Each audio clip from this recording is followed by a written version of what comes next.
It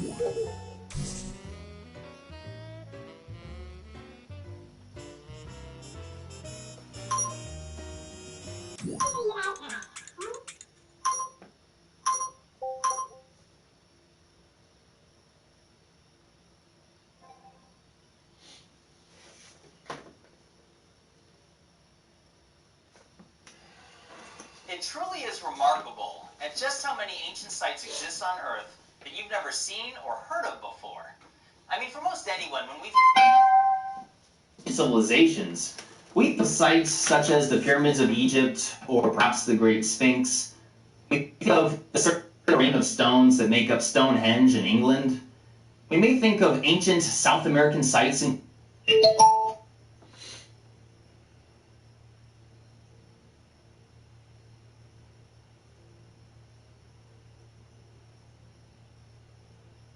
Machu Picchu, or perhaps the enormous as well as mysterious puzzle of stones that make up the Sacsayhuaman Wall. Or maybe we think of ancient Aztec or Mayan, or perhaps the Great Sphinx. We think of the circular arrangement of stones that make up Stonehenge in England. We may think of ancient South American sites including Machu Picchu, or perhaps the enormous as well as mysterious puzzle of stones that make up the Sacsayhuaman Wall in Peru. Or maybe we think of ancient Aztec or Mayan civilizations and the pyramids that are found in Mesoamerica.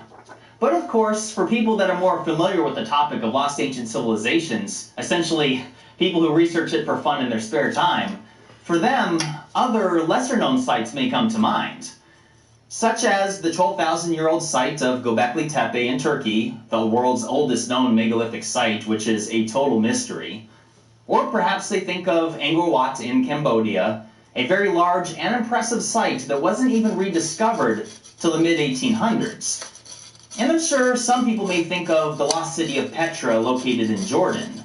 Too few people are aware of this incredible site, which is mostly known for its brief appearance in the final scene of Indiana Jones and the Last Crusade. Yeah, but people don't know Petra's so although a some of real the sites I just mentioned aren't known by, say, a majority of people, there are other sites around the world that are unknown to virtually almost anyone, which I'll be sharing with you in this video. In fact, these details I'm about to share with you will really get your mind thinking about how much we don't know about our ancient past, and more importantly, just how much is waiting to be discovered around the world and within our lifetimes.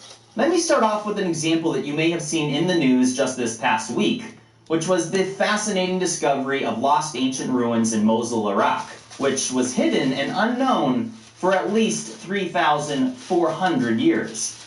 It had been submerged underwater all that time in a reservoir created by the Tigris River. That was until a substantial drought dried up much of the reservoir and exposed the ruins of what was once an ancient palace. The significance of this discovery cannot be overstated, as it illustrates that so much of our ancient past has been hiding right under the noses of modern civilization.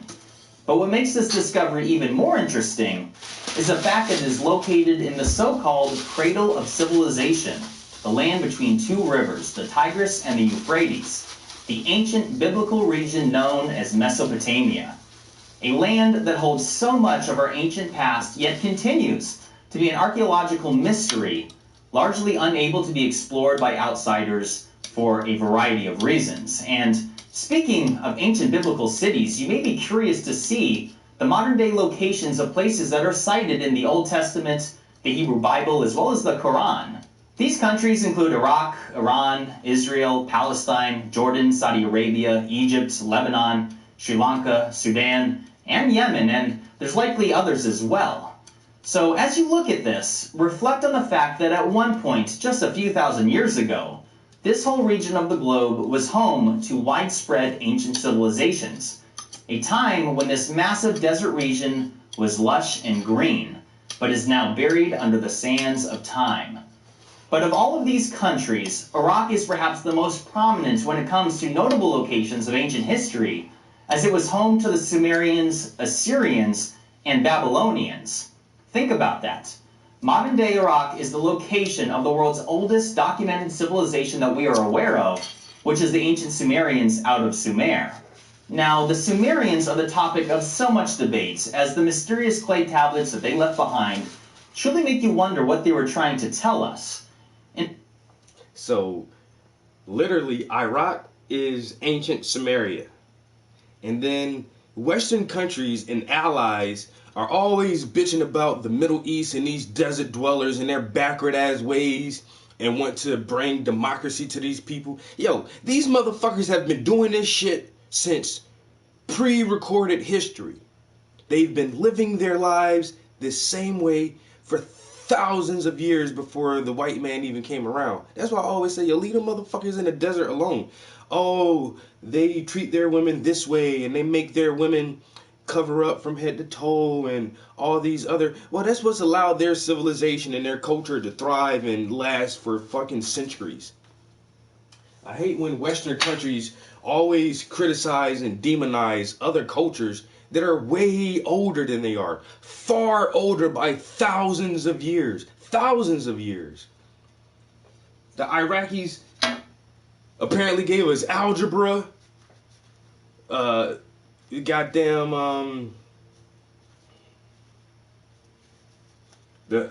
calculus. Like some of the greatest mathematicians ever. The oldest writing in cuneiform. All that shit come from the deserts in Iraq. But now we just want to call these motherfuckers backwards and savage and whatever you want to call them. But whatever they've been doing has helped their culture to thrive and stay in existence far longer than any European country has been in existence. Like them Iraqs go back to pre-Bible days, nigga. That shit is old. I don't see how you can touch somebody's culture like that or criticize somebody's culture like that. The Chinese are the same way. Oh, the Chinese Communist Party and they keep their people subjugated and backwards. Well, that's what has allowed their culture to persist for thousands of years. For thousands of years. And they can trace their culture, their lineage, and their heritage back all the way through all the dynasties. They can trace that shit back through all the dynasties and know who they are and know where they came from and know what their morals and values are and know who they are as a people and understand their cultural traditions. And they don't need white Western countries coming in trying to tell them what the fuck can do.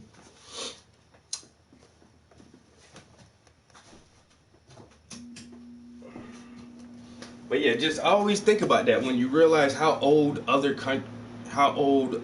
cultures are, and then for Western cultures to try to undermine them and say, y'all need to get with the program. This is the 21st century. Yeah, it's the 21st century, but we still need to have that connection to our earliest cultural experiences that defined us as a people. And that's the one thing that was taken away from the African who currently resides in America. We have no ties to our cultural heritage, to our ancestral history.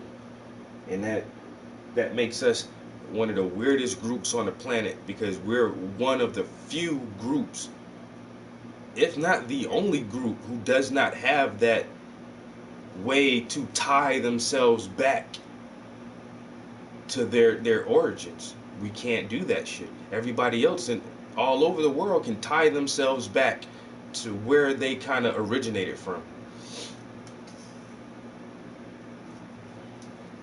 These tablets raise many questions as to what they may have known about the cosmos, which should not have been possible until several thousand years later. For example, the highly debated solar system tablet, as it's commonly referred to as, raises a big question, which is, did people 6,000 years ago know of all the planets within our own solar system, as well as the fact that they orbited around the sun and not around the Earth? Something that Copernicus did not figure out for another 5,000 or so years. And by the way, these tablets were found in the ancient city of Uruk, located in modern-day Iraq. But Sumerian tablets aside, Iraq is truly an archaeologist's dream. But it's been virtually off limits to archaeologists and outside researchers for decades, which is so unfortunate, as many of the oldest relics of ancient civilization that have ever been found have been under the sands of the Iraqi deserts and undoubtedly countless more are waiting to be found. Let's not forget that the Assyrian winged bulls, also referred to as the Lamassu, originate from Iraq as well. These massive statues, carved out of granite and even quartzite, are half bull, half human, and have wings. A truly impressive sculpture, several dozen of which have been found, and actually I think more than 100 have been found, and has since been dispersed among museums all over the world. But unfortunately, many of the ones that were kept on location have since been destroyed in the wake of devastating instability in the region. Very upsetting to say the least. However, I was fortunate enough to personally see and touch these same exact relics back in 2010. And these are my own photos. That is me in the picture. Some of you are aware that I was in the army and served a nearly 1 year long deployment to Iraq, including the city of Mosul, which is the ancient city of Nineveh from the Old Testament. I'll be sharing more photos and video clips that I took while at this site later in this video for those of you who are interested. But just because a car looks like a good deal online doesn't mean it is. That's why CarGurus looks deeper. I must... See, this guy right here is one of those guys I kind of like too. He's really smart. He's really inquisitive. And he looks like just this regular clean-cut guy. You know? Like an accountant or something. But the motherfucker was in the military. He was in the army. He actually made it into the army, did a 1 year deployment. Which means this motherfucker is a trained killer. He is trained to kill people. That's what the military does to you. They train you to kill people.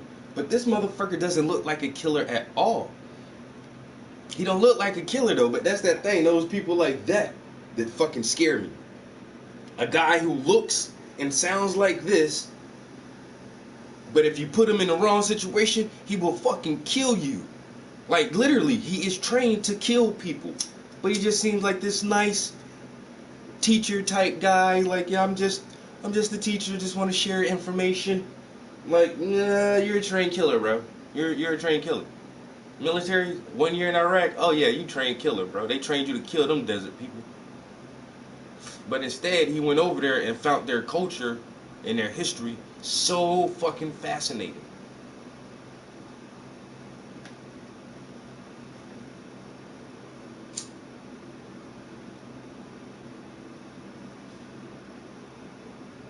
Connect the dots on a variety of fascinating details that will show you just how many ancient sites are waiting to be discovered all over the world. Whether it's ancient historical ruins and artifacts that are still buried in the sands of time, or even relics that are currently submerged under the ocean.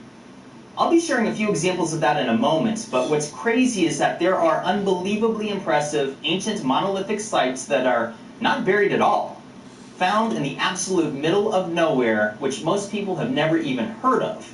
A fantastic example of this ties into the lost city of Petra, which is in modern-day Jordan. I did a video on this topic about a year ago in which I showed you the incredible structures that were carved right out of the side of a mountain, some of which exceed 150 feet in height or nearly 50 meters. Just compare the size of these structures to people. Compare them to the massive doorways.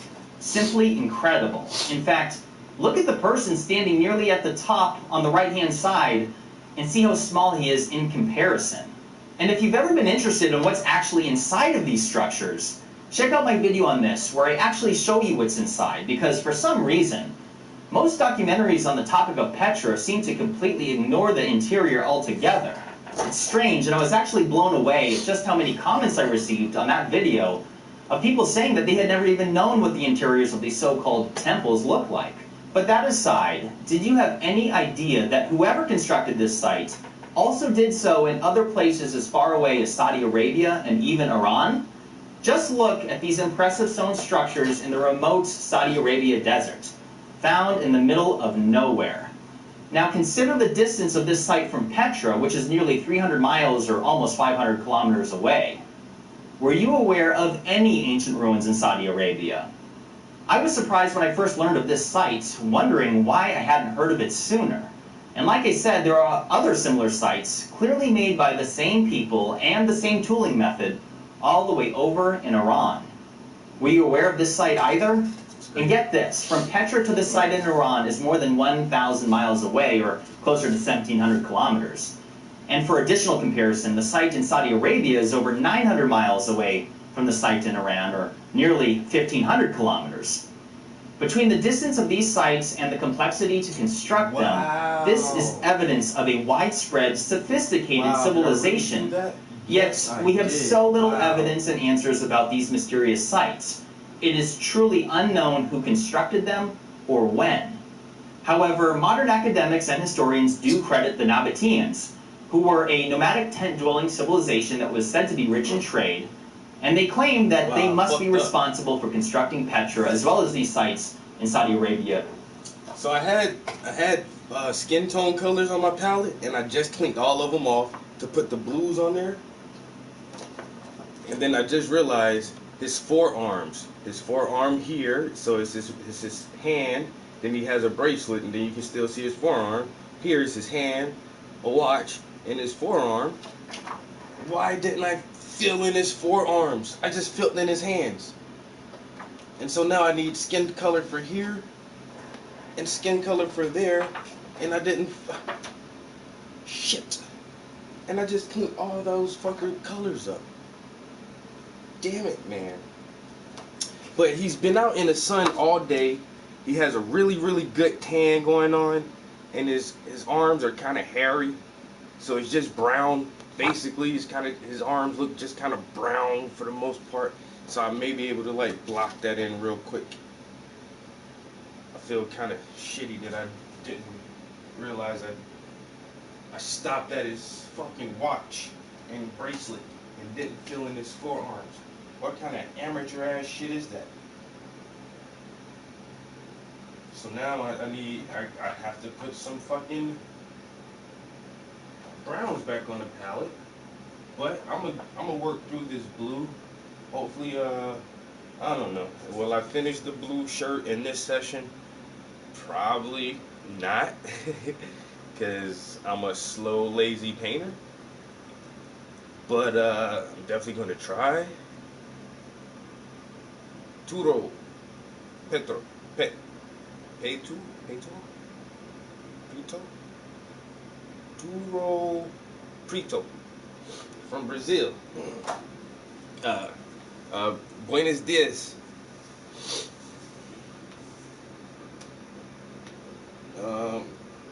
Welcome to the stream. I'm working on a painting here, which is a commission.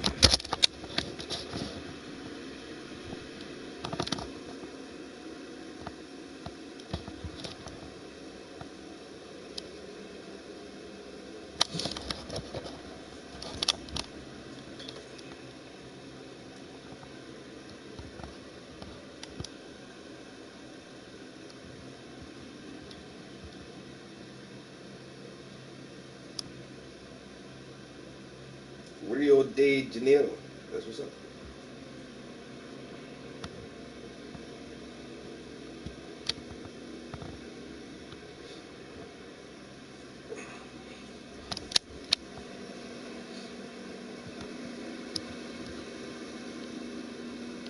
Yeah, tons and tons of art.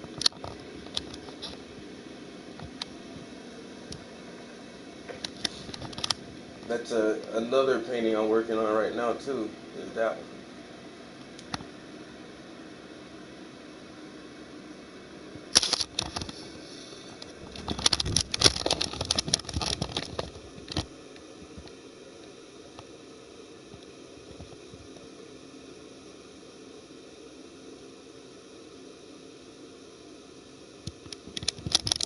So I'm just starting this piece. It's going to be a while before it's done, but this is a commission, which means I'm getting paid to do this.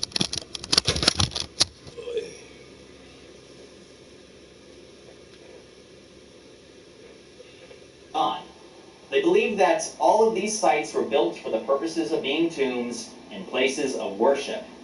But in fact, there really is no evidence to credit the Nabateans for constructing this, and I regret to say that it's just another example of a copped-out explanation made up by people, i.e. academics and people who write textbooks, who are too afraid or are unwilling to simply say that I don't know who did this or when. But that debate is not what this video is about, and I discussed this in more detail in my original Petra video, so again, I recommend that you check that out. But the point is this: there are incredible ancient structures in existence that so few people even know exist. They're not buried, they're not under the ocean, they're right in the open, albeit in the middle of nowhere in the desert, and they are unbelievably impressive, marvels of ancient human ingenuity. But it is worth mentioning that the authorities within Saudi Arabia actually kept this place secret by preventing its citizens, as well as outsiders, from visiting these sites up until just several years ago. So undoubtedly, that greatly contributed to the lack of exposure that these amazing sites have had to the outside world. But Petra and the connections to ancient sites in Saudi Arabia and Iran aside, and keeping in mind the example of the recently discovered ruins in Iraq that was once above water and thriving some 3,500 years ago, the question now becomes, what else is waiting to be found in this region? A fantastic illustration of this involves a study that was published stating that a once fertile landmass is now submerged beneath the Persian Gulf and may have been home to some of the earliest human populations outside of Africa. An archaeologist who was cited in this article stated that the area in and around this, quote, Persian Gulf oasis may have been host to humans for over 100,000 years before it was swallowed up by the Indian Ocean around 8,000 years ago. In other words, the Persian Gulf was above water for possibly 100,000 years up until just several thousand years ago. Now combine that with the point that I've made in many other videos, which was that global sea levels had a sudden and rapid rise at the end of the last ice age, particularly around 12 to 13,000 years ago, very likely related to the overwhelming evidence that an asteroid or comet hit the North American ice shelf at that time, thus causing the surge in sea level rise. And considering that so much of the world's population lives on or near a coastline for its resources, especially in ancient times, we must come to grips with the obvious fact that much of what's left of those ancient civilizations are now at least a couple hundred feet under the ocean. Think about that. So again, consider the regional location of the Persian Gulf and how we already know that so much of our ancient past is in this same region. What on earth could be waiting to be discovered at the bottom of the Persian Gulf, perhaps only a few feet or meters beneath the sands that cover the ocean bottom? And by the way, the Persian Gulf today has an average depth of 164 feet or 50 meters and a maximum depth of 295 feet or 90 meters. So these depths are well within the 400-foot sea level rise that occurred since the height of the last ice age. The implications of this strongly suggest that what is now the Persian Gulf, as recently as 8,000 years ago, became the burial grounds for what may have been a massive and now lost ancient civilization, just as scientific researchers that published a study on the matter suggested. We really need to take a step back and remind ourselves that so much of our oceans is yet to be explored. In fact, the most recent estimates by NOAA state that more than 80% of our ocean is, quote, unmapped, unobserved, and unexplored.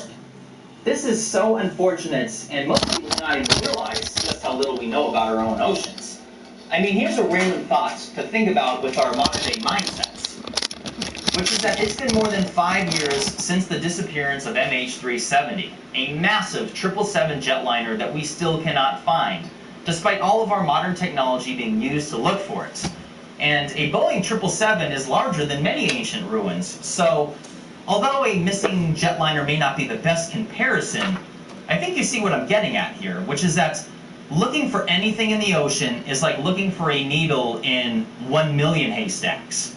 So what else of our ancient history could be hidden under the ocean waiting to be discovered? Yet virtually no one is actually looking for lost ancient submerged ruins. Hell, most people don't even know of the awkward fact that the massive 90-mile wide Chicxulub crater that is credited to the extinction event that wiped out the dinosaurs was only found because engineers working for a petrol company were mapping the ocean floor while exploring for oil reserves.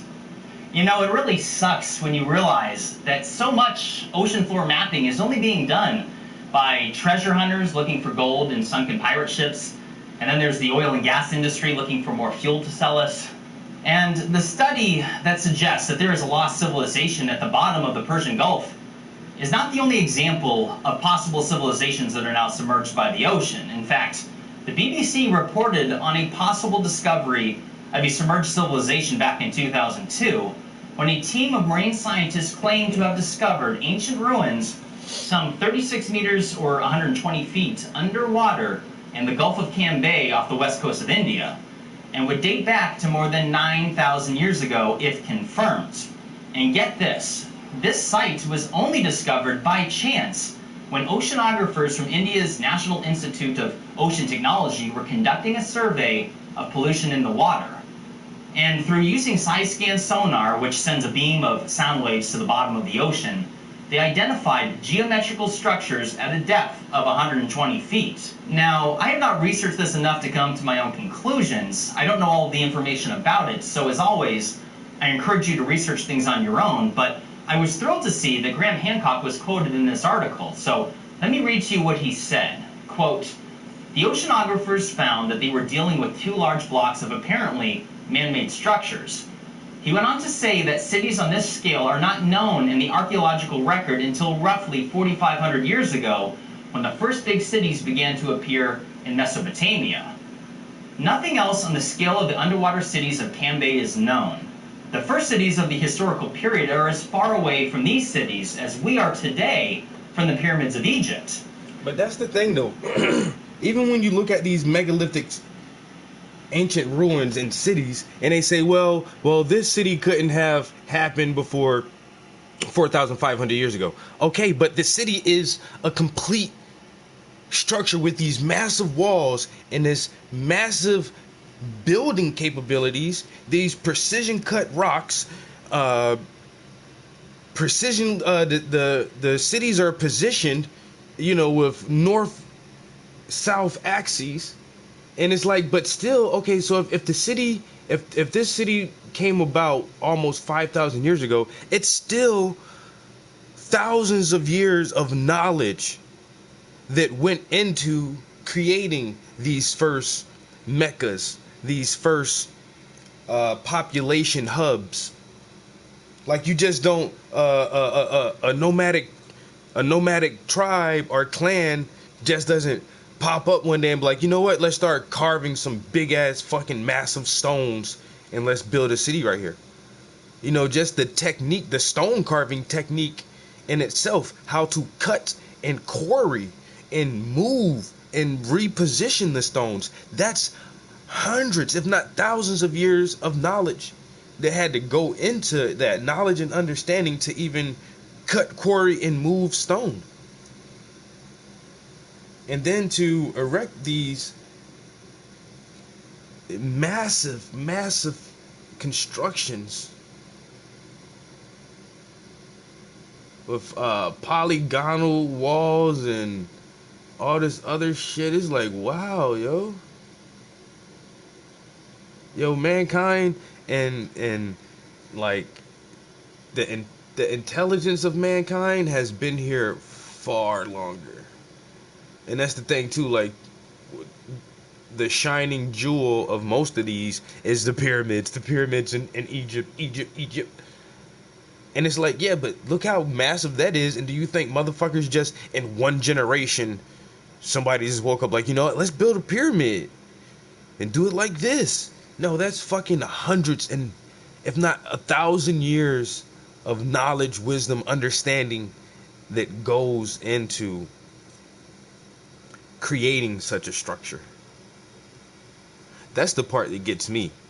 Like, what led up to these grand understandings of how to manipulate nature? Who were the first people to mine and smelt iron and ore, gold? The Egyptians had all these ceremonial gold burial masks. Like, who taught them how to? You just don't find molten gold in nature. You gotta dig for this shit. You gotta fucking mine for gold. And then once you find like raw gold ore, you have to smelt this shit. You have to heat it up to a certain temperature to separate the good gold from all the bad impurities, which it's cased inside of. Who the fuck knew? Who understood that shit, yo? That's that shit to be getting me. Like, yeah, it was great what they did. They did all these great things, but working up to that point where they were able to do great things, that's a process in itself. And those processes fucking just amaze the hell out of me. The first people who were able to figure that shit out. And that's what led to all the other possible achievements from later on in the civilization, in the history of the civilization, or the life of the civilization, actually. So, like those first group of people who had like these uber brilliant ideas. And then if you read the Bible, it says that some of the fallen angels were the ones who taught man how to work iron and how to farm and domesticate animals. They said that the gods taught man how to do that, but I don't think gods taught us. Mankind figured that shit out. Smart as Africans on an African safari. Motherfuckers out there coming up with ingenious ideas.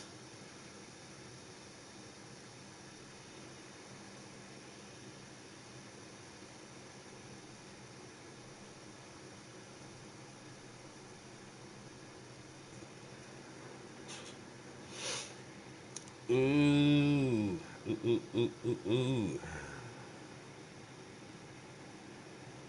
You know what? Filling in this shirt might not take as long as I anticipated. What do you think, guys? I'm on a ball right now with this white. I'm rolling through. I'm brushing up a storm. What? I'm brushing up a storm with this white paint, throwing that shit on there heavy. Like mayonnaise. Slide that shit in like pudding. Ooh, everybody like pudding, right? You like banana pudding, like vanilla pudding, chocolate pudding, a pudding cup. Alright. Breezing through with the white. Let me try to get all this paint off my brush that I can.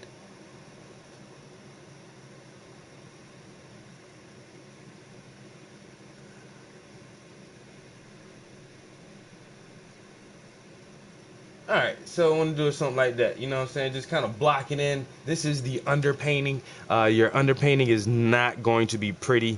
It just isn't. This is the first layer of paint. I had to learn that throughout the years that you sit down and watch Bob Ross, and Bob Ross finishes a painting in 30 minutes. Man, that's his style and his technique that he used, you know, and that shit worked for some people, but not for me. I try to do it more like the traditional Italian Renaissance painters, where it takes several layers of paint to achieve the desired look and effect of a painting. And so essentially you start with a grayscale sketch or drawing like this here, and then you do an underpainting. Yo, Laura, what up? No, that's what I'm saying, man. We can't figure out how these motherfuckers stack blocks on top of each other. It's like, what the fuck? What the fuck? And then, like my man here is explaining, I mean, there's dozens and dozens of other lost civilizations that are in the middle of nowhere in the desert of Arabia and fucking Pakistan and underwater 17 miles off the coast, you know, fucking 26 meters down. You have walls and courtyards and statues. Like, how far did the coastline get pushed away? You know what I'm saying? Like, global sea level rises due to the end of ice ages and shit. Just the earth changes, and there's a ton of shit we don't know, and we've been here doing this shit far longer than science, well, at least in my generation, what we learned in history and science is like no, no, no, no, no, no, no, no, no, no. And in the past 2 decades, a lot of shit has been on the point of being rewritten.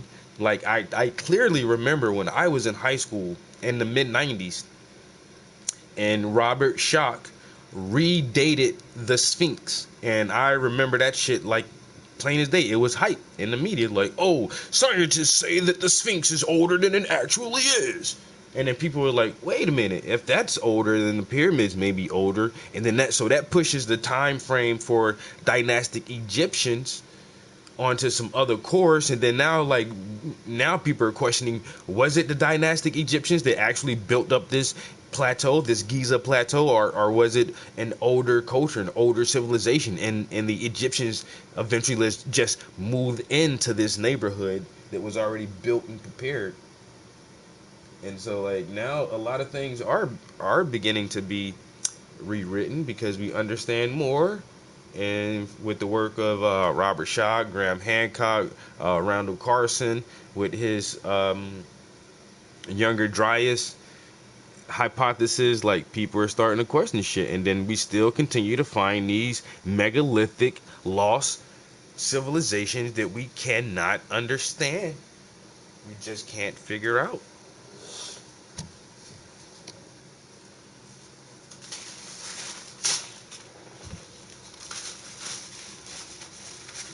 And we got global positioning satellites and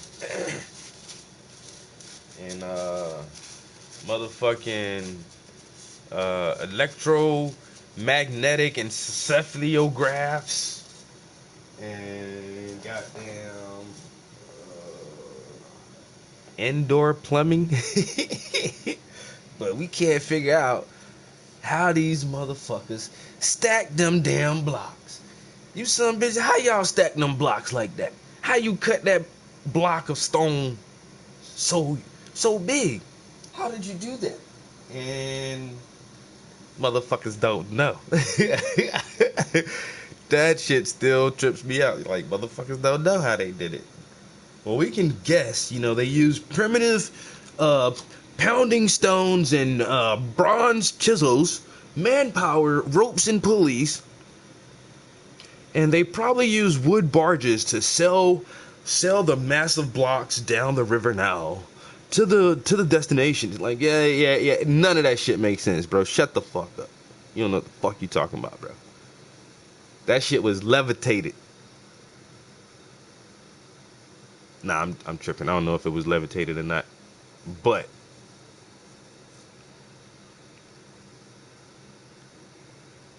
I'm just saying.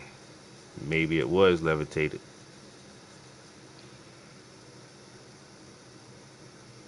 How these niggas stack them blocks?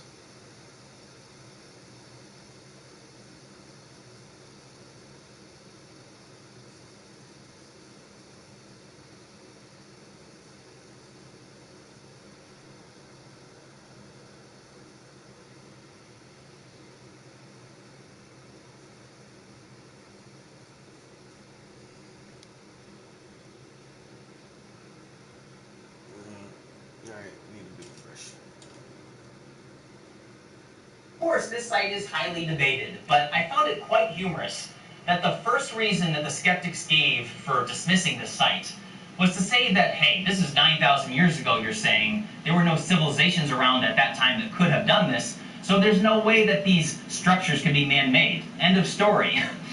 Okay. But the reality is that the Gulf of Cambay was indeed above water and on the coastline just several thousand years ago, like the Persian Gulf. And this site just so happens to have multiple stone blocks that really do appear to have man-made cuts. So, at a minimum, this site needs to be further studied, not dismissed by closed-minded people who are too focused on memorizing their textbooks. Now, there are other fascinating underwater cities that have been found around the world that are worthy of discussion, so I look forward to making an entire video on this subject in the future for sure. But lost ancient civilizations that are waiting to be found under the ocean is one thing. Meanwhile, there are ancient ruins waiting to be discovered on land right now around the world, but far more so than you might think. So, Think of it like this. Egypt is, without a doubt, the most abundant and widespread stash of ancient relics and ruins anywhere on Earth.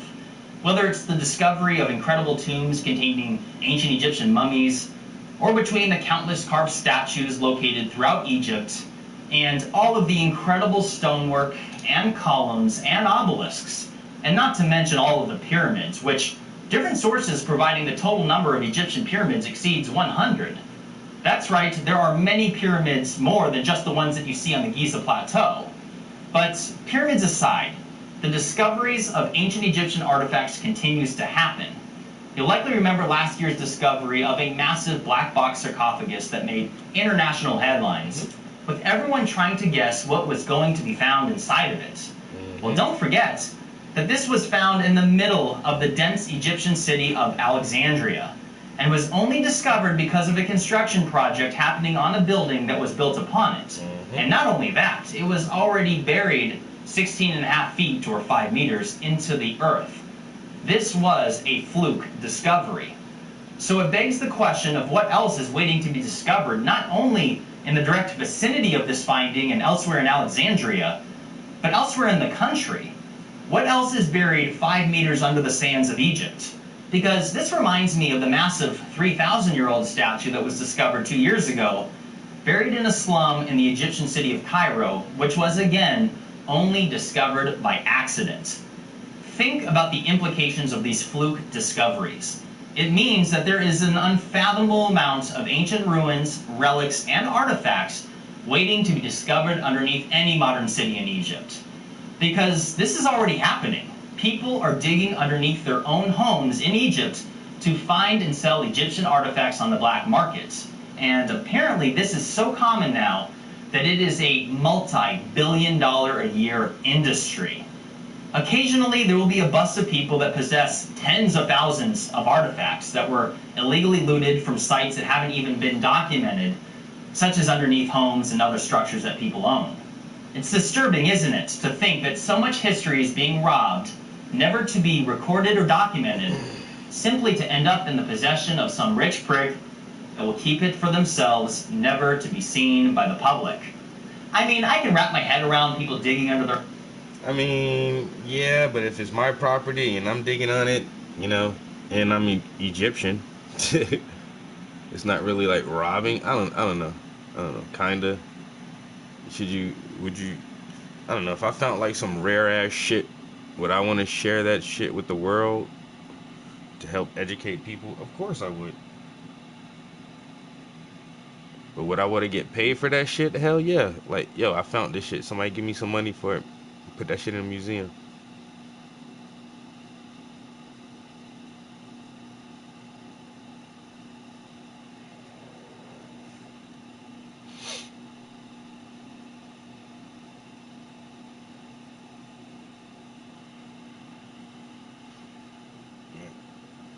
I didn't know like that was an actual industry now, or a lucrative business of, you know, buying properties around Egypt just to dig down to see if you can find some shit. You know what I'm saying? You buy a little piece of land for fucking $8,000, dig down on that shit for a couple years and find a fucking sarcophagus that you can sell for $20 million. That's a fucking come up, son. It's a fucking come up, son. About to go buy me some land in old Egypt. Boston, why you up so early, nigga? Take your ass back to bed.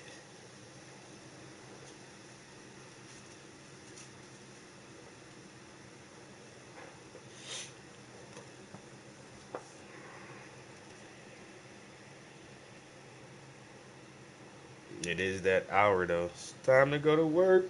Motherfuckers getting up, ready for work. I haven't been feeling good this week. I think I'm just taking a week off from work, yo. I think I might have the flu or a severe cold. I don't know what it is.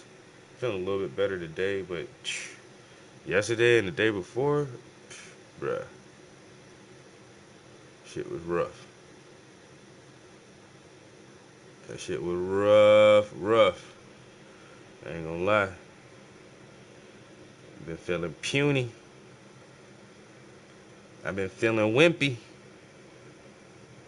for a couple days. I don't like that feeling. Like, god damn, just that old icky, no energy ass feeling, man. Fuck that shit.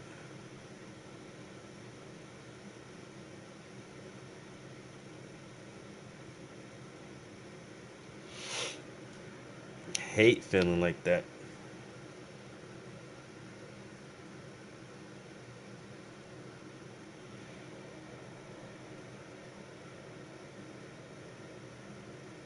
You know?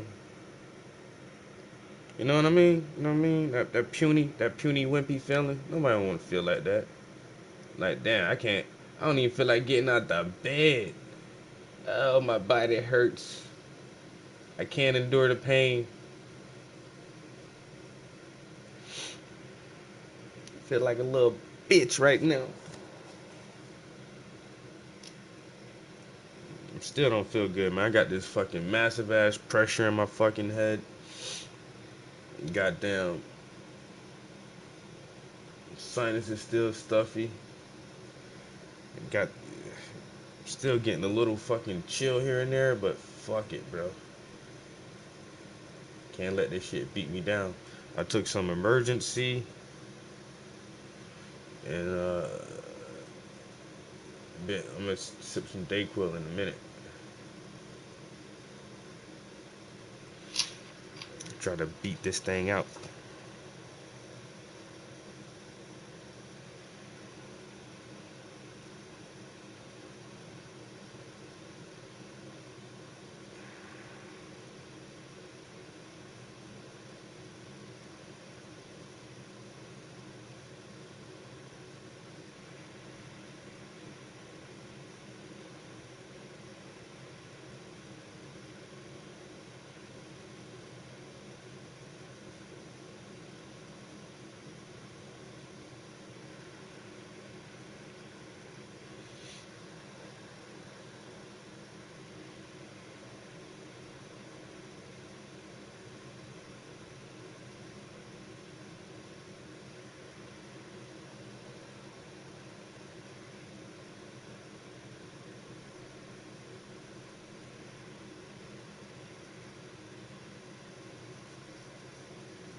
Hey.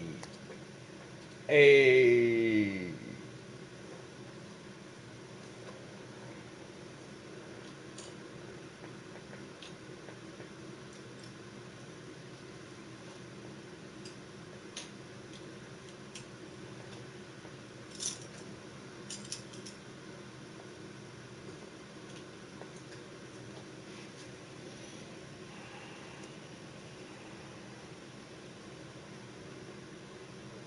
Homes and search for artifacts. I mean, I get it.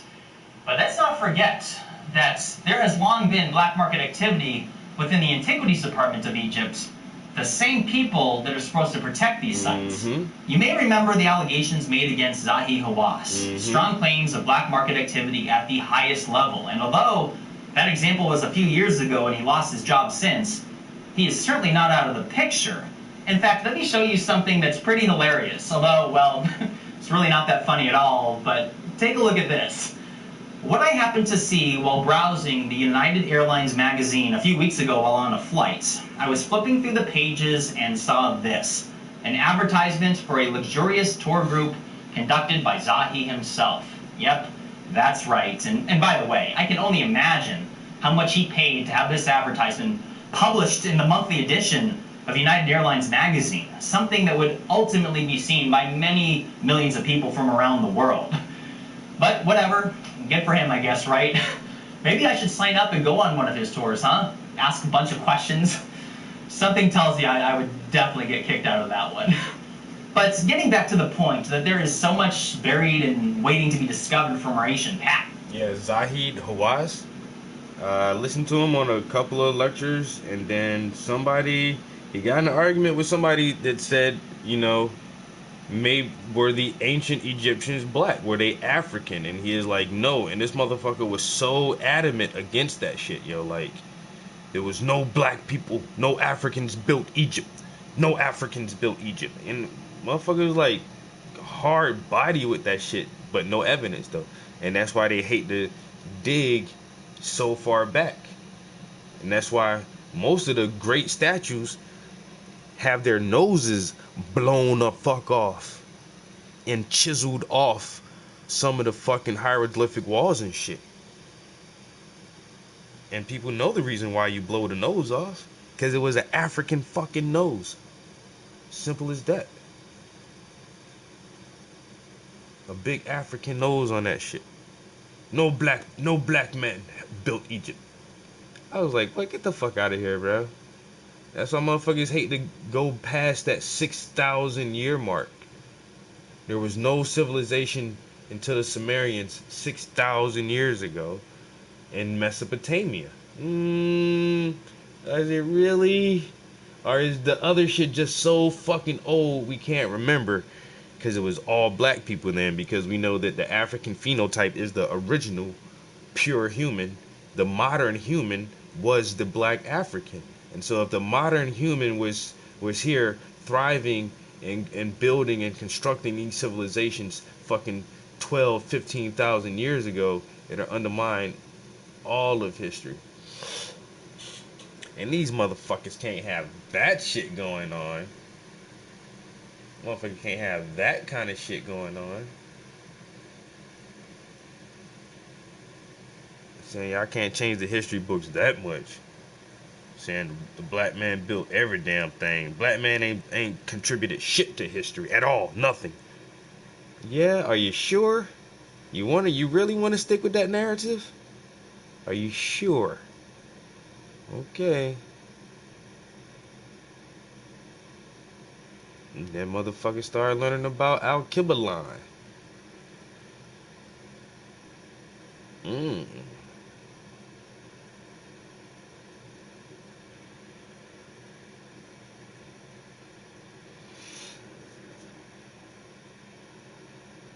History is really fickle.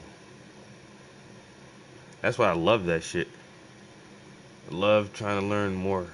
And these ancient civilizations really fascinate me. That shit is crazy how old and how precise they are.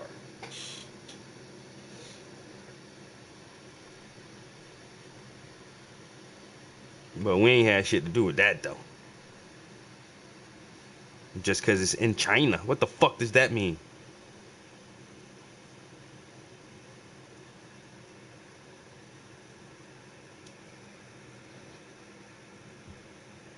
This shit was a global civilization, just like now. You can fly from Russia to China to Mexico to motherfucking Canada.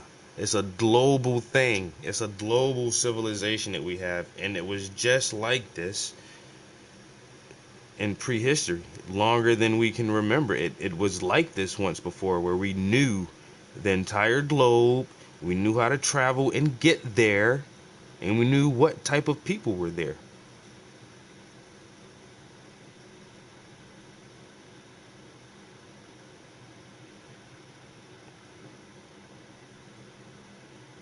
But Zahi Hawass, that motherfucker go against that hypothesis hard body. No Africans were traveling, circumnavigating the globe, trading, building civilizations elsewhere. Are you sure? Are you sure about that? Because when you read Columbus's diary, when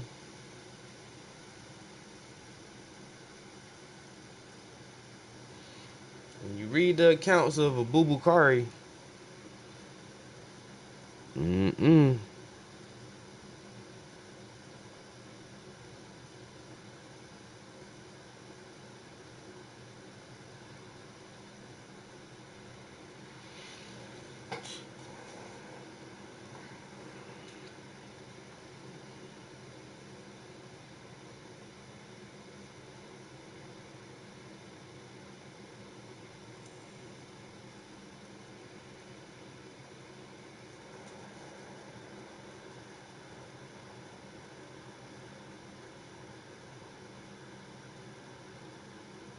The Avengers?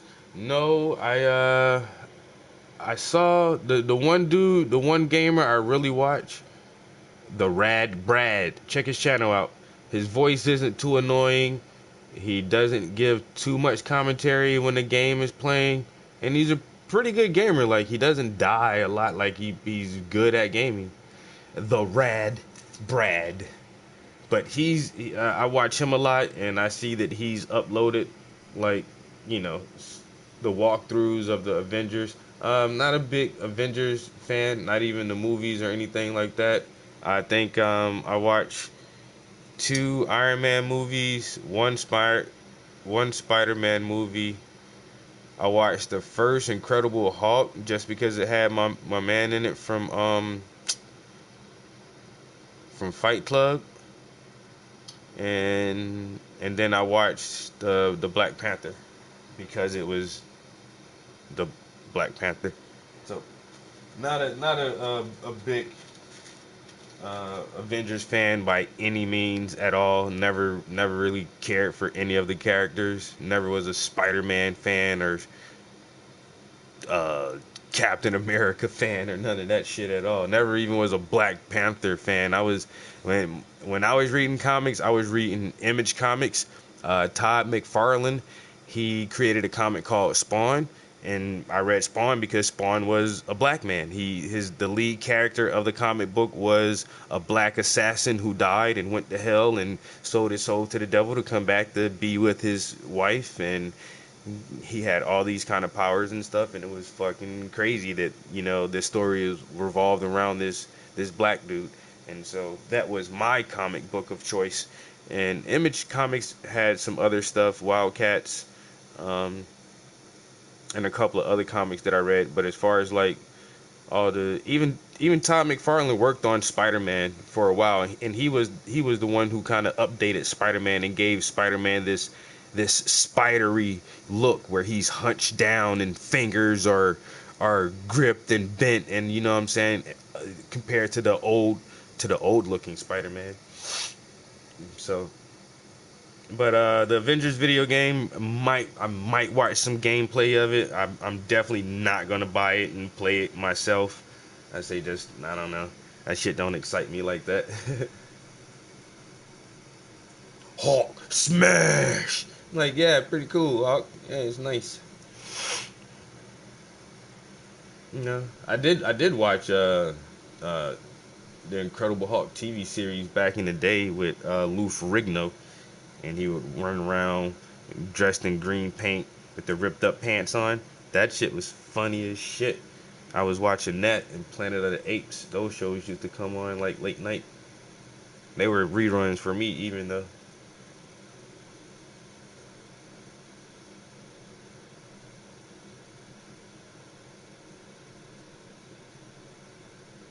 Yeah, but check out the Rad Brad. Rad Brad.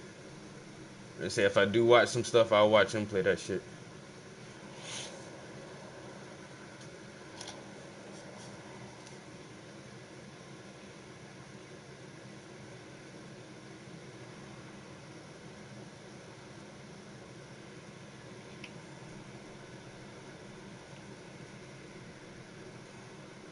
Ba la la la la la bum ba.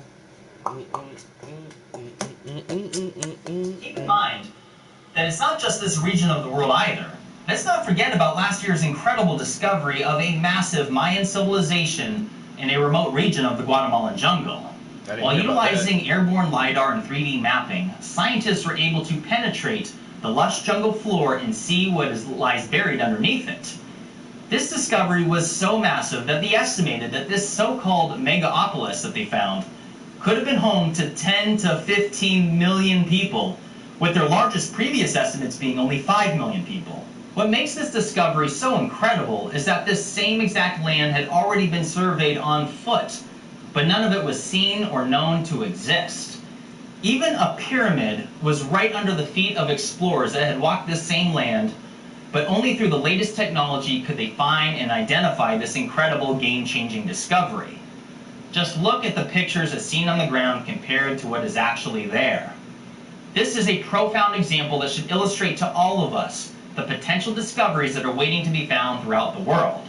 Now, I look forward to making future videos on topics like these of little known discoveries that are absolutely fascinating from around the world, and that will fill up other videos in the future for sure. But since this is getting a bit long, I want to jump into my experience with these Assyrian winged bulls while I was in Iraq. You see, the world has changed. You don't need to sell at events and galleries anymore. You can go directly to your customers and... Like I mentioned earlier in this video, the ancient city of Nineveh was the Assyrian Empire's oldest and most populous city. It is also the location for where Jonah went immediately after he was allegedly swallowed by the whale. I had the fortunate privilege of being in the right place at the right time while on deployment in Iraq while stationed in Mosul to be able to see this in August of 2010. And I must say that this site is absolutely incredible. An ancient city surrounded by a tall 25-plus foot wall. In fact, just compare the size of this burnt-out van at its base. That type of van is taller than most people, and yet it is dwarfed by this defensive wall. The wall surrounds the city, and in total there are 15 entrance gates that surrounded a city that has an area of approximately 7 square kilometers, or nearly 3 square miles. And here you can see a satellite image of that area. And real quick, let me show you a short 45-second video clip that I personally filmed while occupying the gunner's turret in an up-armored vehicle as our convoy was leaving the Nergal Gate, which is on the north side of the perimeter of the Nineveh city. In this clip, you can also see a second gate on the north side, which is called Adad, named after the Sumerian god. But also notice the size of the wall in this video clip and compare to the vehicles at its base. Again, it's about 45 seconds. Here we go.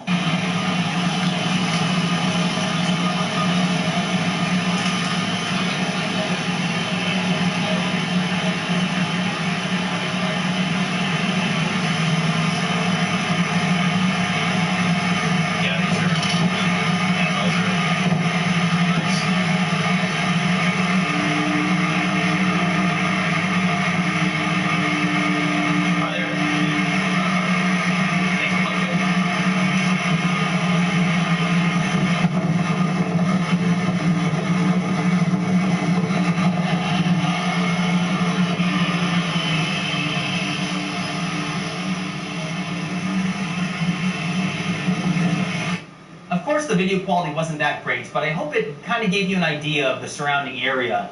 And I'm actually going to show you another video clip of me on the ground in just a moment. But first, what you're looking at here is the Nergal Gate, like I just mentioned, named after the Sumerian god. In fact, all 15 entrances of this city are named after Sumerian gods. And this is just one of the reasons why I wonder if the so-called Assyrian winged bulls actually date back to the Sumerians. Of course, the Assyrians were the civilization that followed the Sumerians in this exact region, but whether these bulls are actually Sumerian is certainly debatable, and I look forward to expanding on that in a future video. But something else that you should be aware of is that much of this site is actually not original, as many restorations have been done going back several decades. So what you see here now is simply not what it looked like whenever it was constructed thousands of years ago. In fact, the winged bulls were found buried in dirt and mud, and then moved into place as you now see them here. This is another detail that leads me to think that they may have been Sumerian or perhaps pre-Sumerian, relics of a civilization that was wiped out by the so-called Great Flood that undoubtedly swept this area long ago. I mean, for something that is this sophisticated, make no mistake, bronze tooling could not have carved these, especially with this precision. I was amazed when I saw and touched these with my own hands and noticed that these statues were carved out of a massive block of quartzite, which is even harder than granite. Although keep in mind that many of the Lamassu that have been found have been made of different stone materials. Not all were granite or quartzite. Now, these pictures aren't particularly high in megapixel resolution, but if you look closely, the fine details of the feathers, the beard, and everything else is truly astounding work. Anyone doing this today would utilize diamond bit drills and composite materials, and not to mention lasers and machine routers operated by a computer. Without a doubt, there is certainly more to this story than what academics have concluded. I was able to take these photos while on mission. Are they, did they even give a date for the price announcement yet? Because that's all I'm waiting on, too. And I heard that they're only gonna, like, even with the PS4, it was literally you can pre-order one per household. And at the time, like me and my ex, we were both gamers, but we had such a good relationship with the managers at our local GameStop that they told us that shit. They was like, yo, y'all can't pre-order. Both of y'all can't pre-order. But they was like, yo, fuck that. Y'all come here, y'all spend so much money, yo, we'll let you couple pre-order two of them at the same address. And it was like, word, that's what's up, yo. But yeah, they say their pre-orders is gonna be limited, just like with the last console. But like I say, I'm just waiting to hear the fucking price on this shit, yo.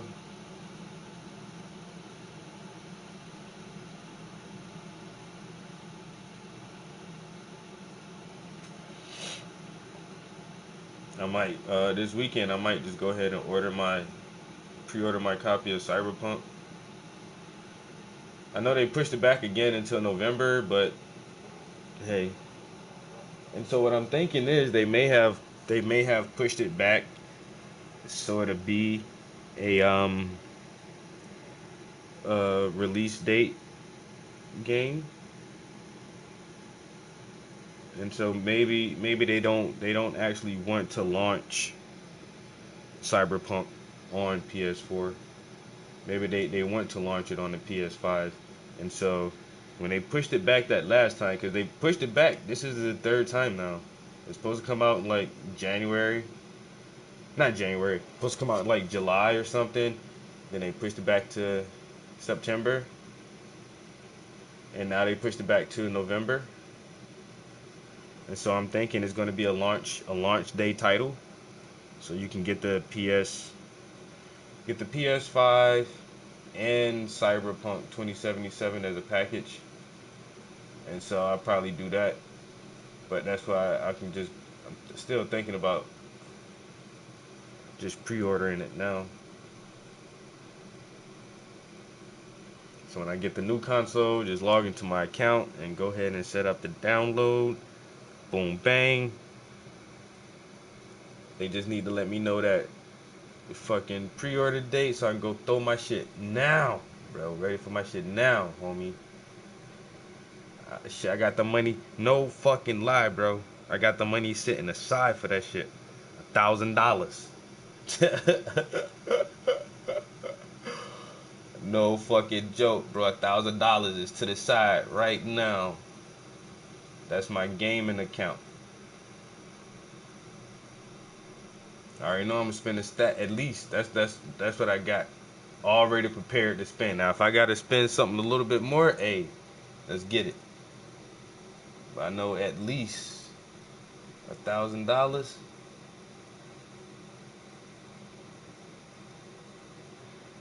That'll get me in there. That'll get me everything: the console, the game, an extra controller, the headset, the charging port. And I don't know why I buy that charging dock every time. I have the charging dock for the dual. The little wands. I don't I don't even use them anymore. I have the charging stand for the VR headset. I never use that shit. And I have the double dock charging stand for the controllers. Never really use it. I just plug my controller right into the PlayStation. I used to use it. It was fun in the beginning. But now, I don't know. I just gotta have it though. I need it. I need the whole package.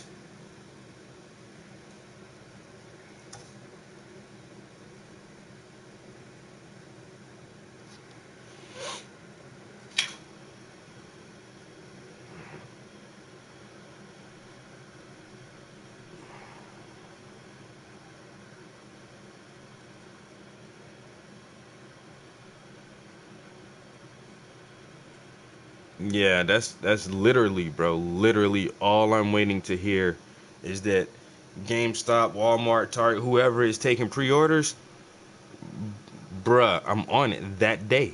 As soon as I hear that shit, I'm gonna go buy my shit that day. If I gotta, go on my lunch break, I'll go do that shit on my lunch break, secure the bag, or if it's a day off, that would be my plan for today. On my day off, I'm about to go reserve my new gaming console.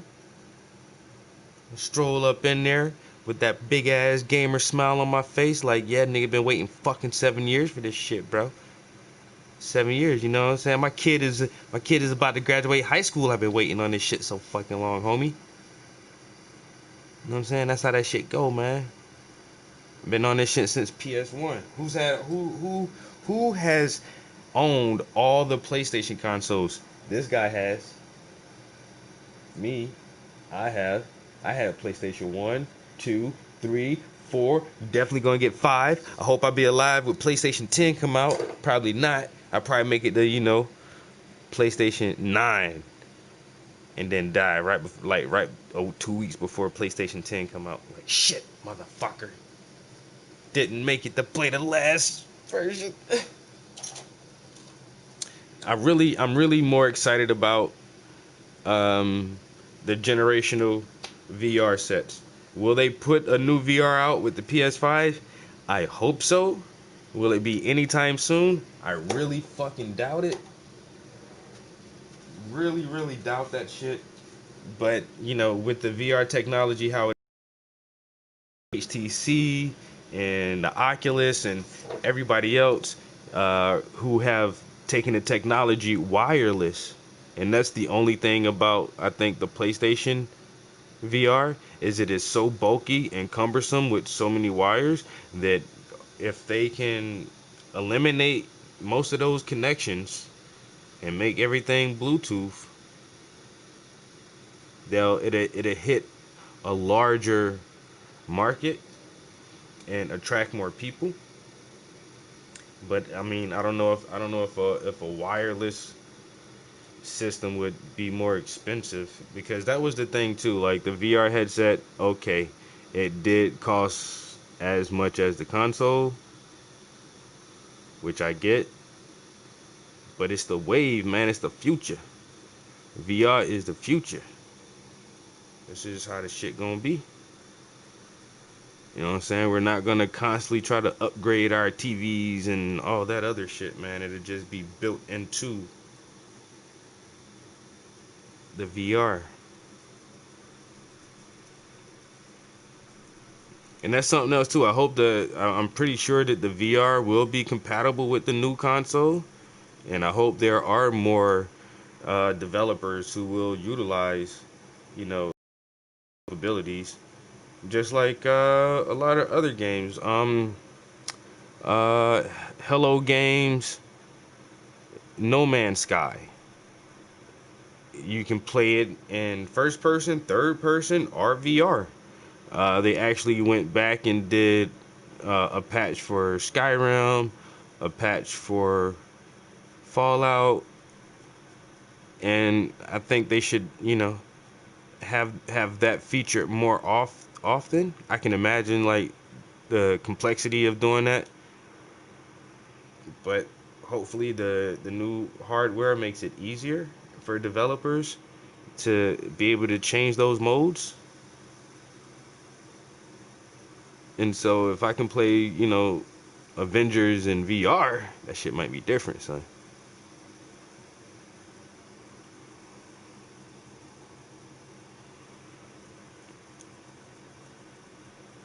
I wish I can do shit like Grand Theft Auto in VR or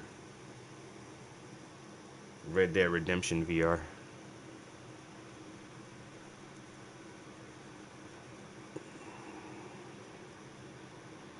Then like you say, like, fuck your TV. It doesn't even matter what kind of TV you have now. You're in the headset. You're wearing a headset. This shit just need to be wireless.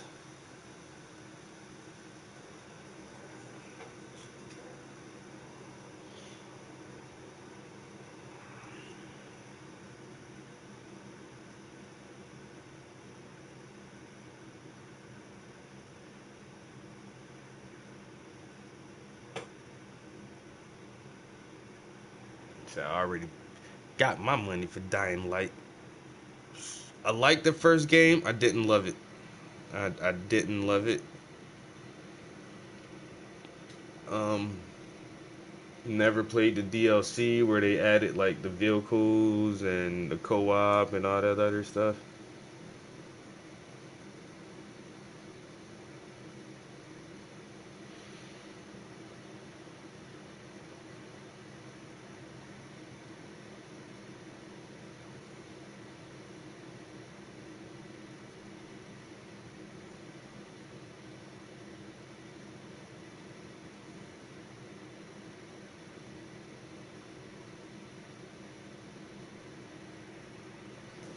I would give it another shot though.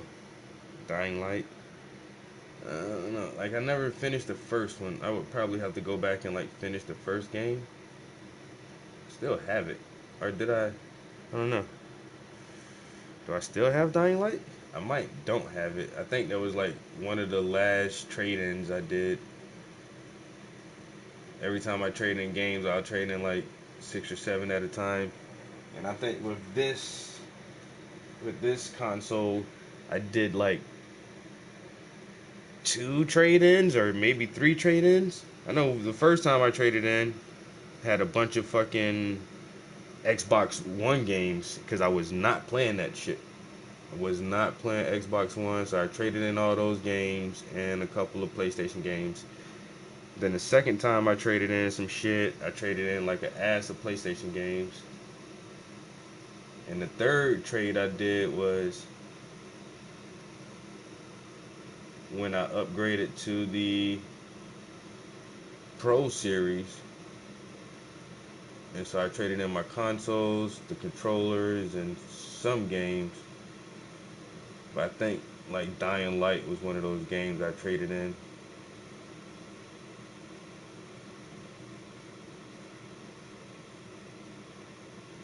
I was actually thinking about like loading up Fallout 4 because I never did all the DLC and that shit. Got all the DLC packs and never like finished those shits, yo.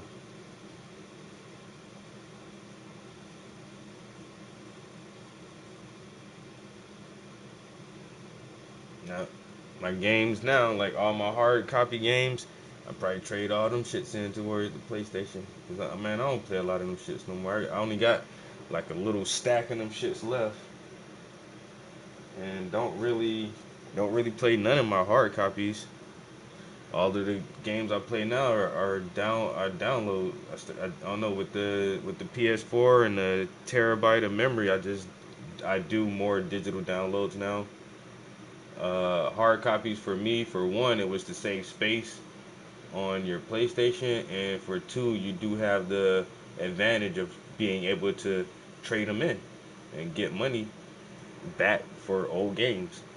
Once you buy a digital copy, you can't trade that shit in if you don't want it anymore.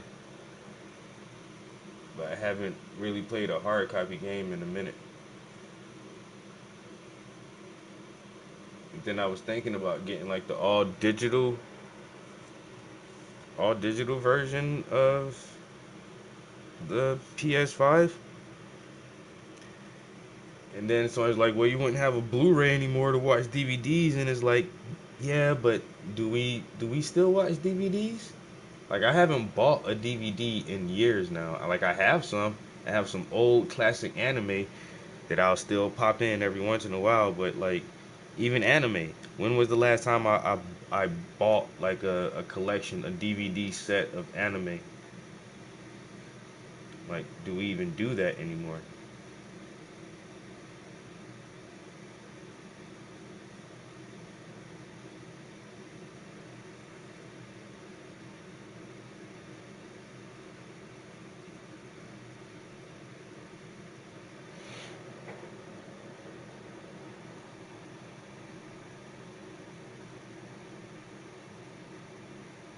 How many hard copy games do you have right now? I think I probably got like 8.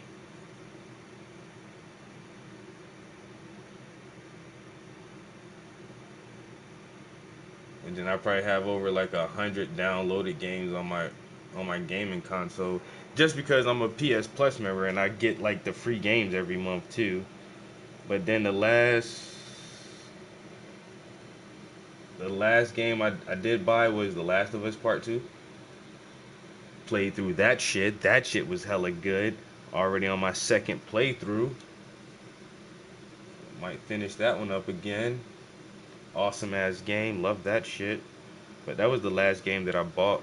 And that was a digital copy.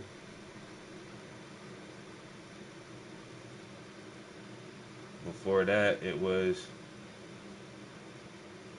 The last game I bought before that was the Call of Duty. That was a digital copy. Before that was...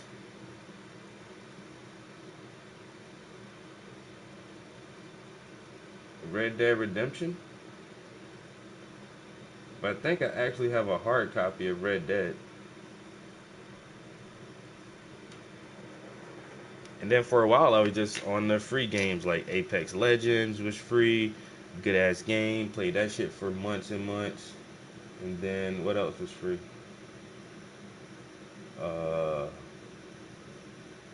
Part 2. It was something Part 2.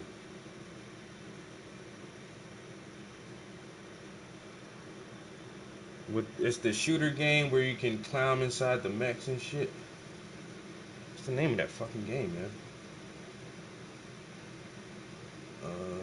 Titanfall. Titanfall Part 2. They gave us that shit free. I played that shit for months and months.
Great. Oh, you see it, right, bro? I don't be playing, man.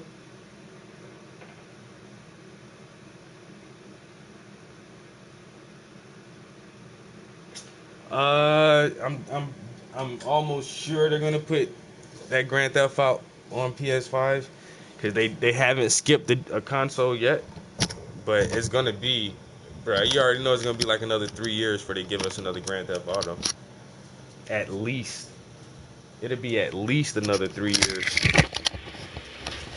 I feel like I can take a little break, man. I'm breezing through this shit this morning like it ain't nothing, son. Like it ain't nothing. Nigga, I'm in here painting. What? Look how I paint that shit just now, man. In an hour and a half. Like it ain't shit, bro. I'm magical. You see these hands? Huh? Do you see these hands? It's talent in here. In the phalanges. In the digits. It's fucking... So stop. I do got the munchies, though. I'm gonna grab a snack real quick. Be right back.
Got some motherfucking snacks. Some cheese and crackers. Y'all don't know about them cheese and crackers. So I got more than 8.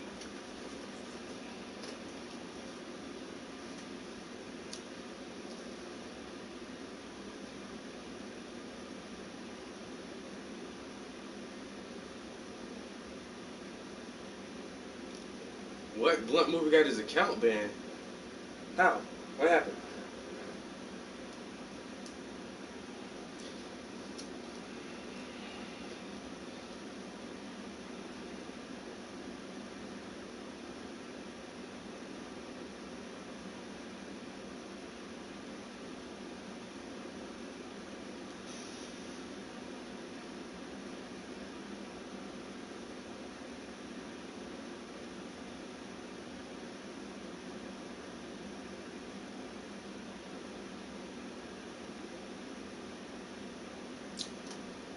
Oh, that is Blunt. I'm ready to say, like, what the fuck?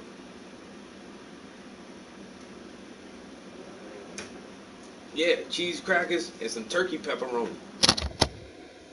But these are my hard copy games. Like I say, when PS5 come out, I'll probably just trade all these shits in too.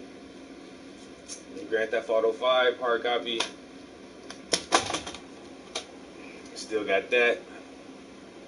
Battlefield 1. Never finished this game actually, yo. I ain't gonna lie, yo. I never finished playing Mafia 3. I think I made it maybe halfway through. Fallout 4, like I said, I got some DLC on that shit. I never finished. I really love this game though, man. I keep thinking like I should pop that shit back in and go ahead and walk my way through that shit. Battlefield Hardline. That was alright. That motherfucker looked like Hater Terminator a little bit. Look at that shit, man. I ain't never noticed that turn. Nigga, I ain't know you was on the cover of Battlefield Hardline. What the fuck, nigga? Lie and say just a little bit. Don't lie. A little bit. Nigga got that everyman face. I don't even know what the... Yo, I still got this right here. Sons of Rome for Xbox One. I don't even own an Xbox One anymore. Why the fuck do I still have this game? Yo, and it's really in there. Never finished this shit either. Rise, because it was corny as fuck. Yo, like the first 40 minutes is hard body, but then you realize it's so repetitive after that. Never even finished that shit. The Witcher 3, you know, with the bonus content and all this, never finished this shit either. For some reason, I tried to play this game like 3 times, yo, no lie. In like the first couple hours, I can't get past that shit, yo. It just seems like, and everybody just praises this fucking game. Never finished that shit. Maybe I should try it again. The first Watch Dogs, excellent game. A lot of people talk shit about it because it didn't live up to the hype. Most games don't live up to the hype, and they had to cut a lot of content out and downgrade the graphics a little bit. But the game still was hot, just like on the technology side of the shit, and the revenge aspect of him trying to get his nephew back, Aiden Pierce. I think that was the character's name. So I did finish that game. That was hella good. That's why I got Watch Dogs 2. DedSec, you know what I'm saying? DedSec in the game. Love this fucking game. Actually, I did finish this. That was a really good game. Star Wars Battlefront. Like I said, I was on the DICE Battlefield series so hard. I was buying everything Battlefield because it's the best shooter out there until they start going back in time with World War I and World War II, and it's just like, I'm not going to buy another Battlefield game until they bring that shit back up to modern times. That's why Call of Duty is doing so well now, because they're basically stealing the Battlefield model and making bigger maps, more vehicles, more interaction with the maps and things like that. And that's the Battlefield staple. And so Call of Duty is just slowly stealing all of like Battlefield fans because they're doing it like Battlefield used to do it. Yeah, yo, Watch Dogs was the shit, yo. Elder Scrolls 5, Skyrim. Of course, I beat this shit. That was an awesome ass game. Elder Scrolls Online. I played it for like a couple weeks.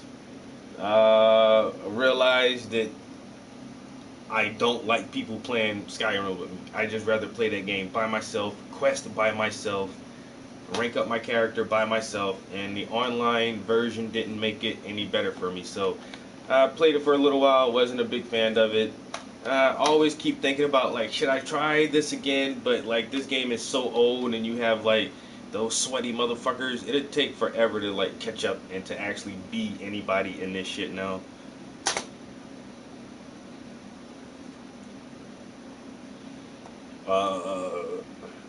Rainbow Six Siege was a really good game.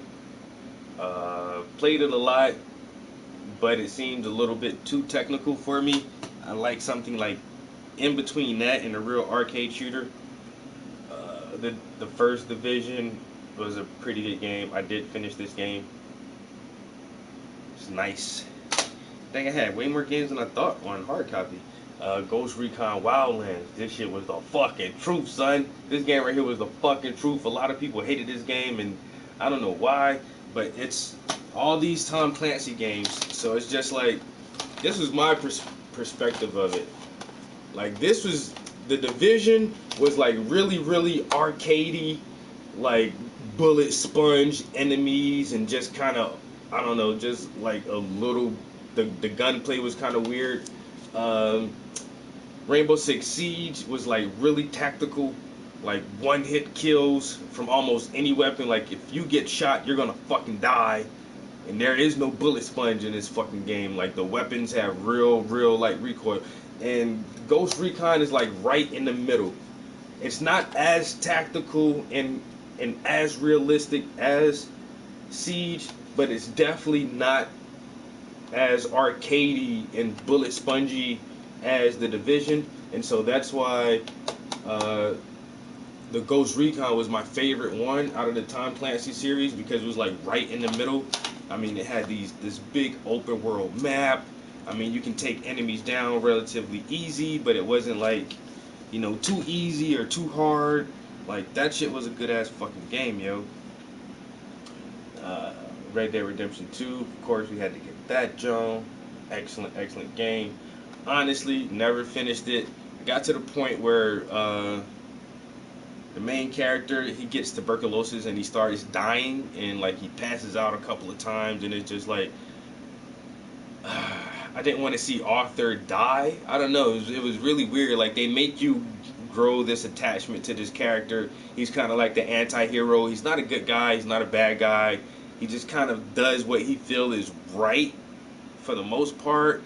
And then he gets sick and started dying. I'm like, I can't finish it. I'm sad. So never finished that game. My all-time favorite shooter on this console generation by far is Battlefield 4. This was an amazing game. The best shooter that I've played on this platform. If you guys didn't get this shit, man, y'all missed out on tons and tons of fun over the years. Absolutely the best fucking shooter on PS4. And the one VR game that I still play from time to time is Firewall Zero Hour. They've added a lot of update content to it, new maps and new operatives and stuff like that. And this is a VR only game, but it's hella fun. It's really cool.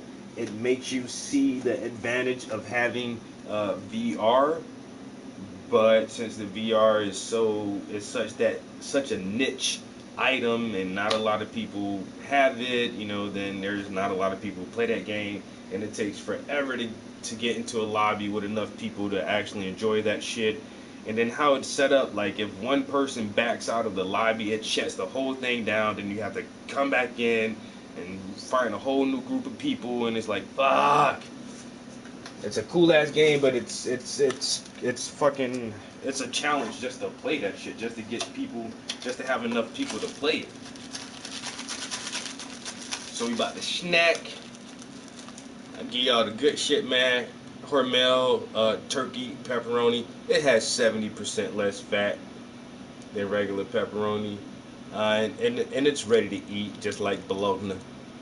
So get you some Hormel turkey pepperoni. This shit is delicious. You know what I'm saying? Also, get you some Laughing Cow. It's better when the cows laugh because the milk come out extra sweet. You know what I'm saying? So you get you some Laughing Cow cheese, some of that creamy Asiago.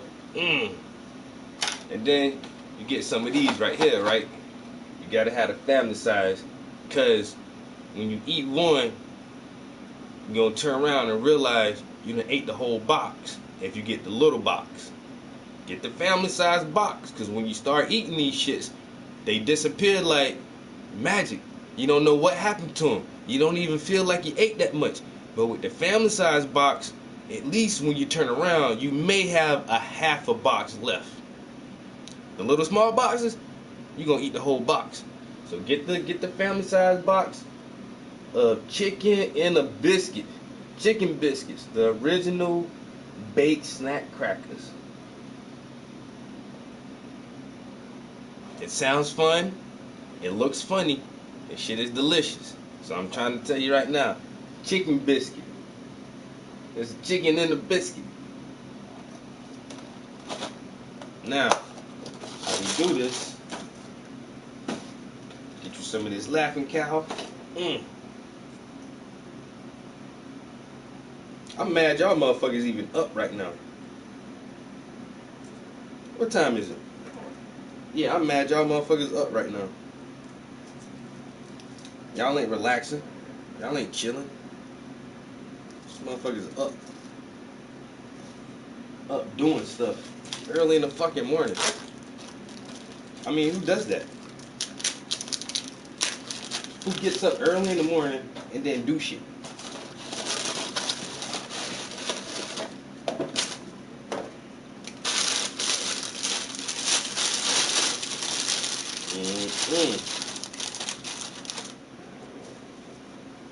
What? I use my lap as a plate for my biscuits. I got biscuits on my lap. Later on, I'm gonna have some buns on my lap. Hot buns. You ever had chicken biscuits and hot buns on your lap, boy? It makes for a beautiful day. Get a little bit of that cheese. All I need now is some wine. Give me a little wine.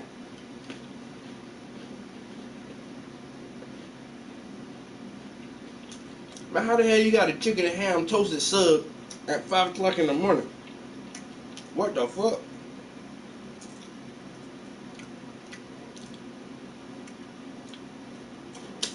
That man got a whole meal.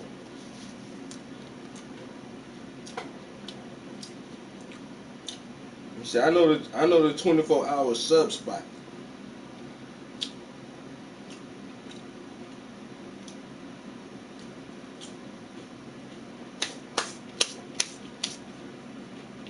I need some water now. Chicken biscuits dry as shit.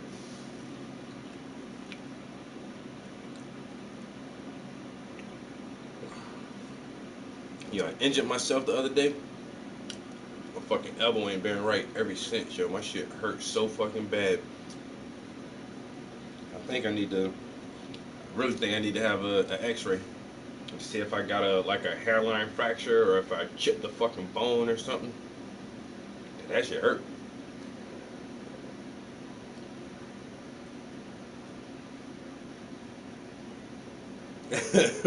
I'm about it at midnight.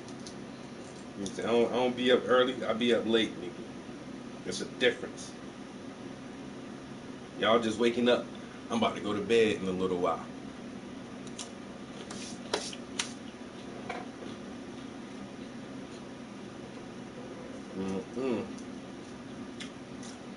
So PS5, I'm already excited for. I'm not gonna get because I've done it I've done it with the last game, The Last of Us Part 1. I played it on the PS3 and I beat the game. And then they remastered it for PS4 and I bought it again. They did 3 games like that. They did Skyrim, The Last of Us, and Grand Theft Auto. All of those games came out on the PS3 and they remastered them for the PS5. I mean the PS4. But for this time, like, even though The Last of Us Part 2 was an excellent game, when they remaster that shit for PS5, I don't think I'm gonna get it. So I'm really just excited for Cyberpunk 2077 and the new oh my god, Watch Dogs. That Watch Dogs Legion is supposed to be in like London or some shit. Can't wait for that shit, bro.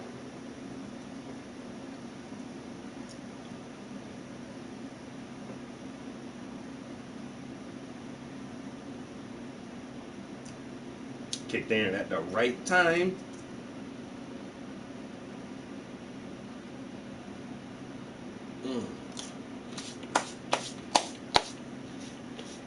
Well, I'm gonna be in the market for a new SUV soon. I drove my truck yesterday. Nope.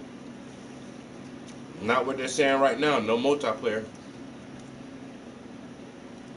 They're saying they're investing so much into the story, they're not going to have time to implement a multiplayer.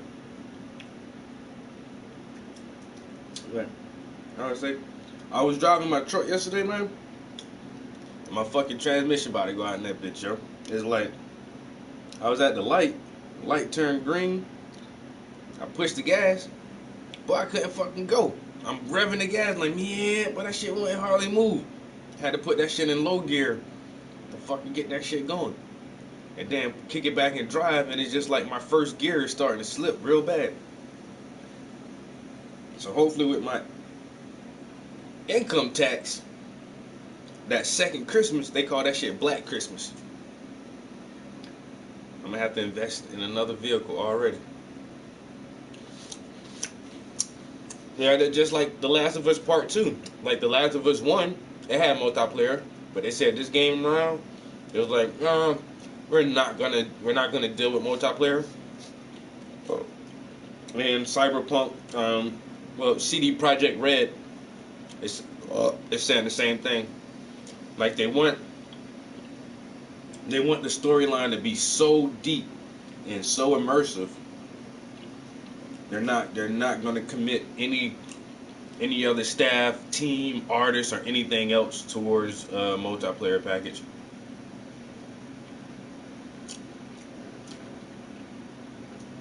Pancakes and eggs.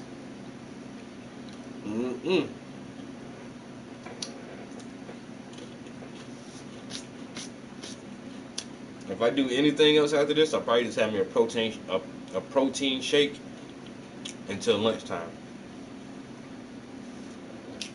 But I got me some smoked turkey wings taken out the freezer. Had me some smoked turkey wings, some biscuits, rice, and collard greens for dinner. I'm gonna do a good dinner tonight. Damn, all my pepperoni? Shit.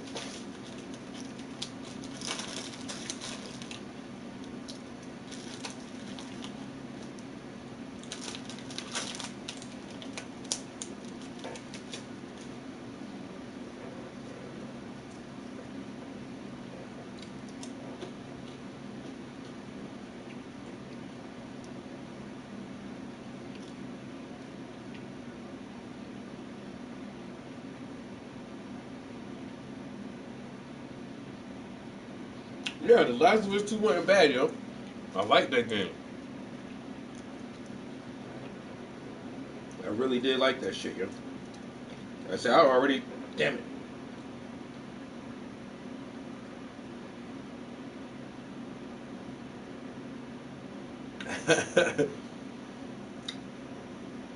But, I mean, I love the first Last of Us. I thought that was an excellent ass game. But this one right here was really, really good to me, yo. I really did. Like I said, I'm playing that shit again. Just because, like, late in the game, you get this, like, automatic assault rifle. But then when you play it the second time, you get that gun earlier. Like, you get to keep all your upgrades and everything. So I'm like, yeah. Play that shit the second time as a real badass now.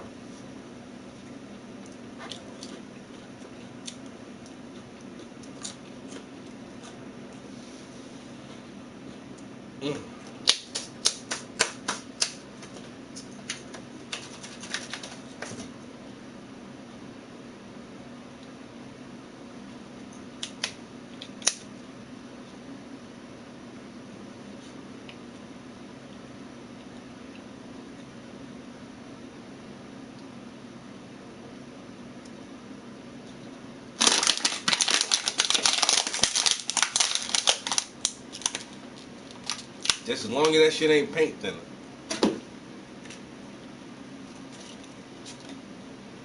Got a bunch of little bottles of water sitting around.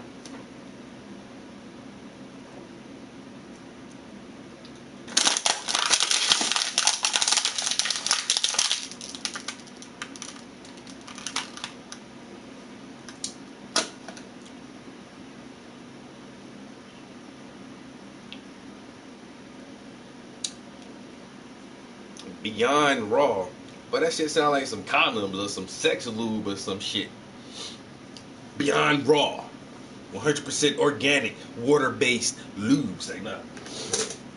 I don't know what that is. All I use is organic hemp raw. I don't know if I want to go anything beyond this, bruh. Oh, it's the BCAA. Oh, okay. No. I never tried that shit. Damn, bro, you have my head fucked up with that shit, bro. You can say it Beyond Raw. What?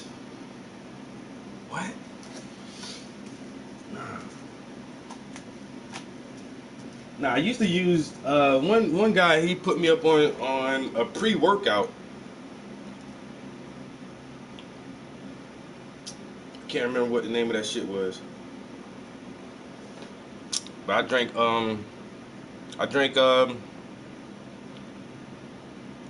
damn, I can't think of the name of this shit now. Fucking ultra man, I don't know, some shit.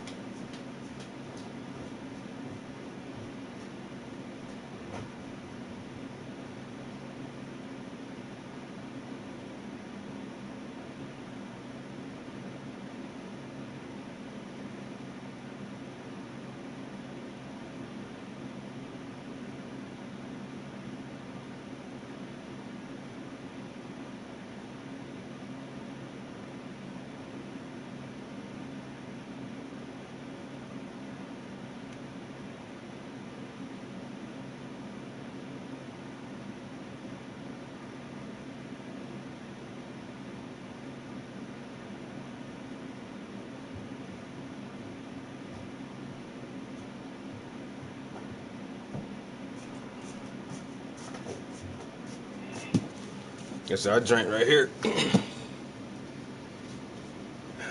Body Fortress Super Advanced Whey Protein, 60 grams protein, 12 grams BCAAs for strong recovery. And it's chocolate.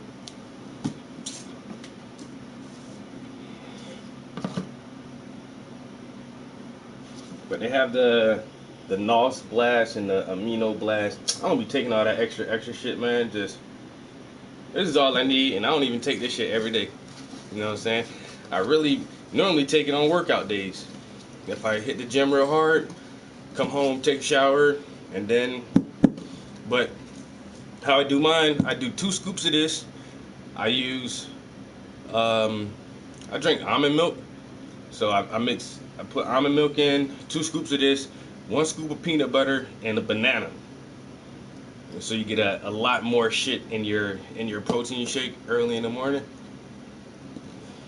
And but this shit is pretty good, you know, and it helps recovery time, keeps that skin tight, you know, ain't nothing but muscle in there now. All they gotta do is work on definition. But after a couple of years of using this stuff, it works for me. It doesn't bulk you up too big. It just helps with recovery, and I mean, it gives you enough protein where you can add on the muscle you want, and then everything else is diet. As long as you eat properly each day, that shit works good.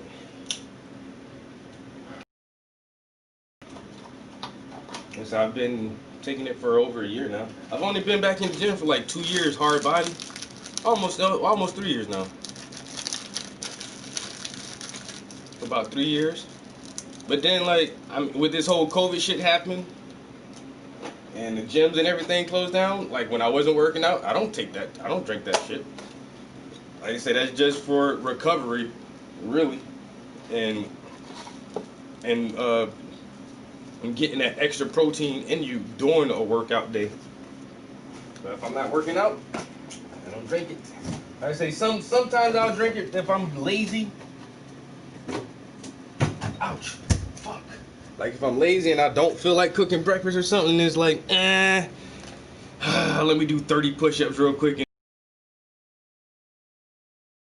I did some bench press this morning, or flat press. I don't have a bench, but I lift a little bit of weights this morning because I knew I wasn't.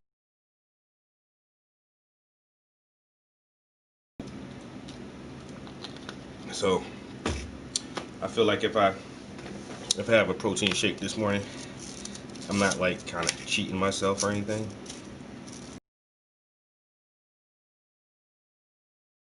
What I'm gonna do is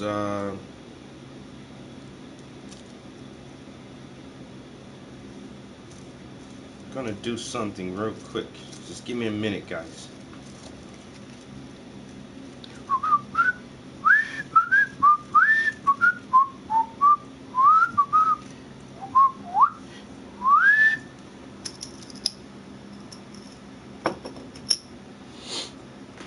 That shit works, bro. That shit works, especially for slim motherfuckers like us. And that's the best thing about being slim. Like, you can eat whatever you want and not really get fat, but at the same time, like, just being able to keep nice muscle tone is the best thing. It's just like, just that little bit of help, that little bit of extra protein, you know what I'm saying, to subsidize your meals so you don't have to eat fucking 10 big ass meals each day, and just maintain a nice muscle density, muscle mass compared to your body fat ratio. And hell, motherfuckers can look lean and mean, nigga. Look lean and mean. You know what I'm saying? I ain't no big buff motherfucker, but I tell you what, I knock a nigga out. If I can get that right shit, I'm gonna knock you the fuck out, bro. If I can't knock you out, you don't want to grapple with me, because when I grab you, you're gonna feel like a snake on your butt. Feel like you got a goddamn python. Get you in that cobra clutch. You ain't want that shit.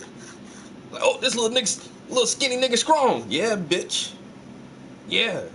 Don't underestimate my size, motherfucker. I'll fuck you up, bro.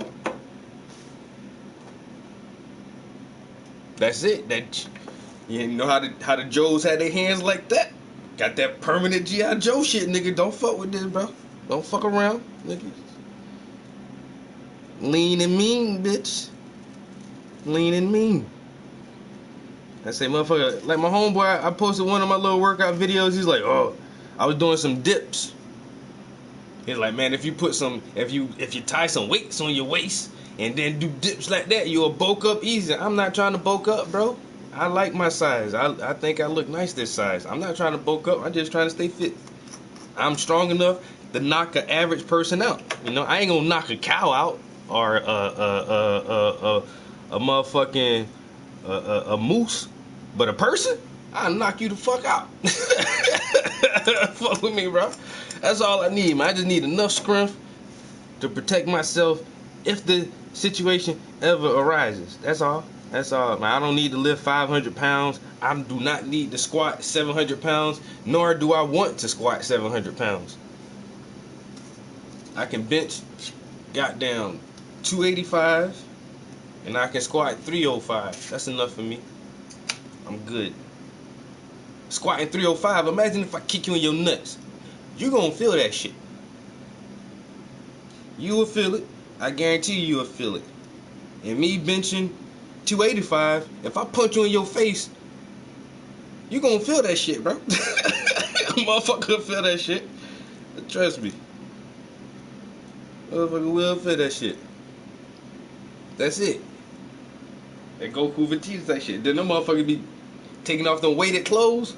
Boom, boom. Hey, fucking shirt hit the ground like don't. Like, damn, how much your shirt weigh, nigga? Your shirt weigh 110 pounds. Jesus Christ.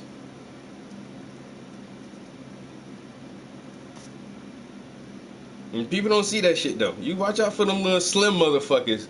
You see me with all my baggy clothes on, you think I'm a string bean under this shit. I ain't. I'm the iron string bean, nigga. You ain't gonna snap me like a twig, bitch. I'm gonna snap back. I don't give a fuck how big you is.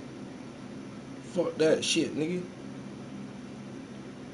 I can take an ass with me. You might beat my ass, but you gonna know you was in a fight. You ain't just gonna walk away all calm and collected and shit, nigga. You gonna struggle for that win, bitch. I'm gonna put you through the motions to get the L, bitch. What the fuck?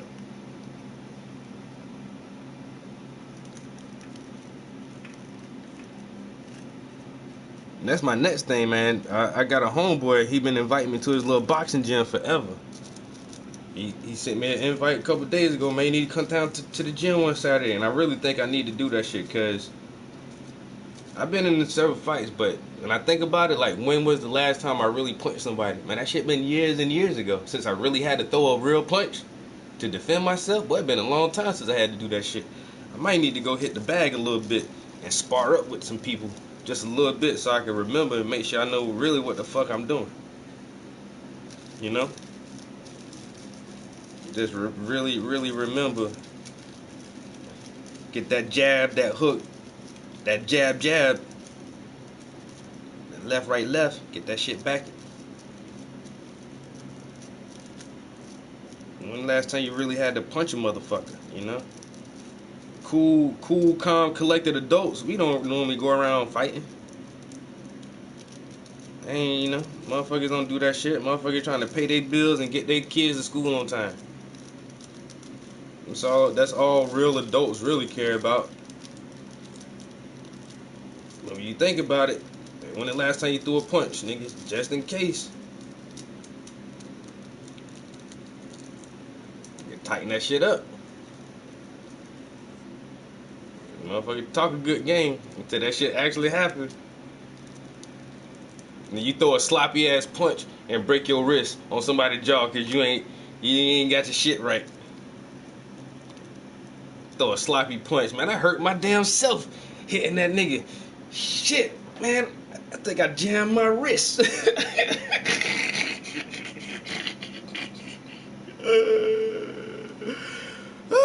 don't want that shit to happen. And then when jam your wrist trying to fuck somebody else up. I always been more of a grappler anyway. I ain't gonna lie, yo. Like in high school wrestling class, but I used to love going to wrestling, and nobody ever wanted to wrestle me. I had to wrestle like motherfuckers twice my size, yo. Swear to God, I ain't even bragging. Like I love to grab a motherfucker, yo. Let me grab you. Come here, get close enough. I'ma dislocate something, your shoulder, your wrist, your elbow. I choke you the fuck to sleep, bitch. Something. I love grabbing motherfuckers, yo. I can throw an okay punch. I say if I get you squared up just right, I'll knock you out. I gotta have that setup. But you get close enough. Come in a little bit closer and let me grab you. Oh, bitch, it's a wrap. Nah, I got you, bitch. I got this motherfucker. Boy, to go. Oh shit, I got a hold of him. Bitch, go to sleep, bitch.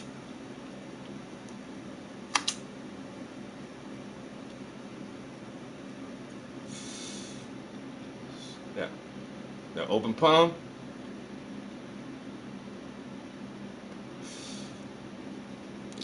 And see, now what I'm saying, even as an adult, like you don't want to do that shit, but my nigga, you need some sense. You need some of this sense. Shut the fuck up.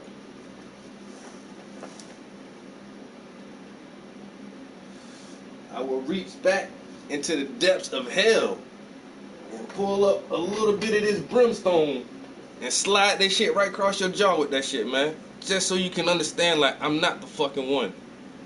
And next time you run into an individual like me, you need to remember this encounter, because you might run into another motherfucker like this who is not the one.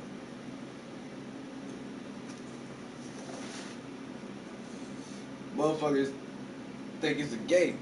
It's not.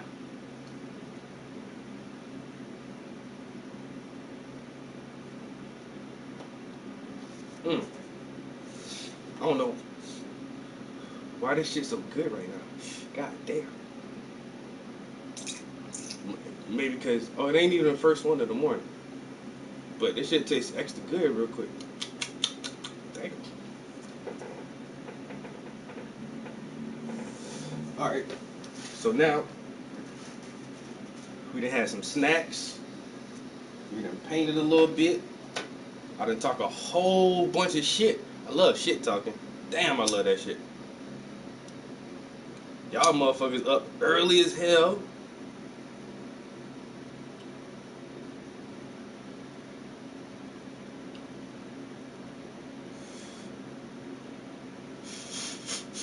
Motherfucker felt that shockwave. Motherfucker, it's 5Gs, motherfucker. Motherfucker pulled 5Gs just now. Woo. That's that shit that snap. You feel all your organs hit your rib cage. Oh shit, nigga.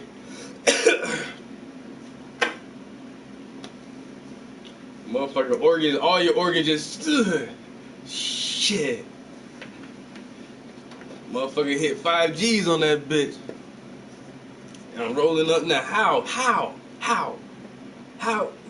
This nigga do not stop, bro. This man is a machine. He's a machine, I tell you. You gotta go to Amsterdam or something, to some smoke fest. I put my money on turn. Who wanna smoke them out? Anybody. Smoke all y'all bitches under the table. Who? You? $1,000? Roll it up. Roll up, nigga. The best. Whatever you got. Please, all bets on my mans.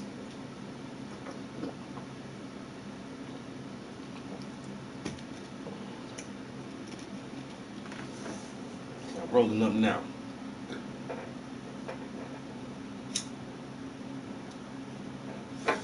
All right.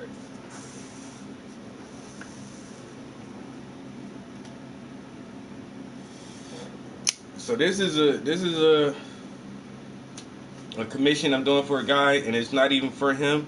From the understanding I get, I think he said that gotta go back. He said that his friend's father passed away, and so he's getting this piece done for his friend, which is pretty admirable. That's some really cool shit for a friend, yo.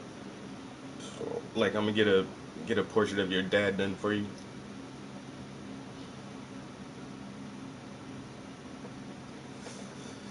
But that's really thoughtful. So, but just like any of my other pieces, it's gonna be a masterpiece. Put my all into this thing. You know, these pieces right here, these shit's gonna be in the family forever, yo. They're gonna be in the family forever. When the person gets this gift, bro, I can't even imagine how they gonna feel. Not just because the art is so good, just the gesture and everything around it. You know what I'm saying? And so, this man's son gonna love this painting forever, and he's gonna, you know, when he's old, he's gonna give it to his kids and say, "Yeah, this was a picture of your granddad." You know, then they give it to their kids, and this was a picture of your great granddad, and it's gonna be in their family as long as somebody can take care of that shit, yo.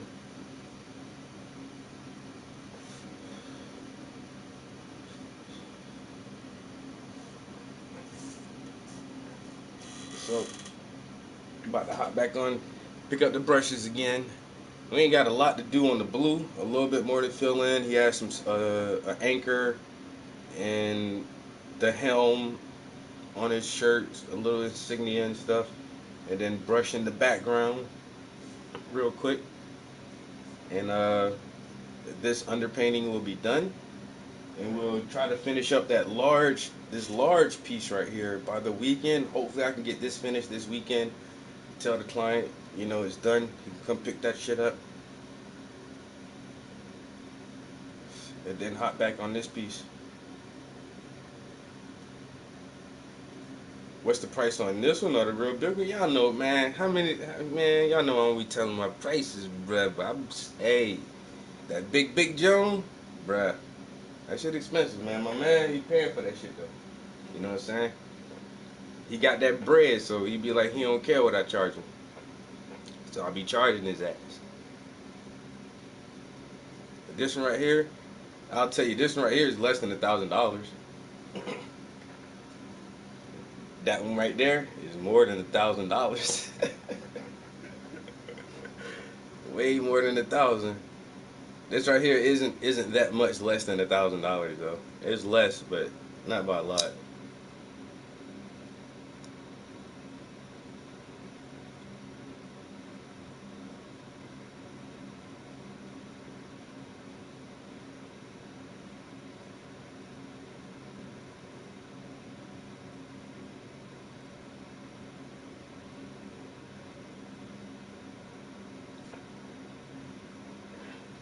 Oh, Shaman 420? Hey, bruh. Come on, man. I ain't even want to be in that situation. I ain't about to cross communicate for you, bro. I got love for you. You know what I'm saying? You know, hey, that's the thing too. Like, man, come on. I can't do that.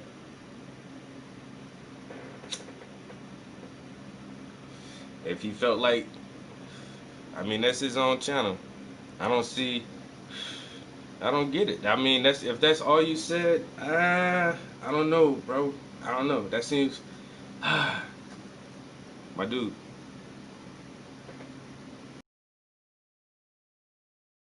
Said, let Floyd rest in peace. I mean, and this is where we're going again, you know, because Grave is my nigga. You know what I'm saying? That's my dude. But he called you a troll? You never trolled me before, though. You know what I'm saying? That's like Bacon Bits. Like, Bacon Bits coming here, and the motherfucker is cool in my stream. Yo, Bacon Bits is cool in my stream. But, like, other motherfuckers be having problems with Bacon Bits and banning them and shit. I don't know. If it ain't my beef, it ain't my beef, bro. That's how I feel, yo. You know what I'm saying? It's just internet. On some real life shit, if we was in person, and that's like, but on some internet stuff, man, it ain't my beef. It ain't my beef, bro. I don't see what's wrong with your comment. Yo, let Floyd rest in peace. I don't sense any kind of negative connotation behind that. Motherfucker, he got a different perspective on how he took it. And Shaman, my dude, that he bought artwork from me, you know what I'm saying? I done did work for Shaman, you know what I'm saying? I've been fucking with him for years. So if that's how he feel, that's how he feel, bro. I can't help that.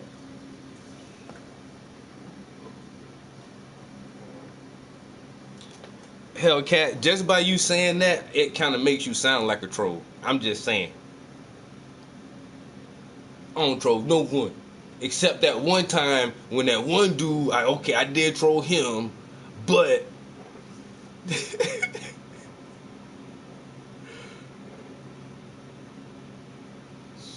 wow. We was just talking about slapping niggas with the G-force, son. Don't. And I'm just let y'all know, please. Yo, watch what y'all say, cause they some moderators in my stream right now. I'm not the only person with the hatchet. It's been so good this morning. Let's chill. We chilling. Cali gave it. Yo.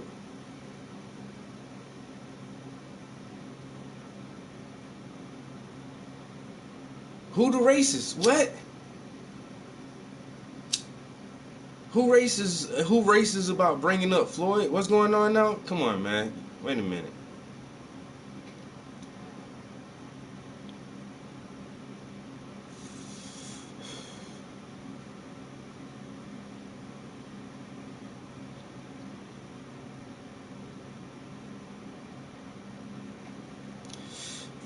Hey, once again, that wasn't my call. You know, I'm surprised Shaman ain't in here.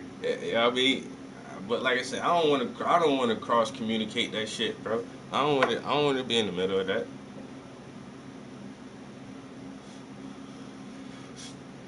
Me personally, is George Floyd like a martyr? Like, did he die for some cause? No. Was his death a heinous murder that should not have happened? Absolutely. Does that bring up certain emotions in the black community? Yes, it does. Should we dwell on this man's death? Yes and no.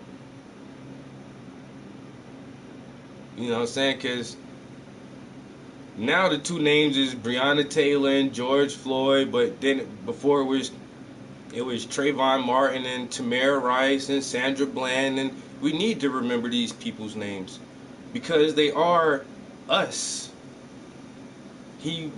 George Floyd is me.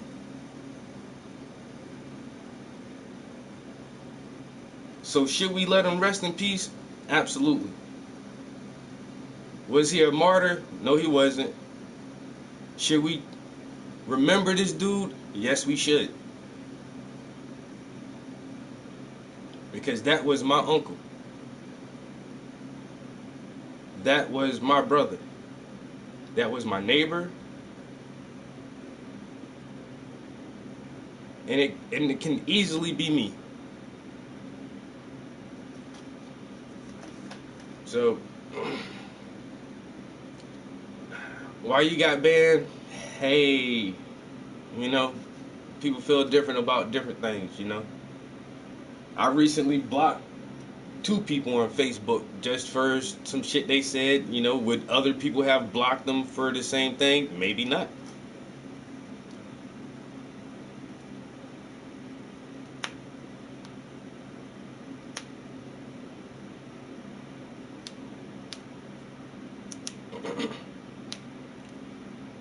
Uh-oh, somebody said goodbye.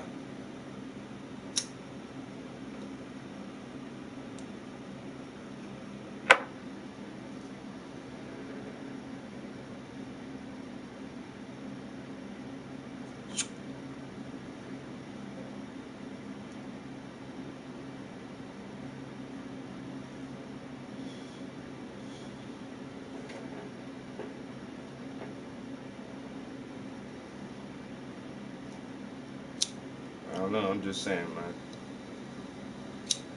I ain't had no problems with you, bro, but Shaman got problems with you. Some other people here got problems with you. I don't know why you be cool. I don't know why you be cool with me and fake with everybody else. Everybody seem to have problems with you, bro. What is that? Am I just blind? Am I ignorant? I don't see the problems. I don't know. I don't know. I try to be cool with everybody.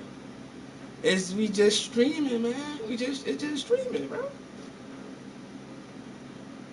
Damn. Nobody don't like you, bro. Nobody don't like you, man. What's that? I don't know. Maybe I try to be Mr. Nice Guy or something. But I feel like we all give people the benefit of the doubt.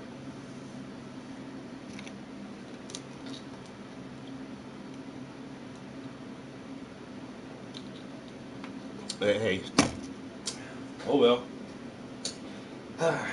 It seems like you fucked that up.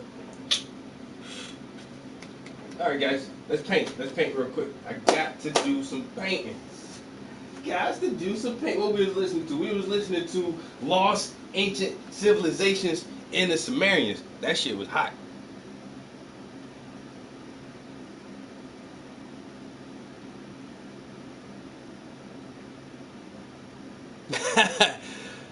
The realist. What? Both. What do you mean? R. There is no R. It's both. Are you a human? Yeah. Yes. I'm a human. Do you rely on separative adjectives? Like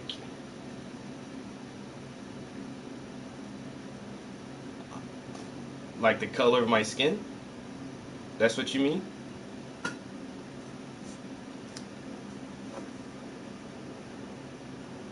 Yeah.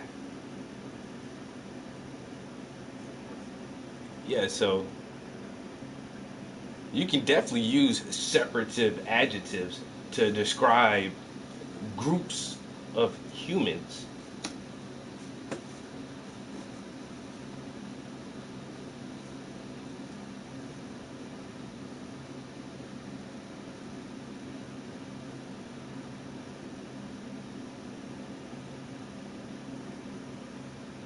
But so yeah, I can use adjectives to describe humans. It's easier that way. And plus, I didn't come up with the classification or separative adjectives for categorizing phenotypes of humans.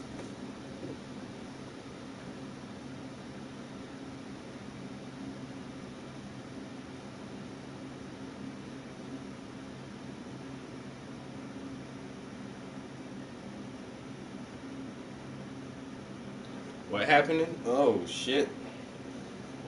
New account.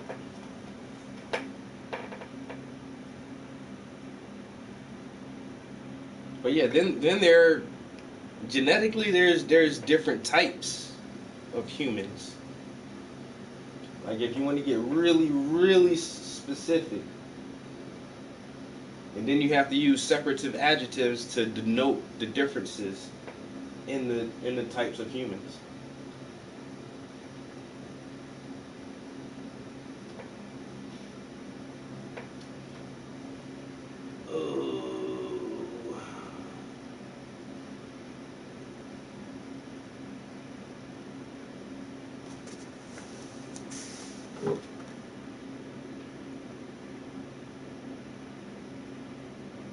Why did I do that?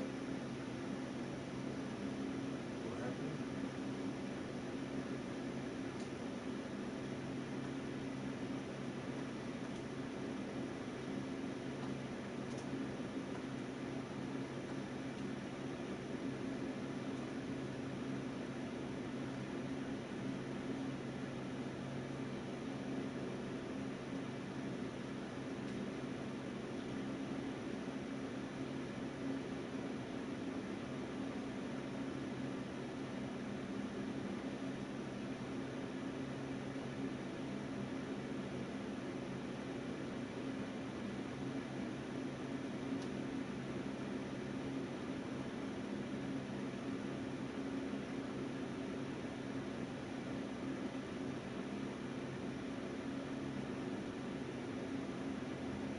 Where is that?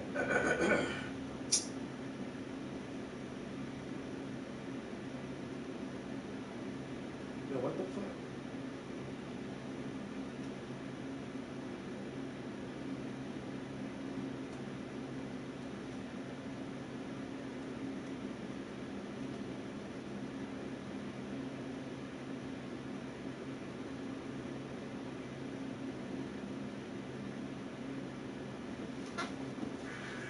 In the language of the US Department of Defense, these are unidentified aerial phenomena, videos which add fuel to the belief of some that we are not alone. The first incident was filmed off the California coast in 2004, an oval shape hovering, and in the words of the Navy pilot who recorded this, not behaving by the normal laws of physics.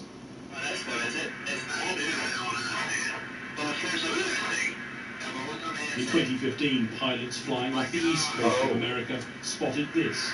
We're going against the wind. The wind's 120 miles from the west. Again, its speed and movement apparently astounding experienced air crew.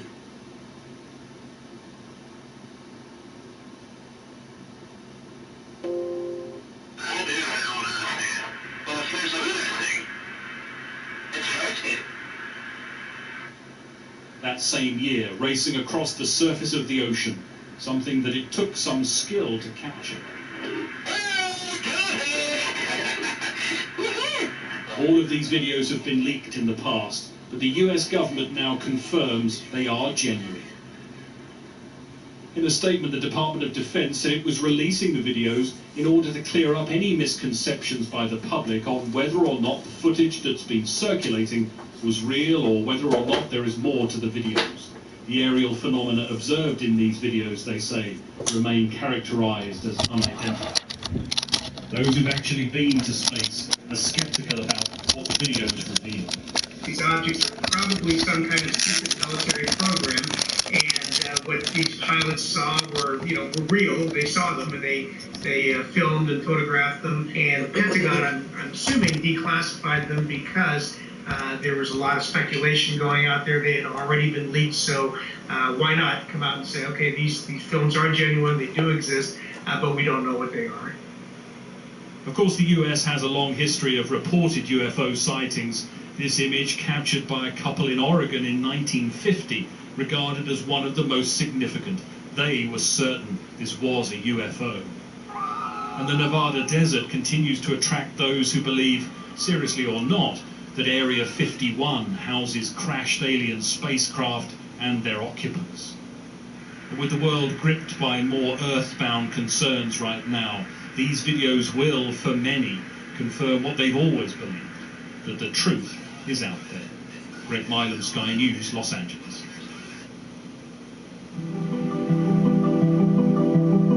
Okay, I keep trying to play this shit as much as I can, yo, but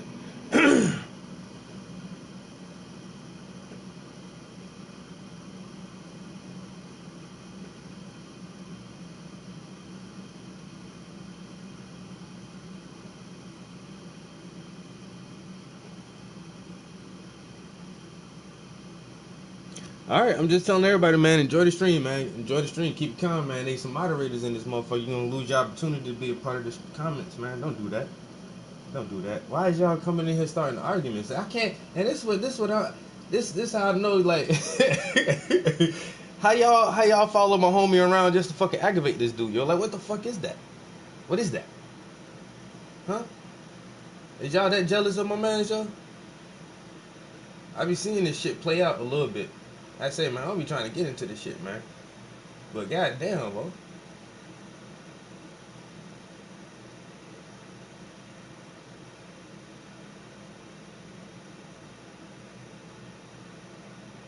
That's some weird ass shit. I'm just saying like that. If I'm in somebody else's stream and I see somebody in the comments, I'll speak to them. Yo, what's up? What's up? I'm in here too, yo.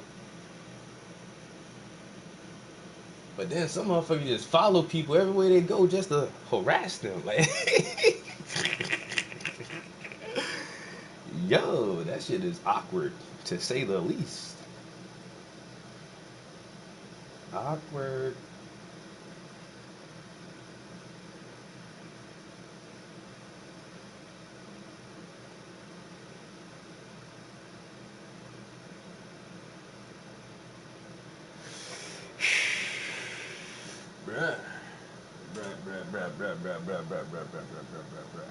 So what they're saying is, listen closely, guys. Listen. Fuck all the other shit real quick, yo. Just listen to me real quick. It's my goddamn stream. Shit. The Pentagon said, okay, we got some shit on camera. We know y'all been leaking these videos. Yeah, they're real. Yeah, they were recorded by our pilots. And no, we don't know what the fuck it is. It is some unidentified craft. And we don't think it's from this world. I mean, do you guys understand? You know, fuck COVID. Fuck all the riots and Black Lives Matter. Fuck all that shit right now, man. This year, in 2020, the Pentagon said we have video evidence of craft that we don't know where the fuck it came from. I understand what that's saying. Aliens, man. Aliens is basically what they're trying to say. Aliens, man. Y'all remember the Will Smith movie, Independence Day? Shit like that. You know? Motherships, extraterrestrial intelligences, and other phenomenon. Alloys and metals that are not from this world. Craft that are maneuvering at incredible speeds that are not capable of, none of our machines are capable of. They just admitted that shit. Huh? Aliens, man. You know what movie I watched last night? I'm not gonna lie, yo. 1994's Stargate. Had to watch some shit. I might watch Contact today. About to be on my alien shit, man. Aliens. I mean, I said this shit, like, when I first heard it, this was like months ago, and it still seems like nobody cares that aliens, nigga.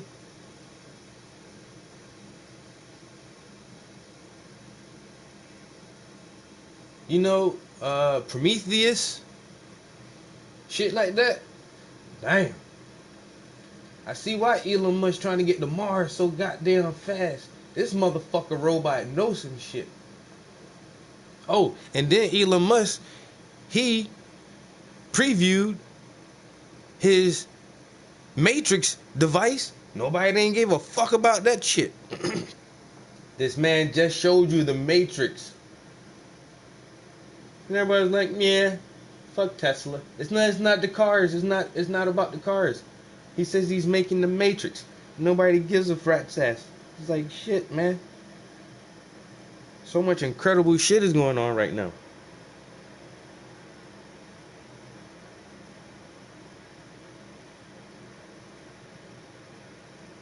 That's what I'm saying. Like, they aired that, they said that shit like once or twice, and then it's like, man, it's a dead story. Nobody cares. Who gives a fuck about the alien craft that are flying around? And the Pentagon knows it's not from this world. They said they don't know where this shit comes from.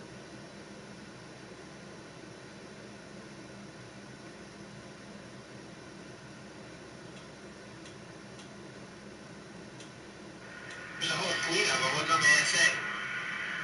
My gosh. They're going against the wind. The wind's 120 knots to the west. Oh, okay, dude.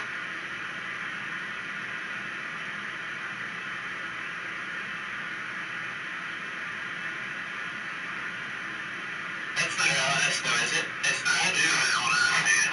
Well, if there's anything, it's rotating. It's rotating, going faster than anything they've ever seen, and rotating against the wind.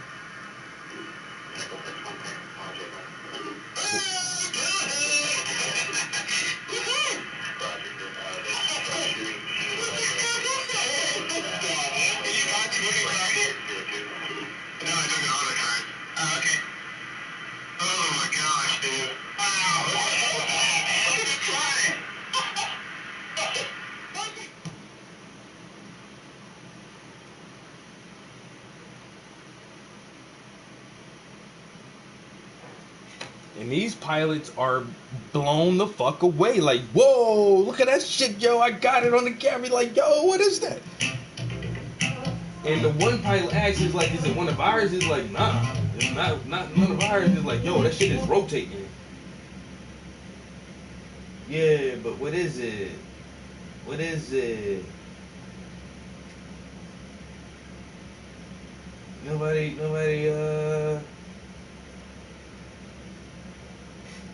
Hey everybody, it's Mover, C.W. Lemoyne, author of the Spectre series and the Alex Shepard series. If you're looking for something to read during the quarantine, please check out a book. It does help support the channel.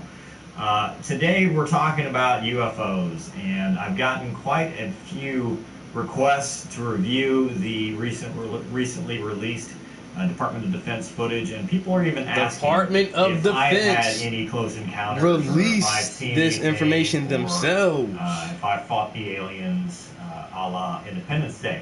And so, no clickbait here. Independence I don't Day. know anything about UFOs. I've never seen one. I've never experienced one. I have seen things that I have not been able to identify. They most likely were airplanes, because that's the whole definition of unidentified flying object. It's just something you don't know what it is, but, you know, I've seen balloons. I'm like, oh, that's a weather balloon, which are pretty cool. They fly really high. But personally, haven't seen anything, don't know anything about UFOs or aliens or anything like that. But we will break down the FLIR footage. But first, I would like to read the statement the Department of Defense released when they released the footage, and then we'll talk about the individual FLIR tapes themselves separately. So hope you enjoy this episode. 3, 2, 1,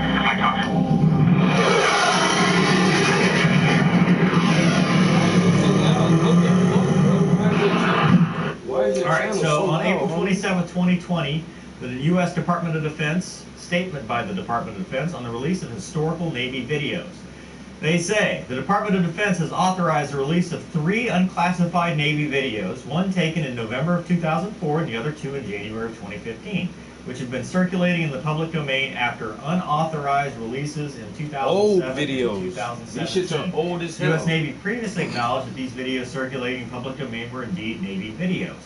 After a thorough review, the Department has determined that the authorized release of these unclassified videos does not reveal any sensitive capabilities or systems and does not impinge on any subsequent investigations of military airspace incursions by unidentified aerial phenomena. DoD is releasing the videos in order to clear up any misconceptions by the public on whether or not the footage that has been circulating was real, or whether or not there is more to the videos. Aerial phenomena observed in the videos remain characterized as unidentified. Released videos can be found at the Naval Air Systems Command Freedom of Information Act reading room, the documents, and that is where these 3 videos come from. Let us take a look. So basically what happened, it wasn't supposed to release the videos, and that's because FLIR footage, typically the systems can be classified depending on what's on them, and that's not because of UFOs or anything like that. It's just because we have weapon systems. Weapon systems are classified. I mean, that's just the way it is. You can't, you can't film certain targeting systems. You can't film certain things. So it was not an authorized release for them to do that, and he probably shouldn't have. But after going back, they looked at the footage and said, yep, nothing on here is classified. There's no targeting. There's no weapons information. There's no other things that maybe our adversaries can get. So, yeah, we're going to go ahead and release this. They have established the unidentified aerial phenomena reporting program, but that's kind of not part of this specific thing. These are just videos of stuff that they didn't know what it was. So here we go. In no particular order, we're going to go through the 3 videos. So this is the first one. It's called Go Fast.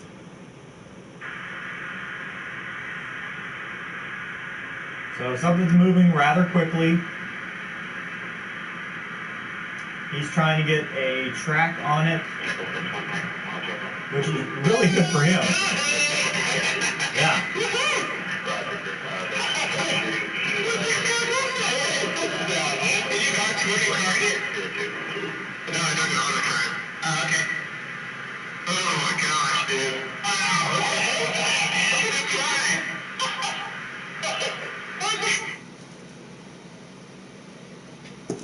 All right, here's video number 2.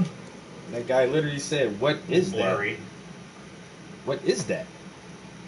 What if it is like some of our, you know, competitive nations? What if it is like a Japanese motherfucking Joan or something?" Yeah, this is the 2003 one.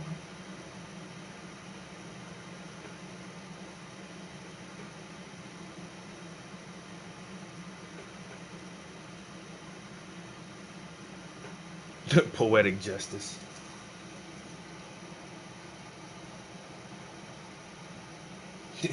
They'll domesticate us like And cows. here's the last one.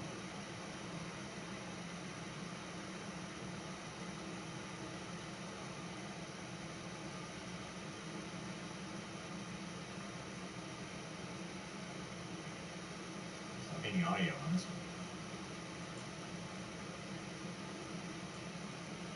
Yeah, no audio. Which I'm sure you've all seen before, but I wanted to let them play before we break them down.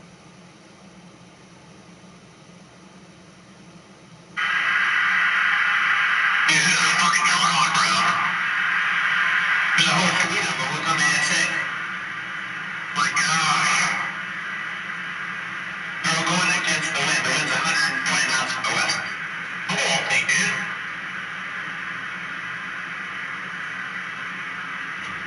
These guys are confused.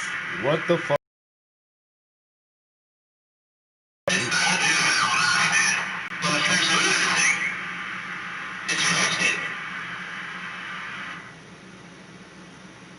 Some heavy lifting, but don't have the space to bring in the big machines? Spider Crane is your lifting solution. Working inside, outside.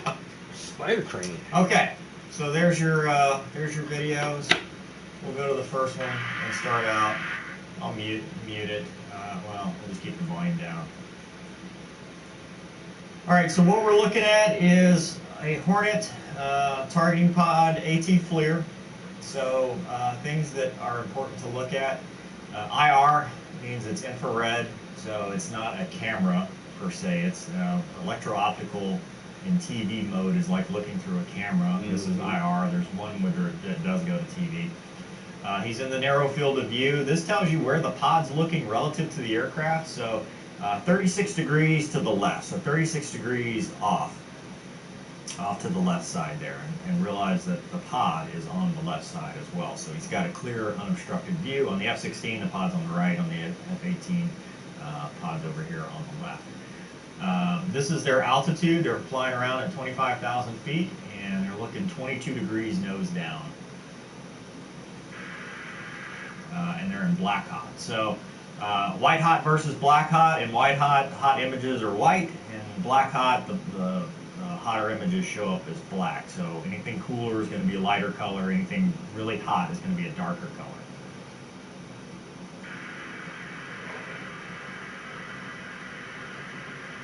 So right here, it's moving. They're looking over here, and it's kind of moving across. And he's really doing a good job of trying to track the thing, because I tell you, it's not easy, because you're slewing the pod around. I think he had a Wizzo doing this. I don't think the guy in the front was doing it, but I think he had a Wizzo that was working the pod and doing a really good job of trying to maneuver that.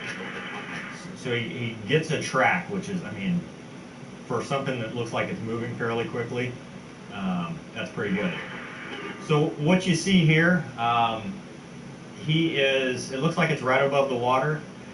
4.3 miles is the range, so it's a little over 4 miles from them based on what the computer is ranging. Now, I don't think he's lasing it, so it's just basically doing, trig to figure out what the math is, and 210 knots V sub C. So it's got a closure rate toward them of 210 knots. So it's, even though it's over here, the angle, it's moving fast enough that it's actually closing toward them. So it's going really fast if the system is calculating it correctly.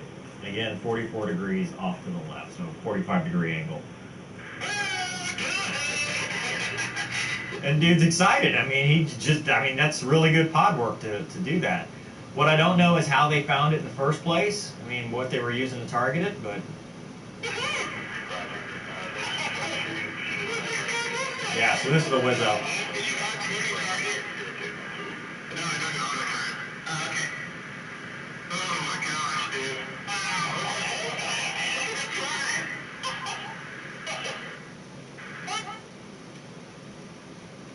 Alright, so what's really weird, if he's in Blackhot, I mean, he's tracking this. It's actually fairly cool. It's cooler than the water around it. So that's interesting. You would not expect that. But it's very small, and it's only 3 miles away. So it's something that's not very big. 3 miles away in narrow field of view should be something, I mean, whatever it is, it's not a large object that he's tracking. Which, I mean, it could be it could be anything. It could be a missile. It could be a drone. Probably a drone. Possibly a drone. I mean, all right, on this one, this one's kind of potatoey. I think this is the 2003 one because you can tell it's an 8mm tape that's been recorded. So he's looking 5 degrees up. He's in IR mode. He's in white hot, as you can see there. So that's a hot heat source. And he's basically looking straight ahead, 4 degrees off to the right. So pretty much straight ahead. And he's flying straight and level at 20,000 feet. So this thing appears to be flying away from him. There is no ranging source. There you go. He tries to zoom in, and it's just a blob. So he goes to TV mode, which TV mode is electro-optical. It's an EO mode. It's basically a black and white image. So all he's seeing is a black speck because it's so far out there. I mean, he's looking 5 degrees up at so 20,000 feet. So it's a little bit above him, and you'll see here in a second. We'll try to get some ranging off of it, and 99.9 doesn't mean that it's 100 miles away. It just means that it can't. It has no confidence in how far away it is, so it's not giving you any valid ranging information. 99.9 is just, it's like saying infinity. It doesn't know how far it is. It's just really far away is all the system knows. So it goes back to white hot mode in the IR mode, and it's just, I mean, it's a heat source. You see a heat source, and there's no telling what it is. So, I mean, there's not a whole lot of data here. I mean, this really could be anything. And then it just loses track. So, doesn't look all that, nothing all that special about it. All right, let's look at the last one. 2 degrees down, 54 degrees off to the left. There's an IR. 25,000 feet. They're doing 0.58 Mach. I mean, they're not obviously doing anything really all that tactical. Yeah, this is fucking going on, bro. There's a whole fleet of them. What's the man say?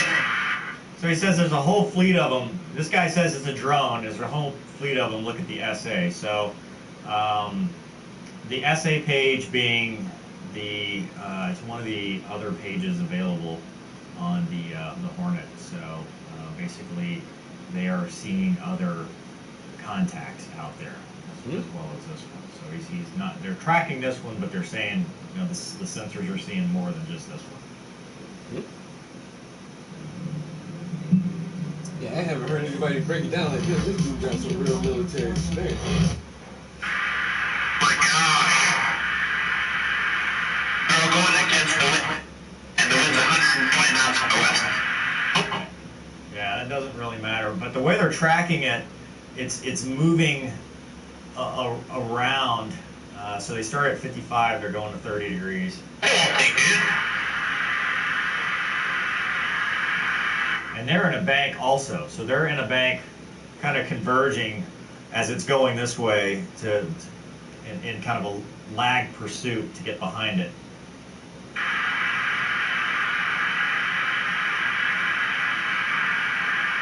That's not Alaska, is it? It's not. It is Alaska.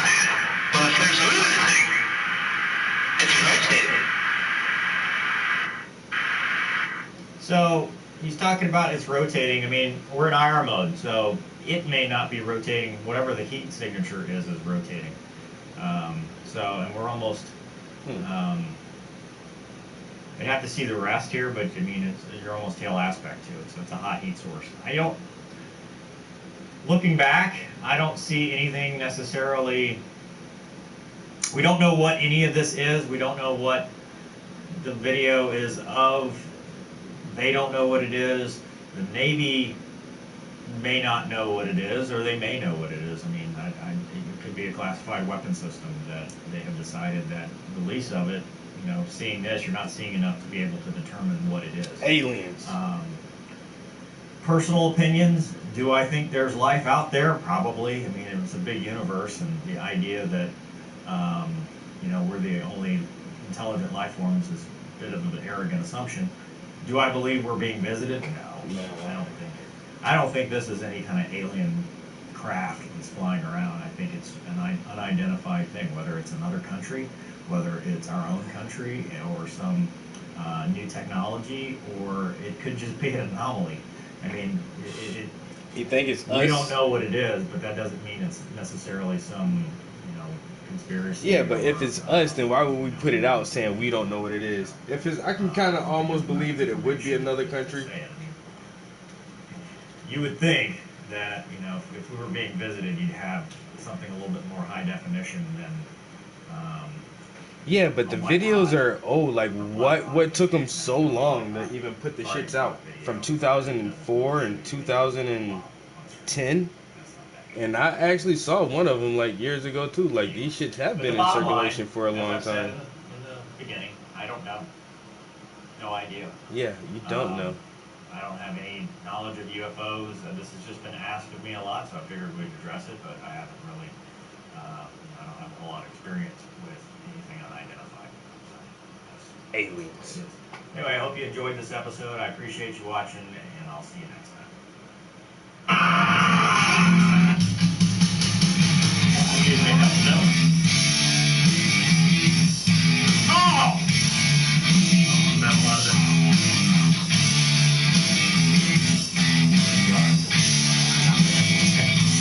Usually fine with the doorbell.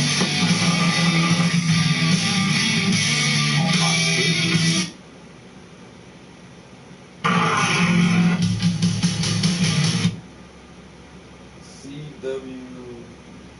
Lamone?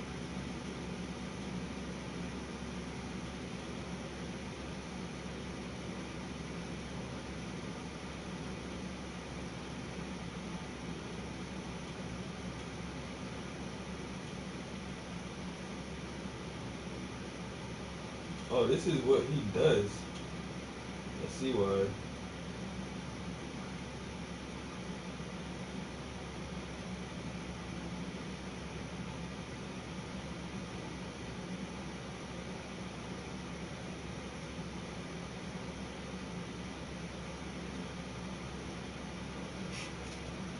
Strong, versatile, revolutionary, flexible. The Spider Crane 090 and 200 series cranes are the choice lifting solutions for tough-ended.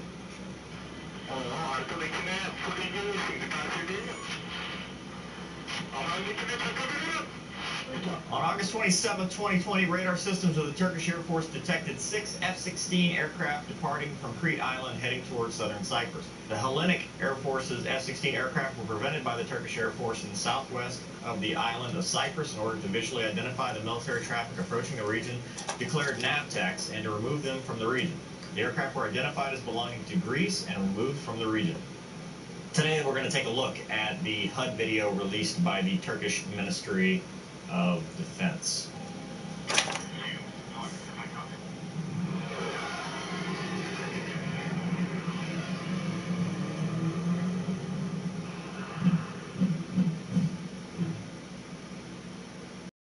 Everybody, it's Monday. I'm Uber C.W. Lemoyne, author of the Spectre series. If you're looking for aviation, military espionage books to check out, Spectre series is related to that. It's F-16 pilot. I flew F-16s if you're new to the channel, also F-18s. And today we're going to take a look at the video released on Thursday. Well, actually, it was released Friday. It happened on Thursday of 6 Hellenic Vipers that were intercepted by Turkish Vipers. Now, this came up last time I did one of these videos, and people get pretty pedantic about my use of the word Viper. Any F-16 pilot or maintainer or anybody who's ever been around the F-16 calls it the Viper. There's no differentiation between a Block 40, Block 50, they're all Vipers. I know in later blocks they have more officially been called the Viper, but the Viper has been a nickname since the 70s in Battlestar Galactica. The pilots started calling it that, and that's just what we've called it. So my whole career I've called it the Viper no matter what block it is. And so today I'm going to talk about it, and when I say Viper, I'm not specifically referring to a block. I'm just saying F-16. So let's take a look at the video. I had a viewer actually send me the video on his YouTube channel where he actually did closed captioning. Here we go. Owners are raving about Leaf Filter, the #1 rated gutter protection system. If it keeps out. Locked. We'll go through it one time, real time, and then I'll break it down. He's breathing. I'm glad we had that translation.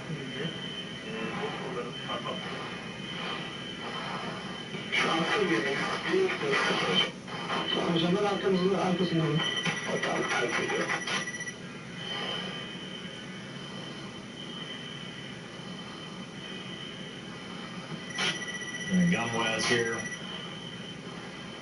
Wes, weapons engagement zone. He's in a dogfight mode. We'll talk about what the symbology means here in a second.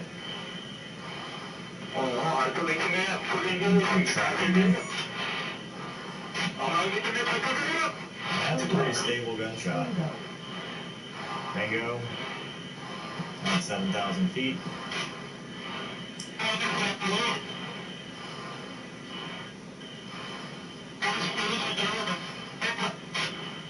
Yep.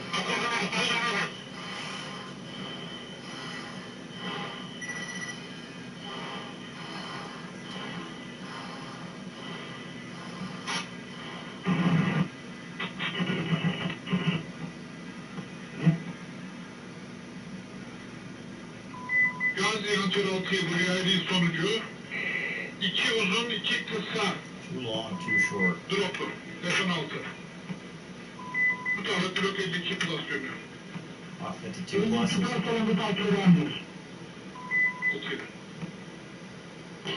Ben sizin gücünüzü en güçlü tanımlamak için zaten. Anlaştık.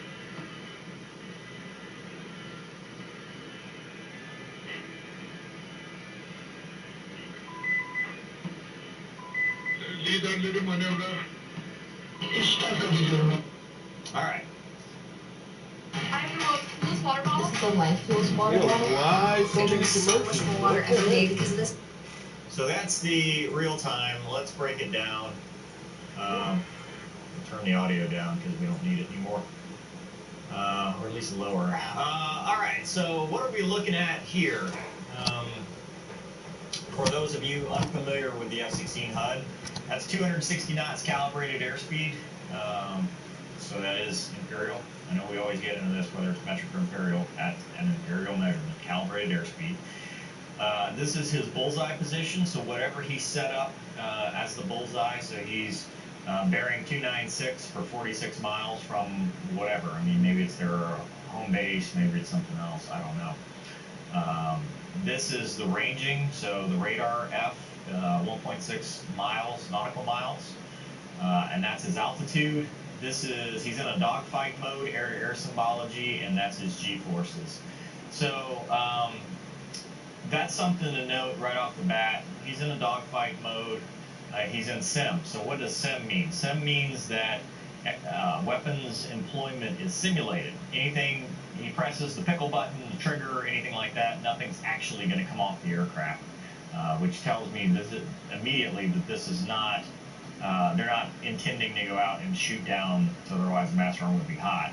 This is more of what we saw in the last video, where it's kind of a, it's an intercept, but they're not intending to start a war. This is not going to kick off any kind of, shooting, because he's in semis. He's not intending to do that, which is, with live weapons, presumably on the aircraft, we obviously can't see what the Turkish jet configuration is. You know, Sim is an okay place to be. Off is a little bit better, but Sim gives you all the symbology and stuff. So Sim's a good place to be, and I don't see him ever actually pull the trigger or hit the pickle button, so that's a good thing too. And we'll talk about the AIM-9 here. So right now, he's 1.5 miles away. He's basically in lead. You can see the cross up here, the bore sight cross. So that's the bore sight of the aircraft. So his nose is out front. This is the computed gun sight. The diamond is the AIM-9, which is tracking the aircraft because of the radar lock. You can hear the growl. That means it knows there's something there, but he hasn't. It's called uncaged, so you never get a solid tone, which means he doesn't intend to actually shoot the AIM-9 at any time. You just hear that constant growl the whole time throughout the video. All right, so this actually cuts to another part. So we went from 1-point-something miles to right inside of, or right outside of 3,000 feet. He's well in lead now. The other aircraft's in lead. He says he's in 6 miles. I got it blocked. That might be the other, his wingman or his flight lead or something, because this guy is inside of 2,000 feet now. So he goes to lag, and then we get, now it's something else. So this is a lot of different separate clips. I don't know if they gave us video clips of all 6 aircraft or what, but this is not one solid engagement, because you can see now we went from 26,000 feet down to 11,000 feet. So these are obviously separate engagements. So it's not quite as complete as what the Hellenic Air Force did in their video, where it was one continuous engagement.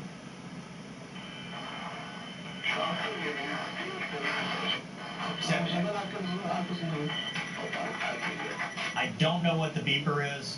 You got to understand, F-16 blocks are different between each block and also between countries. So this is not 100% what I'm used to flying. I don't know. I've never heard a beeper on any of the F-16s I flew, so I don't know how they have that set up. It's obviously not a G-rate beeper because he's only pulling a G.5, so I don't know. But what you'll see here too is this little circle predicts where the bullets are. So if you put him in between a plus and a minus and put that little circle there, that's pretty much a gun's track. So that's what he's looking to do.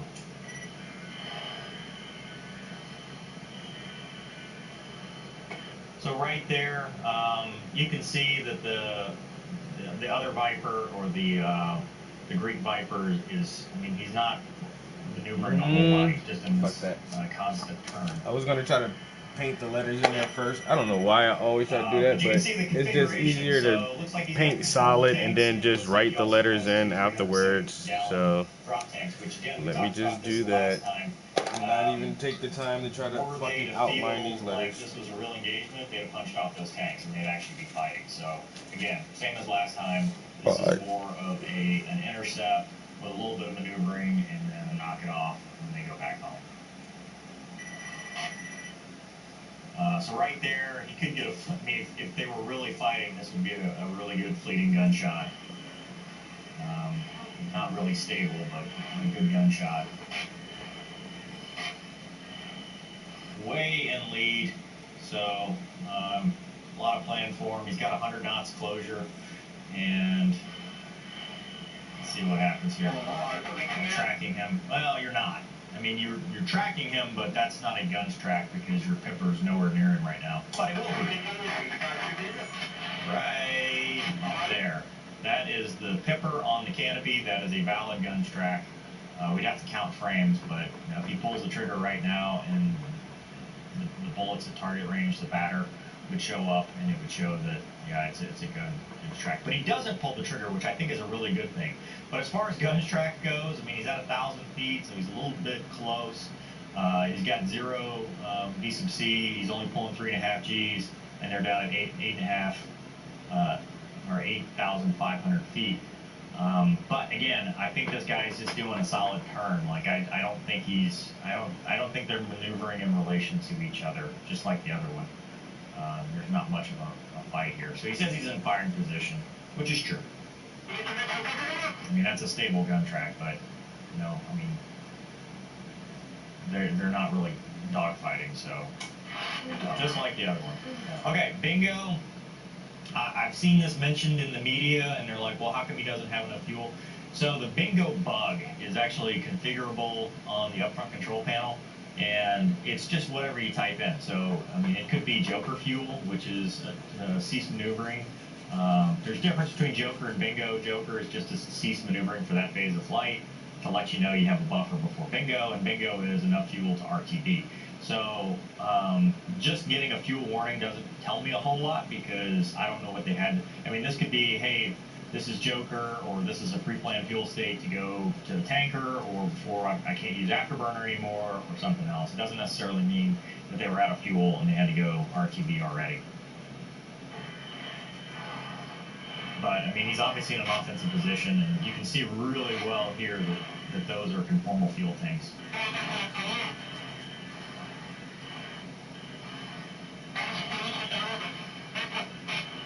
And is obviously in a very offensive position, but again, they're at 6,000 feet, 230 knots, and 2.5 Gs. So, and you don't see,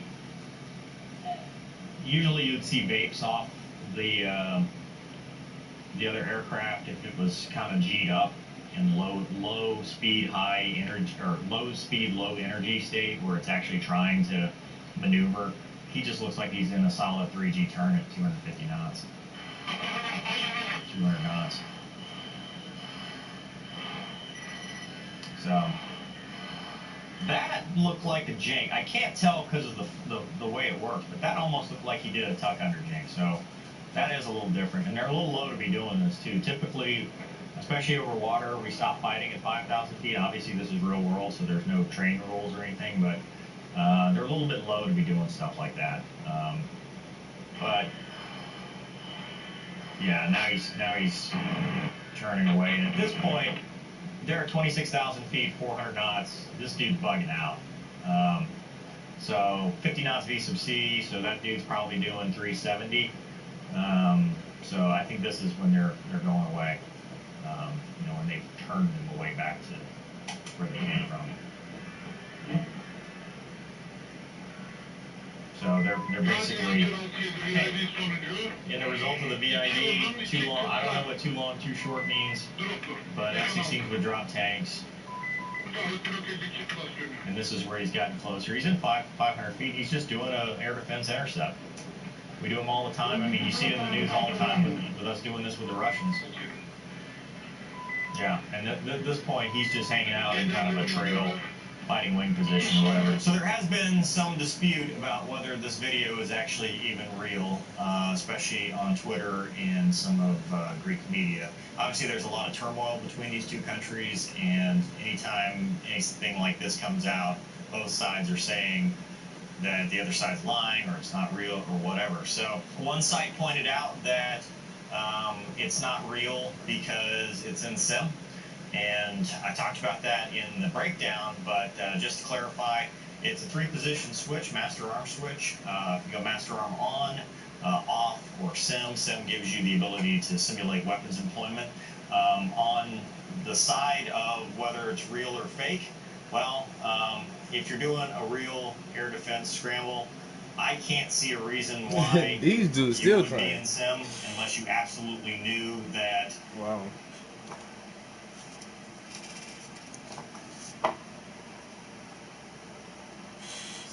So crazy.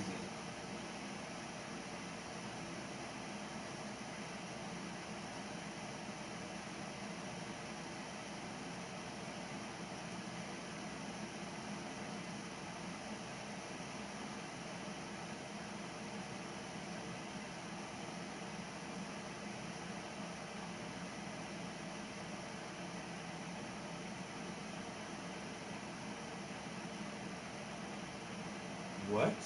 22 hours ago. What? I missed this yesterday?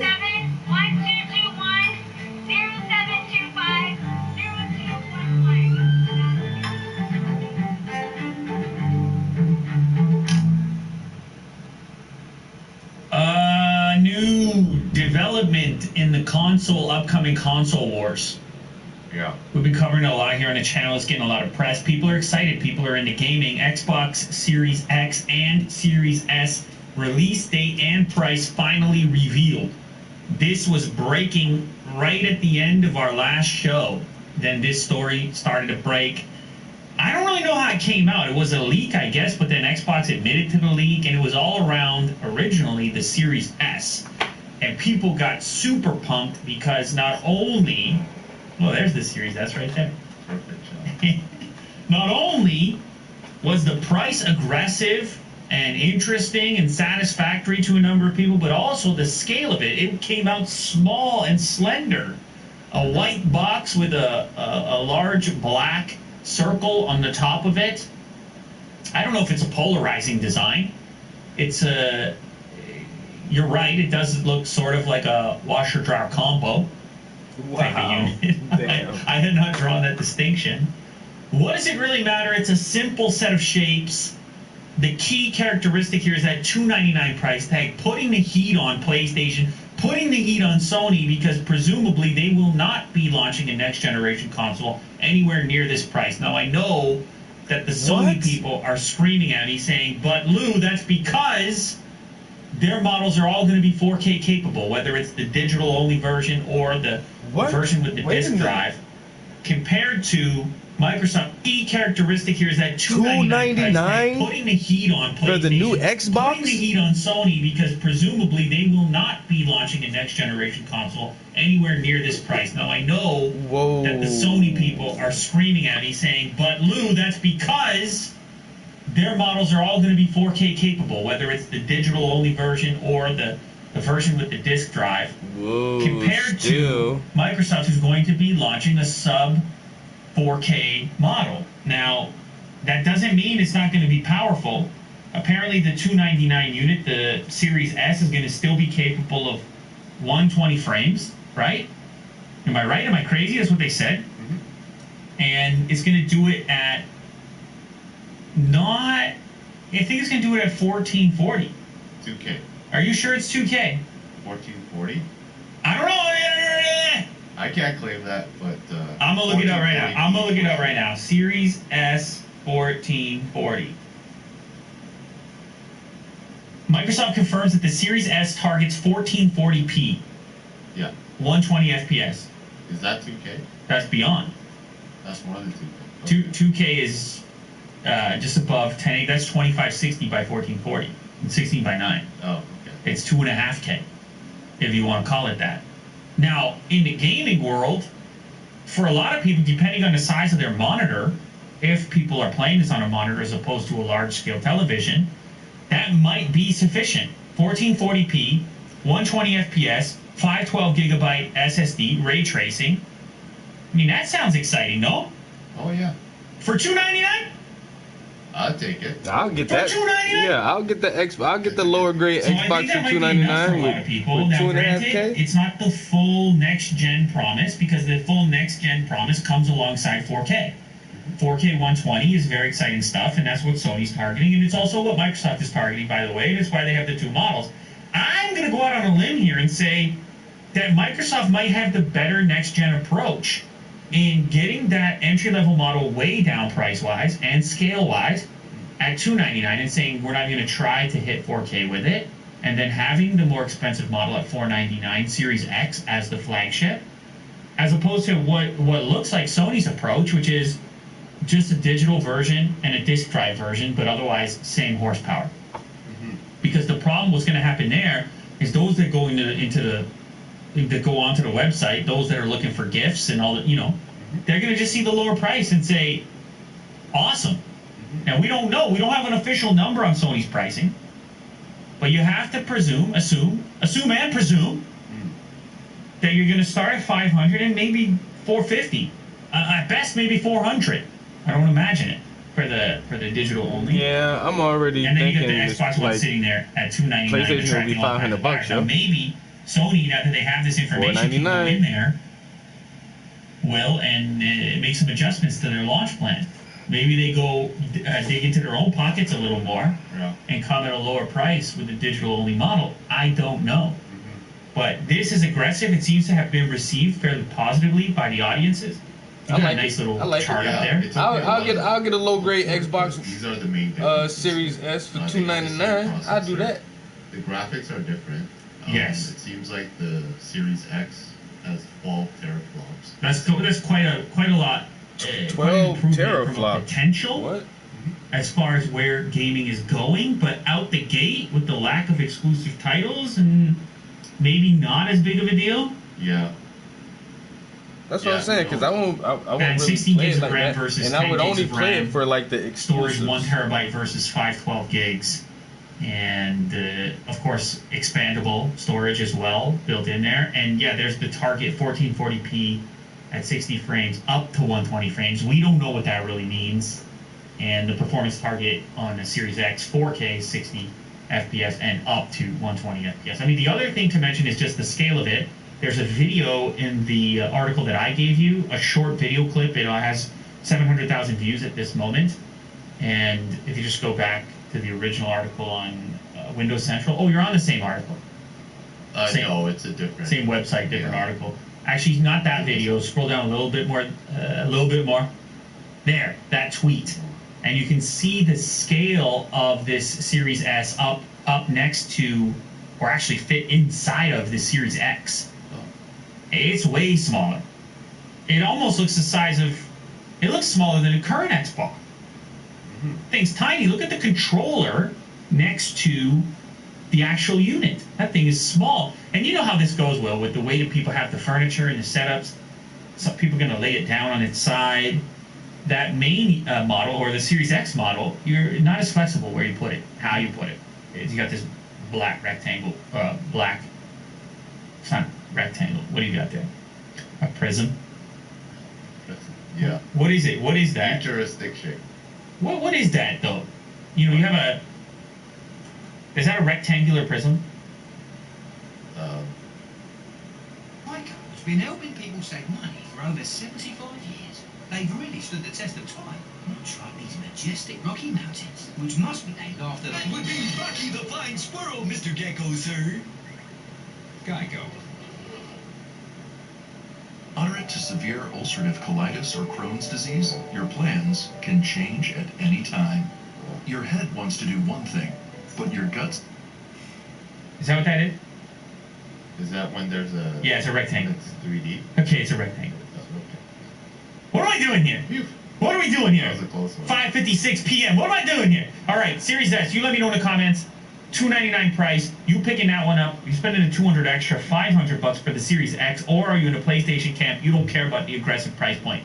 You let me know down in the comments. Is this really next gen if it's not 4K? That's what I want to know from you as well. Apple's having an event. There was a lot of talk on Twitter about some upcoming event. People, a lot of speculation.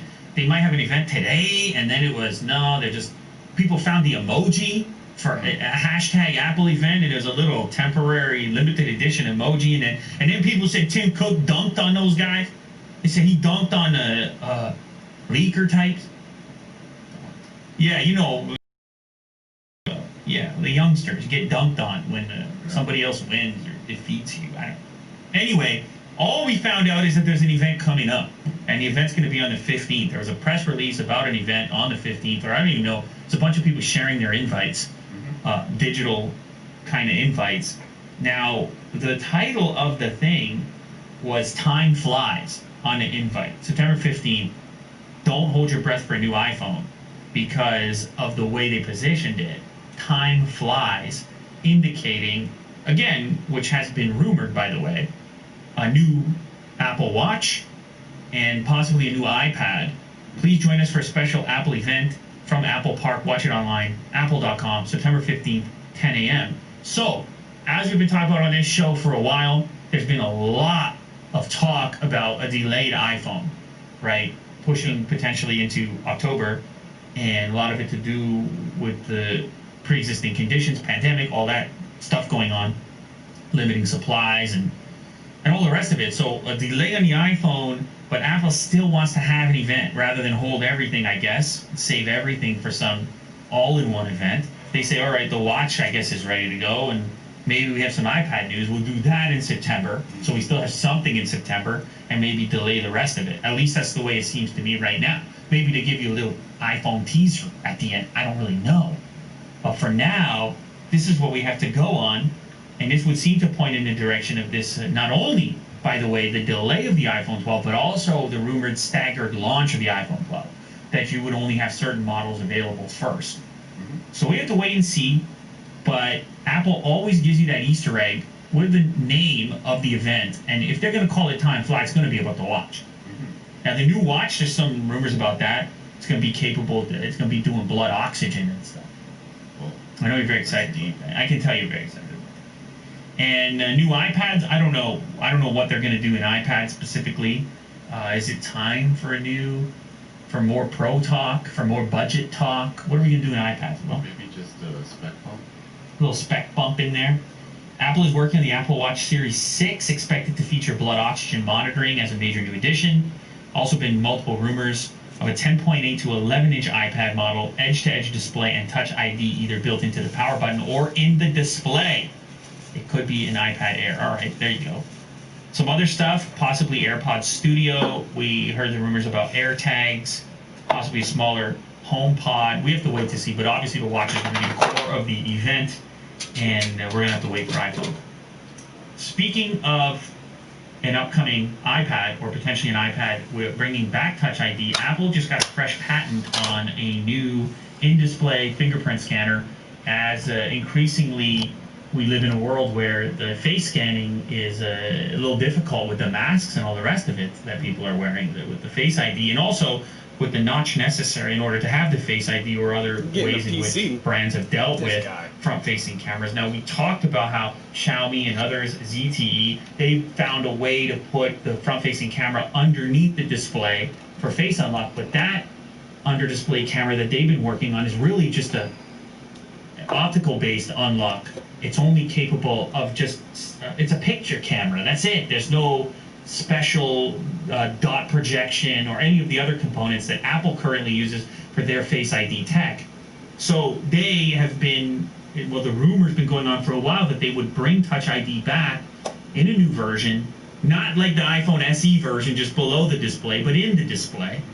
And we just talked about the rumor that it may be back either in the button or in the display with an upcoming iPad.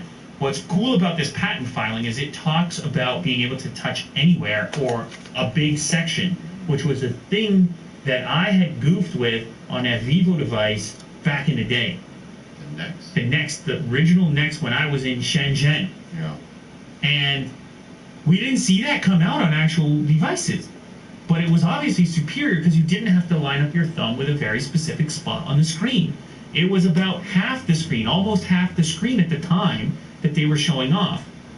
Now, what Apple is suggesting, or at least what this is suggesting in this patent filing, is that potentially, Will, what you could have, if you loaded up, the App Store, if the App Store icon was in the same location as that panel, all in one shot. Imagine you touch that section, knowing you want to unlock the App Store to purchase something, and it's scanning the fingerprint at the same time that you touch the icon, because it's underneath the whole display, or half the display. Now it's doing 2 for 1. That could be exciting. Yeah. I'm just talking. I'm just talking, and it's just a patent, but this is the future. This is what we want. You can imagine you launch into an app that requires your credentials, and the app is unlocked as you tap the app. Right. Yeah, very cool. I'm just a guy talking. You know. I'm just looking at a patent. Xiaomi, speaking of patents, they're envisioning a phone with bunny ear pop-up cameras. You love this story, Will. Well, it was kind of cute, just looking at the picture. You're a sucker for a cute story, for some cute tech. Yeah. They're always patenting it. They're sitting there reimagining front-facing cameras, fingerprint scanners, all the rest of it, just like everybody else is. This particular patent pops up 2 little bunny ear-looking cameras, which would be able to shoot forward and back, so you could get a multi-camera setup. Now, that's a really small setup. Could you get all the components you need in those little bunny ears? I don't really know, but everybody's looking for a way around the notch or the hole punch, and this would effectively give you a seamless design on the front and the back, because each of these bunny ears would have cameras facing backwards and forwards in this particular design. It's super early stage, by the way. Everything else about it looks like a typical smartphone. In fact, you can't make out too much. It's intentionally rudimentary in a patent filing, But who knows? Maybe in the future, alongside your in-display fingerprint scanners, you're having a bunny ear, what Willie Do would like to call a cute bunny ear smartphone for all your cameras. I don't know why this would be the effective way to pop it up. Yeah, Can't you I was just gonna ask you, like, is there like some sort of hardware innovation? I don't know. Like, why is this superior to just some module coming up like OnePlus did on which model was it? The 7 Pro. Pro T. There were some might have been some teasing. I mean, you can't keep it together these days. But anyway, OnePlus did it. Others have done it. Vivo has done it. You have the motorized. Oppo has done it. You have a motor take care of things, and you have a little, whether it's a little stack, whether it's a cylinder or whatever shape they want to do it. And I don't know about the pop-up camera. Yeah.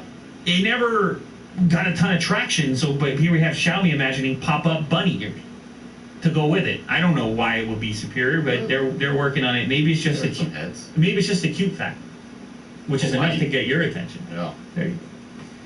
Google, the Google Phone app is now coming to non-Pixel devices. We talked about that before, but it's also coming with verified calls capability. And I know you care about this, Will, because you hate the spam calls. I mean, you get these, you pick it up, you're like, oh, gee. Anyway, so what this aims to do is put a verified badge next to a real company that's not a spammer, so that you can improve, well, your experience and also the experience of the business. In some cases, the business really needs to get a hold of you. Maybe you got a booking at the barber shop, and they got to call you up and be like, hey, man, we got to move that booking around. In which case, if you didn't store that barbershop in the phone, or I don't know, it's not registered, or for whatever, you might just like ignore that call. And this does happen from time to time. All the time. All the time. So now I could say, nope, verified. It's a real business. It's not a spam call. Willie Do, please pick it up. And so Google claims, by the way, that this helps reduce business costs by identifying relevant calls to users in a trustworthy way. What else do they say? They say, for instance, banks calling to alert a customer about a possible fraudulent transaction. It can increase answer rates by stating the call reason. A food delivery or logistics company can do the same to make sure customers can coordinate and make themselves available, because no one's picking up the calls anymore, man. You just let it ring out. So this is some really cool features, some really cool learning going on. And now it's not just Pixel people that can go ahead and enjoy it. Instead, you can download the Google Phone app from within the Play Store and now use it on any device. For some reason, they're saying it's currently verified calls is rolling out first to the US, Mexico, Brazil, Spain, and India, although more countries are following shortly after, and businesses can choose to participate in the application so that people will pick up their calls. Yep. Which is what any business would want. So, cool stuff there. Speaking of Android, we have a little dongle here bringing Android Auto wireless to more vehicles. Guy comes up with a dongle, Will. So you don't need to plug in to get onto the Android Auto. I think it was actually a Kickstarter, raised a bunch of money. It's called AA Wireless Dongle, clever little device that will plug into the USB port of your car, which has Android Auto, but then it will enable the wireless connection piece with your smartphone. There's a little video there. There's a kid. They raised a ton of money. Holy moly, Will. A lot of people want this. They raised over $500,000 in Canadian funds. Obviously, that's a few less in USD, but it's still a bunch of cash, Will. That might be $300,000 in cash, maybe something like that. Yeah. Now, they did list, it'll work kind of, they have a list of cars they've tested it on. They expect it to work, the core functionality to work on almost all cars that have Android Auto, but depending on the model you have, you may, if you check the list, you may see how functional it is for you. But I love this idea. I talked about it before. More and more cars supporting this. This is the futuristic approach. You just step into the car, you don't worry about plugging in, and all of a sudden the best stuff on your phone, Google Maps and all the rest of it, is right there on the car's display. You're less distracted by the phone. And of course, you see the guy on the right. Nobody wants to be the guy on the right. He's carrying the cables around his neck as he goes, he's trying to go home for dinner. He's got the cables around the neck. I mean, that's no good. That look is no good. The other guy's got the fancy candle at dinner because, well, of course, he's using AA wireless. I'm just explaining the Kickstarter video. Yeah. And of course, the Kickstarter video worked. 5,000 plus backers, almost $500,000. And so go check it out for yourself. This continues to roll out for more users, but if you have an older vehicle, this could be the way to do it. That's the little dongle. Plug into the USB port. Xiaomi, they made some news with this new Poco X3. I don't know if this came onto your radar or not, but you know the conversation around the spec, the money, the value proposition. People want to know, what can I get for less? They want to know, what can I get for around 200? They want to know, what can I get for around 250? This is the question in the world right now.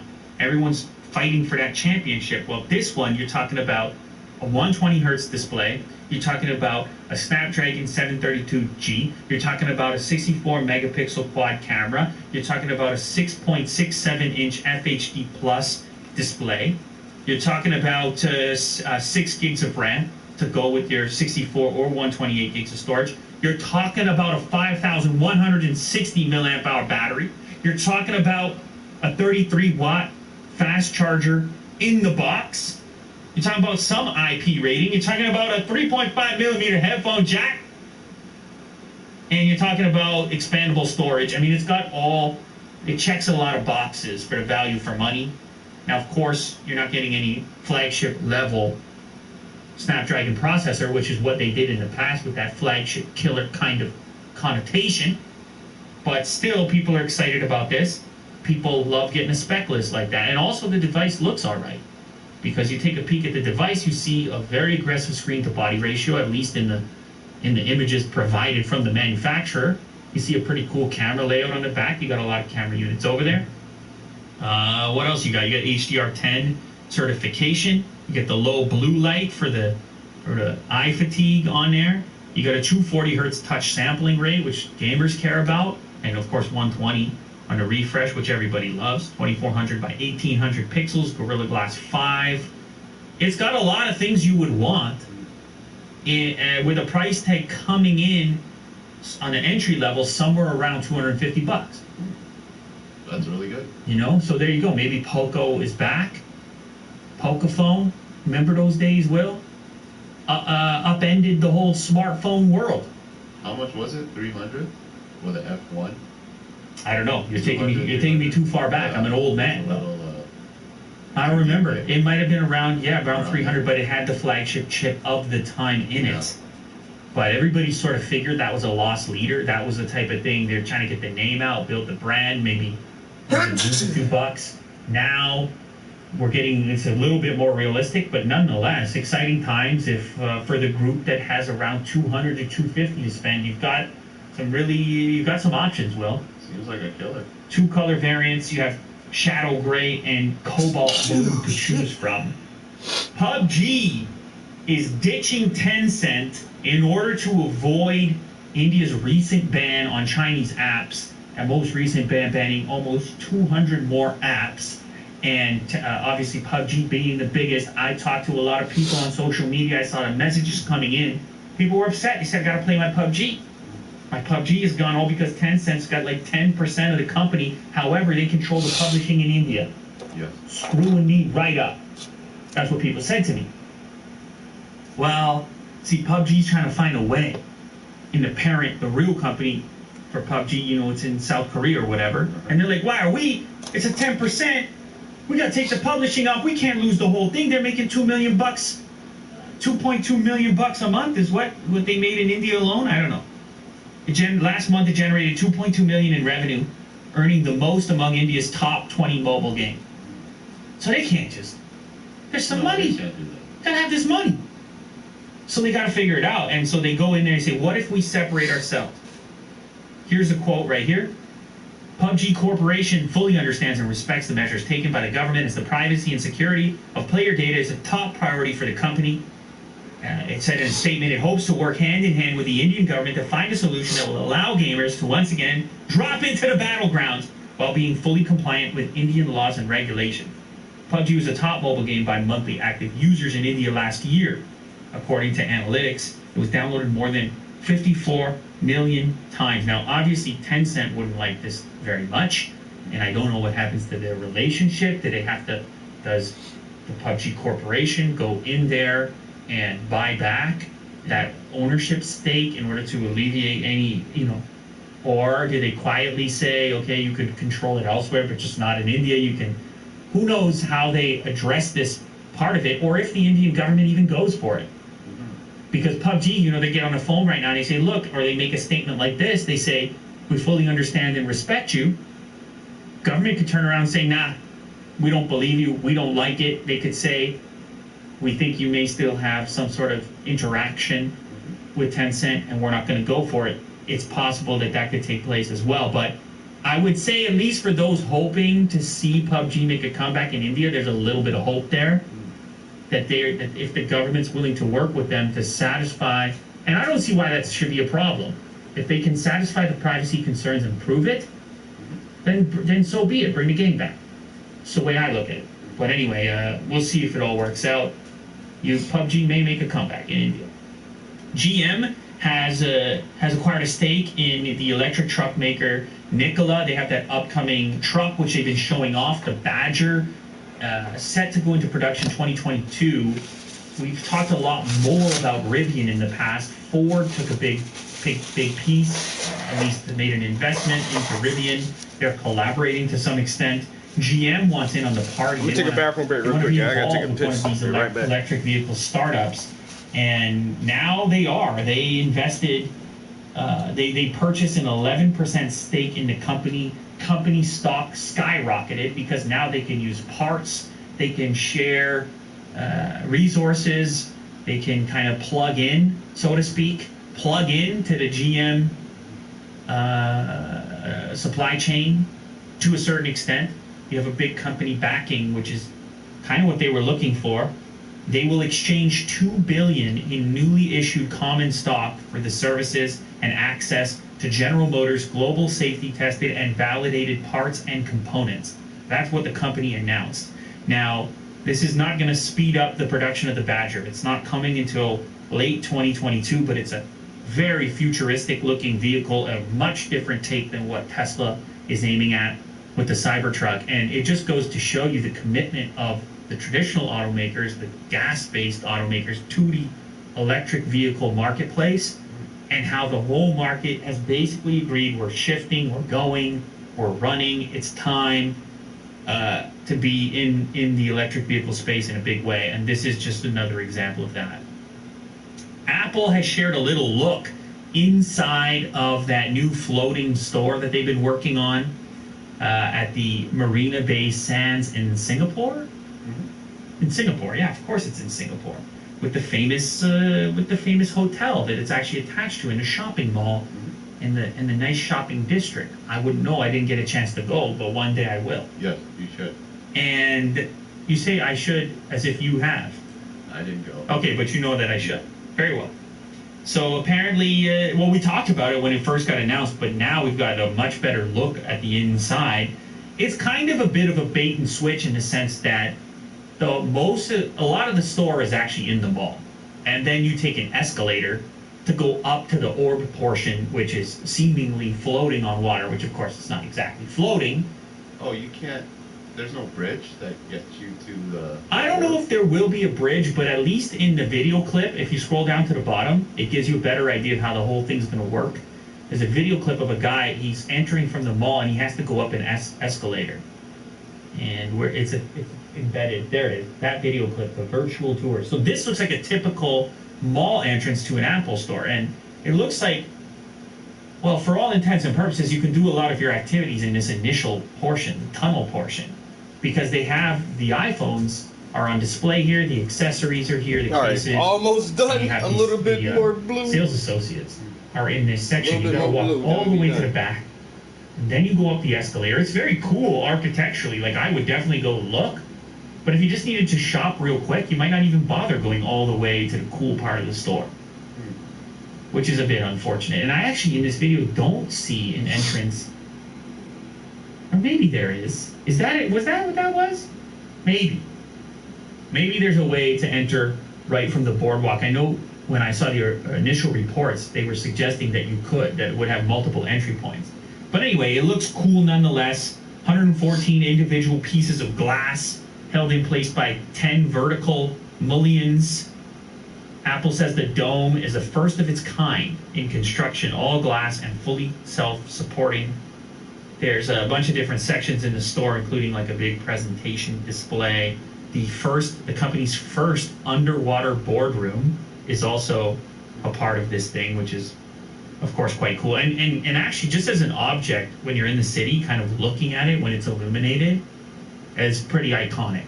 Mm-hmm. Like you're gonna, wow, there it is. Yeah. And so they get to own a pretty cool piece of the city, really. Yeah. As far as I'm concerned. So anyway, if you want to go take a peek, you can check the clip for yourself. But it appears that, Apple moves so quick with the retail. They just, report comes out, we're working on it, and then you got the tour. Boom. They slap it up. They put it together. You remember, Will, we were talking about that Travis Scott McDonald's meal? Yes. What? Travis Scott McDonald's? We're talking about how they were launching it soon. But apparently some of the franchise owners were not, they're not super happy about it. I guess they went in and they listened to some of the lyrics. They're like, hey, wait a minute, who's this Travis Scott type? Is that the truth or? No, I don't know. I mean, I'm speculating, but the report suggests that some of the franchise owners were like, who the fuck is a Democrat? You Democrats are wounded?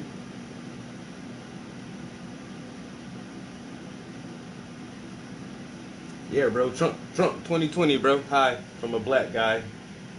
Yeah, Trump 2020, bro. I would prefer that Trump stays in office. Was that supposed to piss us off? Donald Trump forever. Cause that makes black people mad. Nah, let the Donald stay in office and work his little magic for another 4 years, and then see what happens. See what happens after that. When was the last time a president did not serve 2 consecutive terms? Who can answer that question? When was the last time a president did not serve 2 consecutive terms, a full 8 years in the office? When was the last time that happened?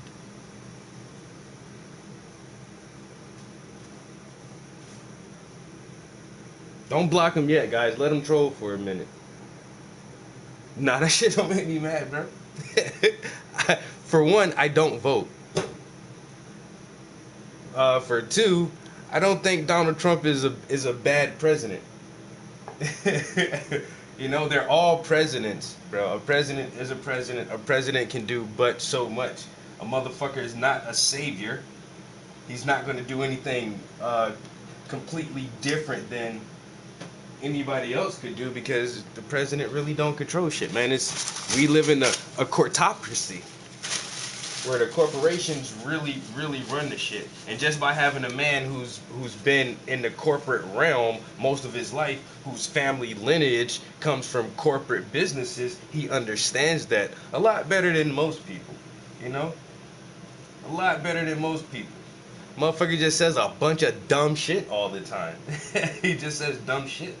That's it. He's a fucking dumbass who says dumb shit. He makes some alright decisions, I guess. I agree with most of the shit he's done so far. It's nothing different than anybody else would do. It makes you mad. No, it doesn't. I didn't vote for Obama. I didn't vote for Bush. I didn't vote for Clinton. I didn't vote for any of these motherfuckers. You know why? Because they're all the same. They're just presidents, man. They're figureheads, bro. If the Republican Party was the party, then we would have 2 or 3 consecutive presidents who were Republican. It would just work that way. But no, it's like, oh, we have a Democratic president, and it's like, oh, the Democrats are fucking up. And then they elect a Republican president. And then we have a Republican president, and they say, oh, the Republicans are fucking up. And then we elect a Democratic, and it goes back and forth and back and forth. This shit is a fucking game, bro. You know what I'm saying? let Donald Trump get his little 8 years in there, just like Obama, just like Bush, just like Clinton, just like Bush, just like Reagan, just like everybody else did, dude. It's okay. It'll be all right. And then motherfucker says Trump forever. Like, I mean, we already know that a person, I mean, he's not Vladimir Putin. He's not going to be president for 15 years. It doesn't work like that in this country. So, no, it's not Trump forever. It's just like Trump 2020. Yay. Let's get these next 4 years in there, Trumpster. Work that shit out. Let's get some more funny clips and shit. And on to the next president. Yeah. That shit don't piss nobody off. Once again, I would prefer Donald Trump in there because he's not a very smart man, but he doesn't seem to be a liar, like, on too many things, you know. He doesn't seem to lie a lot. He just says what he feels, no matter how it sounds, no matter who he offends. If that was me, I'd fire that son of a bitch. It's like, whoa, dude, you're a president. You can't call some athlete's mom a bitch just because you disagree with what he's doing. Like, that's not very presidential. But it's Donald Trump, so he's just like, fuck it, I'm gonna say whatever the fuck I want to say. Make fun of retarded people, make fun of war veterans, make fun of victims of natural disasters. He just says like dumbass shit, yo.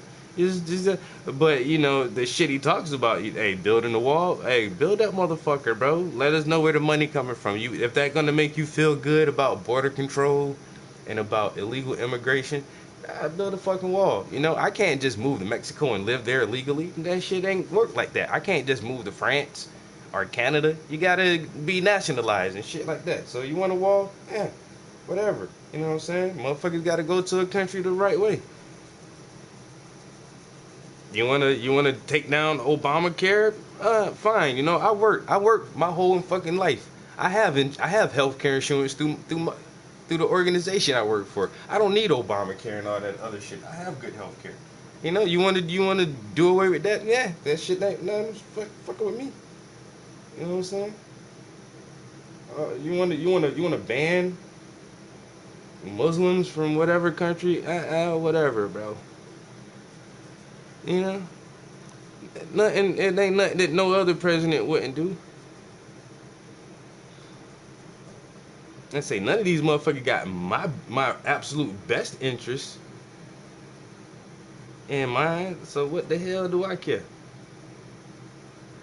I'm saying I'd rather have a Donald Trump who gonna tell me exactly how he feel instead of a Joe Biden who gonna lie and shuck and jive in the motherfucker face. Hey, I'm alright with that.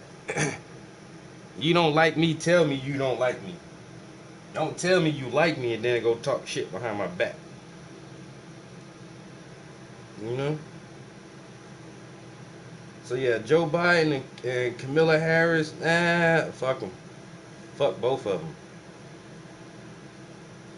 You know, Donald Trump can keep the goddamn seat for all I give a damn. I wish you would have got Tulsi Gabbard in that motherfucker. And now, if she would have stayed on the ballot, Tulsi Gabbard or Andrew Yang, this man right here would have voted this year. If one of them motherfuckers could have held out long enough, I would have voted. I would have voted for one of them. I don't be seeing nobody I need to vote for. You know what I'm saying? All the good candidates, they run out of money before they can get all the way to the end of the race. It's by design. You know, shit set up like that, man.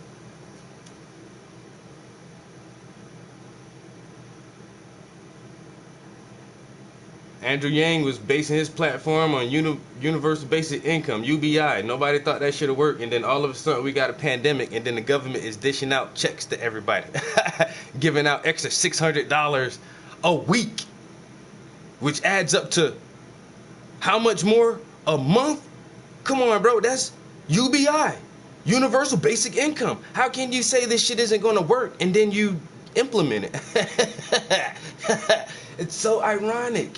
You know, hey, but hey, you know, whatever. That's how they want to play it, then hey, you know. I can't say shit because I don't vote. You know, my voice don't matter. Trump, forever, Trump 2020, that ain't pissed nobody off on me. I see what you mean. You know what I'm saying? I get where you coming from. I can agree with you on some of that. Just know, I just want you to know that your trolling skills is lacking. Your trolling skills is very lacking, to say the least. You know, watch who you troll. Don't try to troll a motherfucker just because they black with some white Trump shit.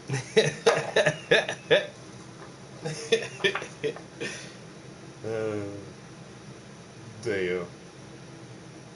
You know how you piss any black person off? All you gotta do is say Trump forever. You say Trump, that piss all black people off. But does it really? But think about it. Does it really though? No, it doesn't. It makes you mad, but does it really? Does it really make me mad? No. I'm mad that you thought that'd make me mad. I'm more upset on that. You a poor judge of character. You are a poor judge of character. How dare you not allow me to make a first impression upon you? For you to assume so many things about my personality and my disposition with your weak ass trolling skills. I mean, you're obviously a teenager. You have to be like a child or have a childlike mind. It's one of the two. Please just say you're a child and agree with that, even if you're not a child. Because if you're a grown ass man with a childlike mind,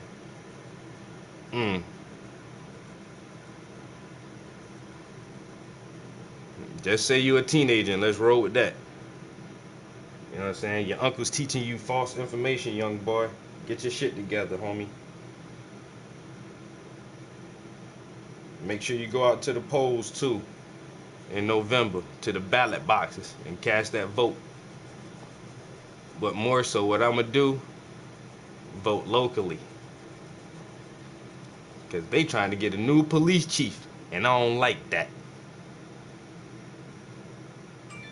I don't like that new police chief. I want the old police chief to stay right where he at. I might vote on that. Boy, that boy done did an underpainting in less than 2 days. I amaze myself sometimes. I ain't even gonna lie. I ain't gonna lie, big homie.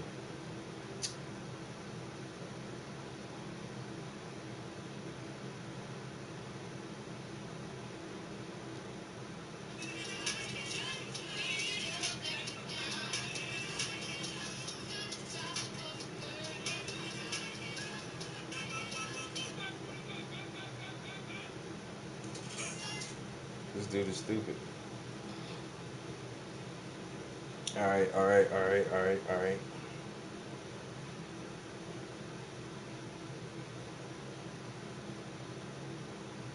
What the hell is these crazy ass emails? That was a crazy ass email. I ain't got time for these scammers. For these scammers.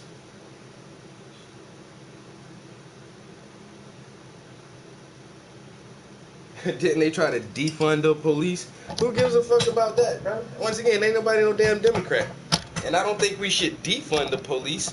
I think we should refund the police. You need to listen to Joe Rogan's podcast when he had Jocko on there and talk about how we should allocate more time and money to police training. Police go to academy for 6 months and then they get 3 or 4 weeks every 2 years or some dumb shit. Nah, police need to go to training every quarter. You need a week of training every quarter of the fucking year in and year out, and that would take funds allocated towards programs like that for more hand-to-hand combat training year in and year out, more tactical arms training, more de-escalation training, and cross-train them for some type of mental health interactions. And this shit needs to happen every 3 or 4 months. Every 3 or 4 months, cops need continuous training. You don't just get 6 months at the academy, then you run out to the streets for the rest of your career. No. So don't defund the police, refund the police, reallocate these funds into more intensive training programs that will continue year in and year out.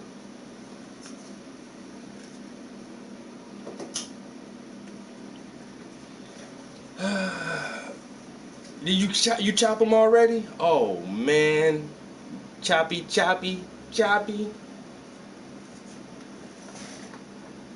Hit that chopping block kind of early, son.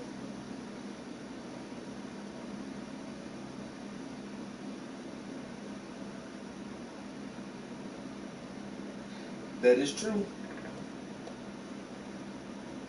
Because basically, you still got public lynchings going on.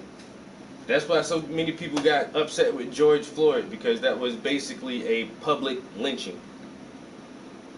And so, yeah, how can you get over the past when they just lynched my brother on camera? It's crazy, son.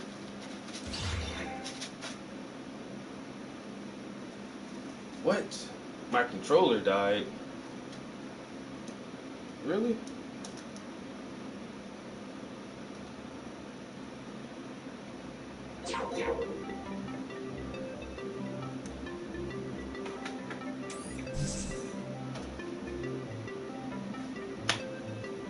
A lot of people been getting axed out this morning. I don't know how to call it. Damn, I did 4 hours already? Whoa. We been in here painting. I got that underpainting done. Y'all see that, though. I feel you, bro. I feel you. That's why I passed the axe. Y'all ain't want that axe. Hey, boy, that shit ain't up to me, homie. And some motherfuckers have no tolerance for the bullshit. Some people have no patience.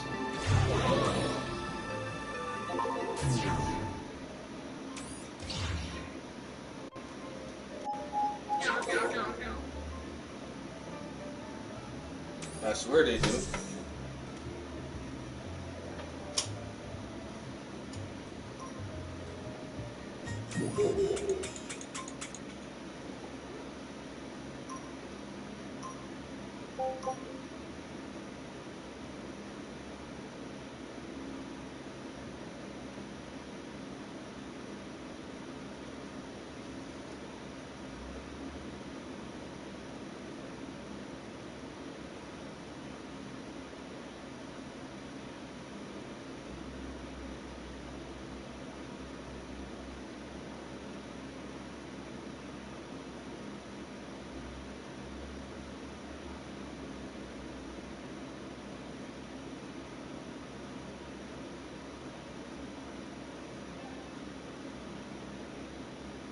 All right.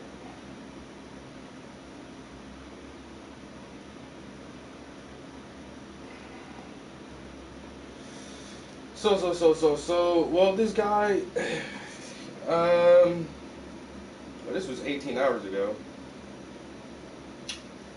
So he said probably both. Sorry for the delay, been moving. Okay, probably both. Would you want it on the same size canvas? So this is a 30 by 40, but he has another picture, but this picture has 2 people in it. So do you want this? Would you like it on the same size canvas?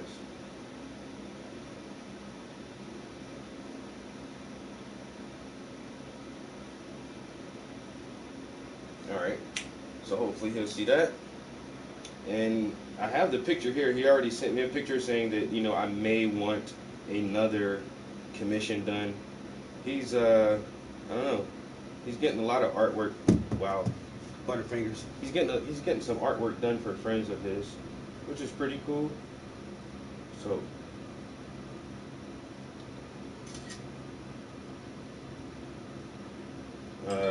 check the message real quick. Oh, he said yes, if possible.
Okay, so I just sent him a price. That was pretty quick. He hit me right back. You want it on the same size canvas? You send me a deposit for that one? I'll go print that picture out now and start another underpaint. You know why? That money don't stop. Damn, that shit look good though. To say it's just the first layer of paint. It's coming out nice. I like it. I'm liking it. Matter of fact, I'm my client, like I said, I'm talking to him right now. Let me take a good picture and send him a nice, let me wipe this camera off. A nice update photo telling him that the first layer, or what is known as the underpainting, is done. Ooh, okay.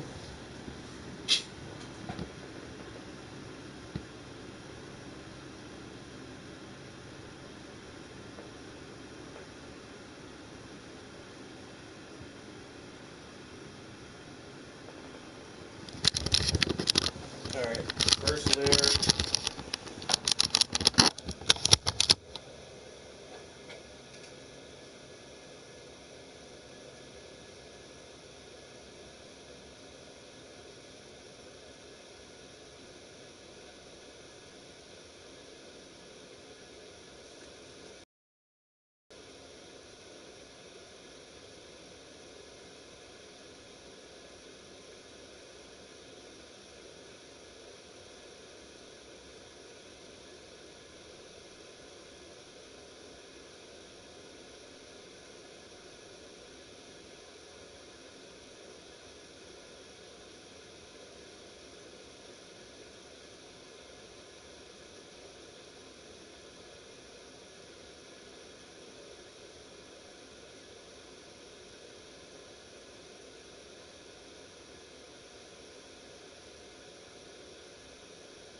Alright, so I sent him some pictures, said it's just the first layer of paint. Normally it takes about 3 layers of paint before the project is finished. Just to let him see that. Any more messages? Yes. Be right back.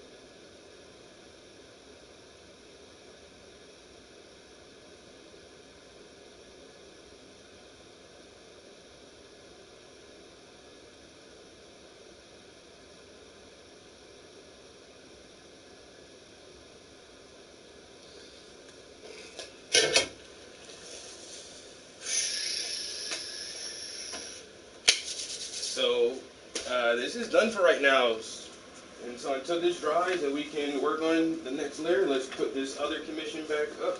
Like I say, hopefully this next commission I can I need to get that one finished this weekend, hopefully. Been working on it long enough. Alright, let's try not to get too much paint on this. Let's try not to get too much paint on us. But bam, you know, nice little underpainting. You smell me? Looks pretty good. Ooh, boy, the messages blowing up. I hope that's somebody telling me they just sent me a PayPal. I love PayPal. Whoa, my shit popping off, boy. Hope it's all good messages. I have your PayPal payment ready. Ugh.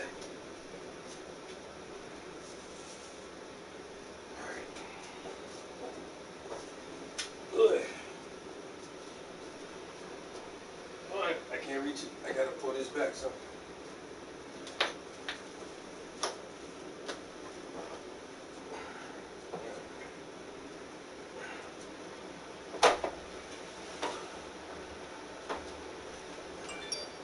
Whoa, I'm coming. Jesus Christ.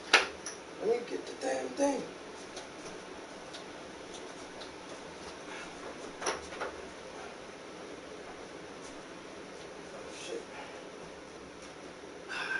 I like just standing beside how big this shit is, yo. This shit is massive. Love this shit. Been working on this shit for like 2 months, yo.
That's in the bag. He want the next one done.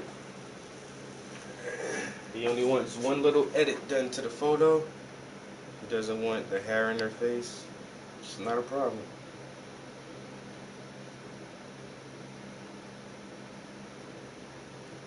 It's not a problem.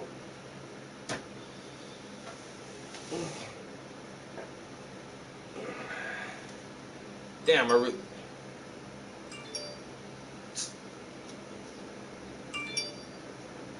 Oh, y'all missed it. PayPal notification, boy.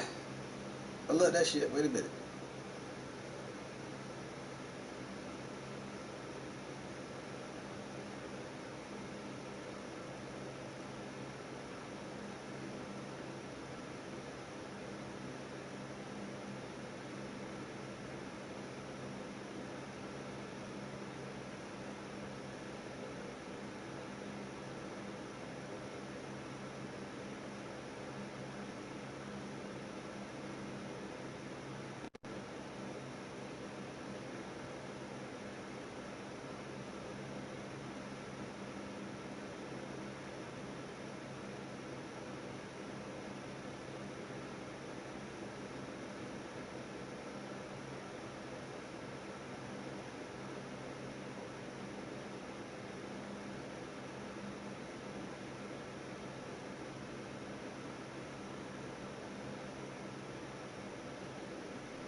All right.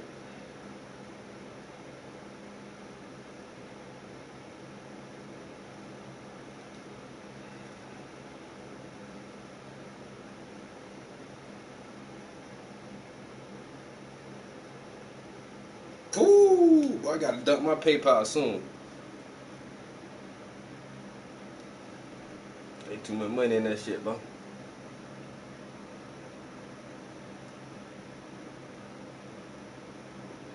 That's just. I normally dump that shit at $1,000 because I don't know.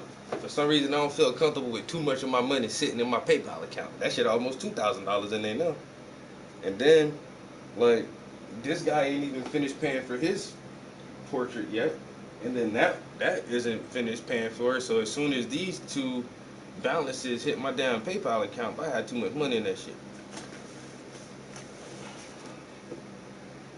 I don't like that. I need to take some of that shit out. Really, that be my fucking gaming money. That's how I know I already got my PlayStation 5 money. I'm telling you, boy, that shit is set aside. When they say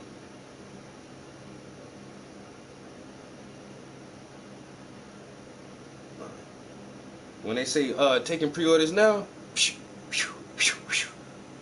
I'll be on that shit so fast.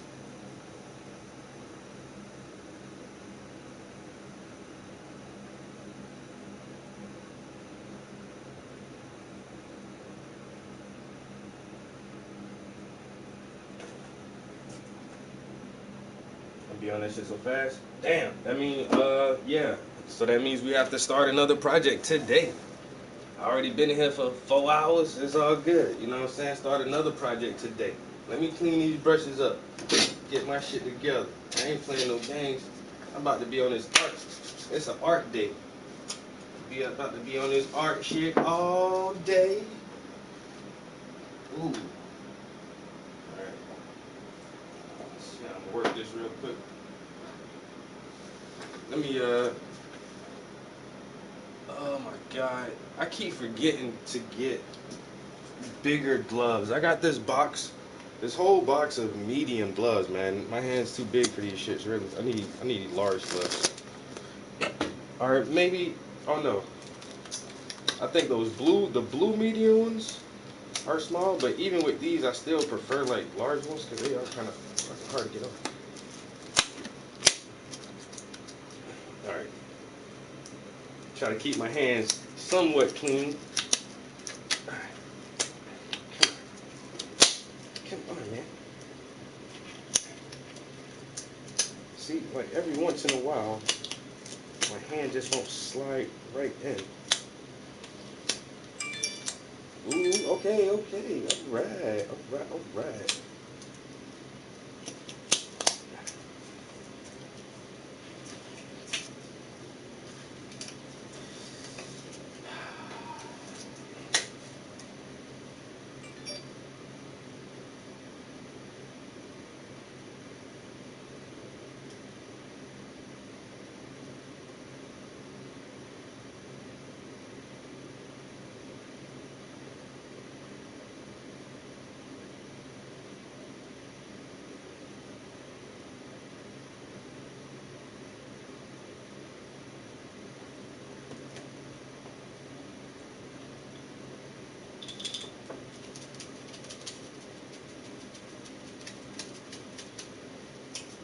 Alright. Since this thinner in this cup is pretty mucky right now, I'm gonna just like rinse these brushes out real quick and then dump this thinner and then rinse them out again because this isn't gonna get them clean. And I know since I have to go print this picture out, I need to take I need to take inventory of my colors. I might go grab a color or two because I'm getting low on some stuff here. Like this big tube of is this cerulean blue? Yeah, cerulean blue hue. I'm almost out of this, and I don't think I have smaller tubes, and this shit is almost done. And I probably, especially between that painting that has a blue sky and he's wearing a blue shirt and me trying to finish up this piece right here, I'm definitely gonna need some more of that cerulean blue hue. So I might go grab that. And there was another color that I was getting kind of low on. Alright. Like I said, I want to dump this out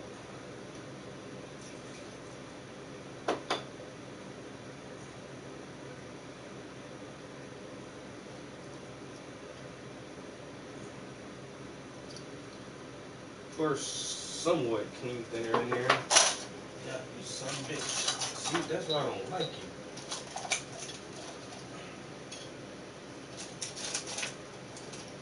That's exactly why I don't fuck with you. And I made my own brush holder because these dumbass cups don't work. Alright. What's that? What's this? Whatever. Alright. I was done. Oh, now I need to change this.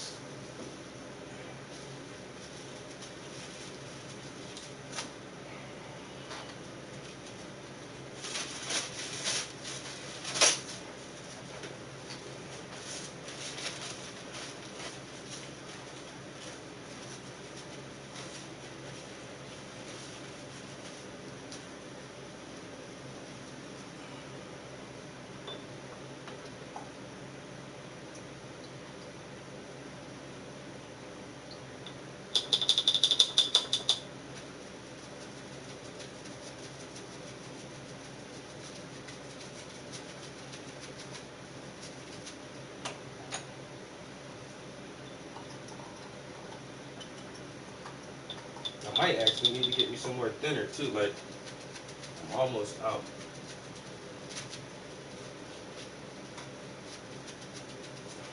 Let's see, you ain't wanna come clean. I gotta put this one in the baby waters.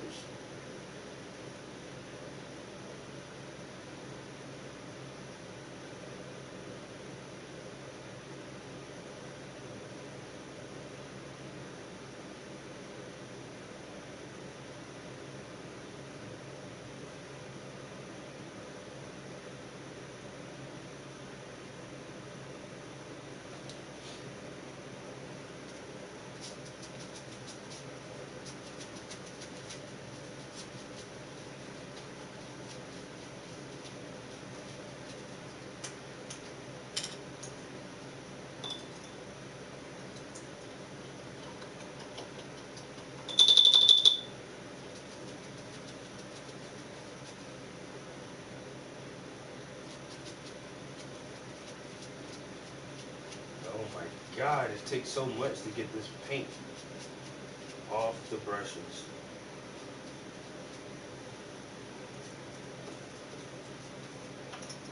And this is baby oil in this cup. Believe it or not, baby oil actually dilutes oil paints.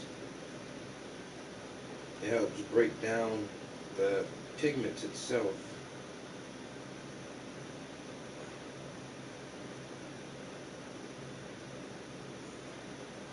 So give it a mineral spirit bath and then give it a baby oil bath. Motherfucker be really clean then.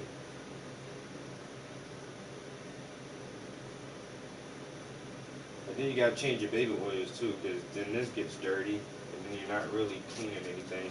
Like trying to dry off with a wet towel.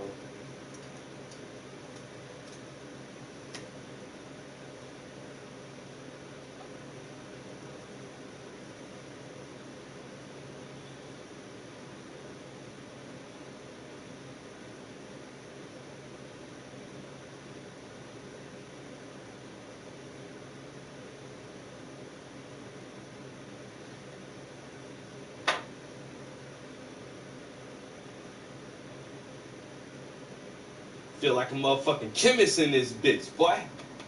Huh? Doing some weird science over here. Y'all don't hear me though. Y'all don't hear me. Weird science.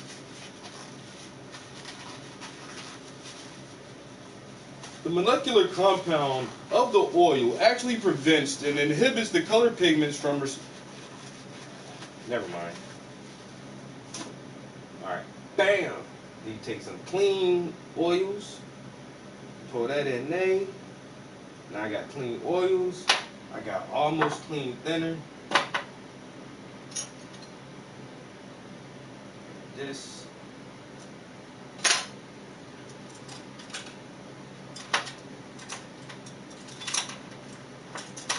Move these bitches out the way.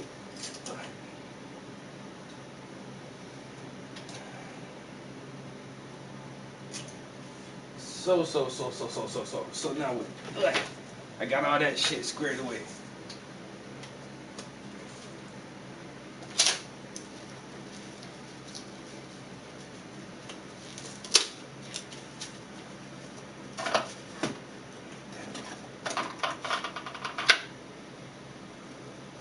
Alright, so definitely we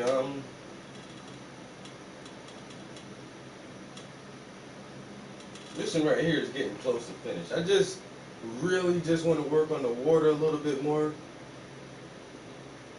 I feel like the portrait, the person itself, that part is done. I really do feel like that's done. If I can just get a little bit more white highlights, and I want to blend these greens in a little bit more here, and I feel like there's not a lot more I can do after that, yo. Like, this shit looks superb. It looks magnificent. It looks like someone greater than myself actually created this piece. But that great person was me. You know, it makes me feel elated, joyful, proud even. You see how big that shit is? It really look like I'm sitting on the goddamn beach. Huh? How that shit is so big, it look like I'm on the beach. I ain't on the beach. I'm in a little hot box. But it looks like there's a beach behind me. And that's pretty awesome.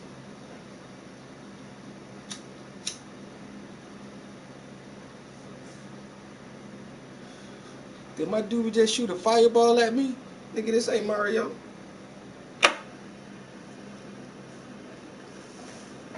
Damn, that shit looks so nice, yo. Yeah, that shit looks so nice.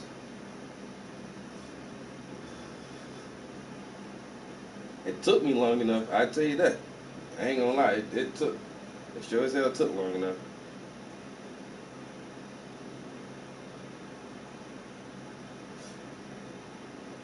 So, yeah.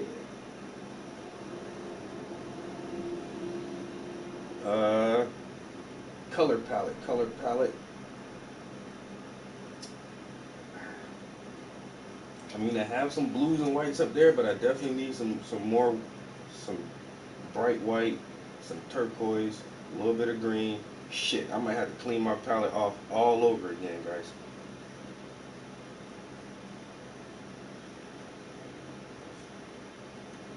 This is the third time in 2 days I had to clean my palette.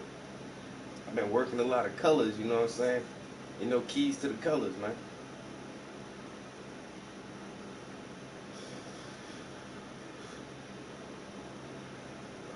What time is it? I've been up since early. I've been doing this for a minute, yo. It's almost 9 o'clock now. Shit, I've been in here since about 4:30 this morning.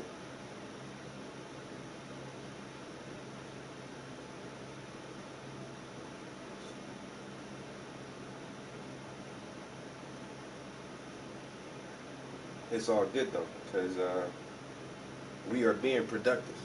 We are in the studio.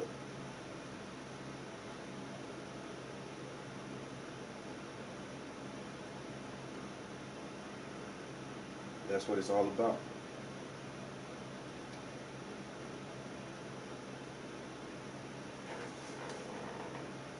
All right.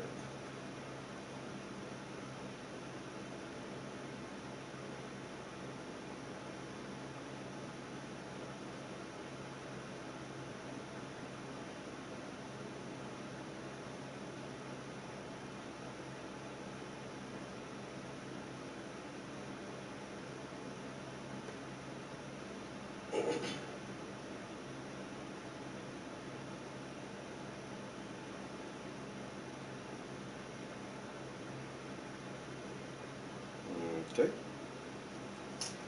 So let's see what's next. Honestly, I might try to go for like another 30 minutes, 40 minutes. Then I'm gonna go out and get this picture. Probably take a break for a little while. But I'll definitely be back in here today. For the simple fact, I got another commission.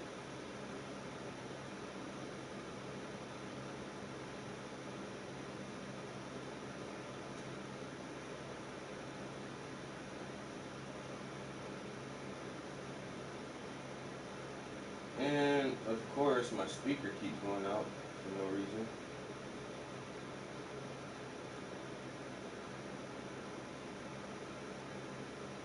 I hate when it does that.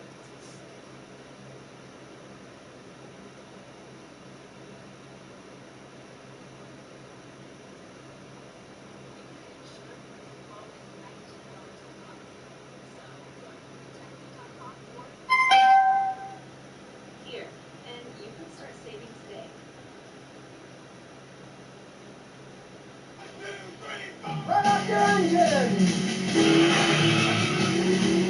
This is it. So, I recently bought a new car. And so I had a car and an SUV. And for a while I kept thinking about trading my SUV in and upgrading it and getting a newer SUV. But then I decided to just keep the truck and trade in my car. So I traded in the car and got a newer car. It's still an old ass car, but it's newer than what I had. And then I was driving my truck the other day, and now my truck is acting up real bad. You're like, I think my transmission is about to go in my fucking SUV. It has over 200,000 miles on it. I get it, but fuck. Instead of getting that shit fixed, now I'm about to be in the market for an SUV for real this time, because I need to move my art around. You know, if I have shows or stuff, like I normally drop my art off and pick my own art up, so I need a larger vehicle to transport my art. So hopefully, you know, maybe around the beginning of the year, if I can hold out that long, I can purchase a different SUV. So let's listen to what Scotty has to say about this right here. 2006 Nissan Xterra that a customer bought a couple of years ago for around $3,000. Now, if you've been watching me any period of time, you know I'm not a big Nissan fan, but back in 06, they were still making some decent vehicles, especially these SUVs. This particular one's the Xterra. The Pathfinders are pretty much the same exact vehicle. The woman who bought this vehicle, she's loved it. $3 grand, still runs really well. She likes the fact she can move stuff with it, furniture, whatever. This baby's got a lot of space, high enough in the air, it's got good clearance, going through some water and stuff, and under the hood. Well, the hood rod's missing, so I gotta replace that. My handy-dandy PCV pipe, there won't fall down now. 2006 Nissan Xterra? 4-liter V6. Very dependable Nissan engine. Yeah, it's a timing chain. Not one of those timing belt ones. This has a timing chain in it. Nissan over the years has been kind of weird. Some of their V6 engines still had rubber timing belts, some went to chains. This has a chain. If you're looking for one, go buy one with a belt. Buy one with a chain. They're better motors, less maintenance. They work perfectly fine. This one got 207,995 miles. Starts right up. The AC's still blowing freezing cold. And church on a warning light for the tire pressure monitoring system. Those are broken. The seatbelt light's on, but the seatbelt works, so who cares? It also has the traction control system not working right. Part of that's because of those sensors, but they get old. That traction control stuff never worked that good anyway.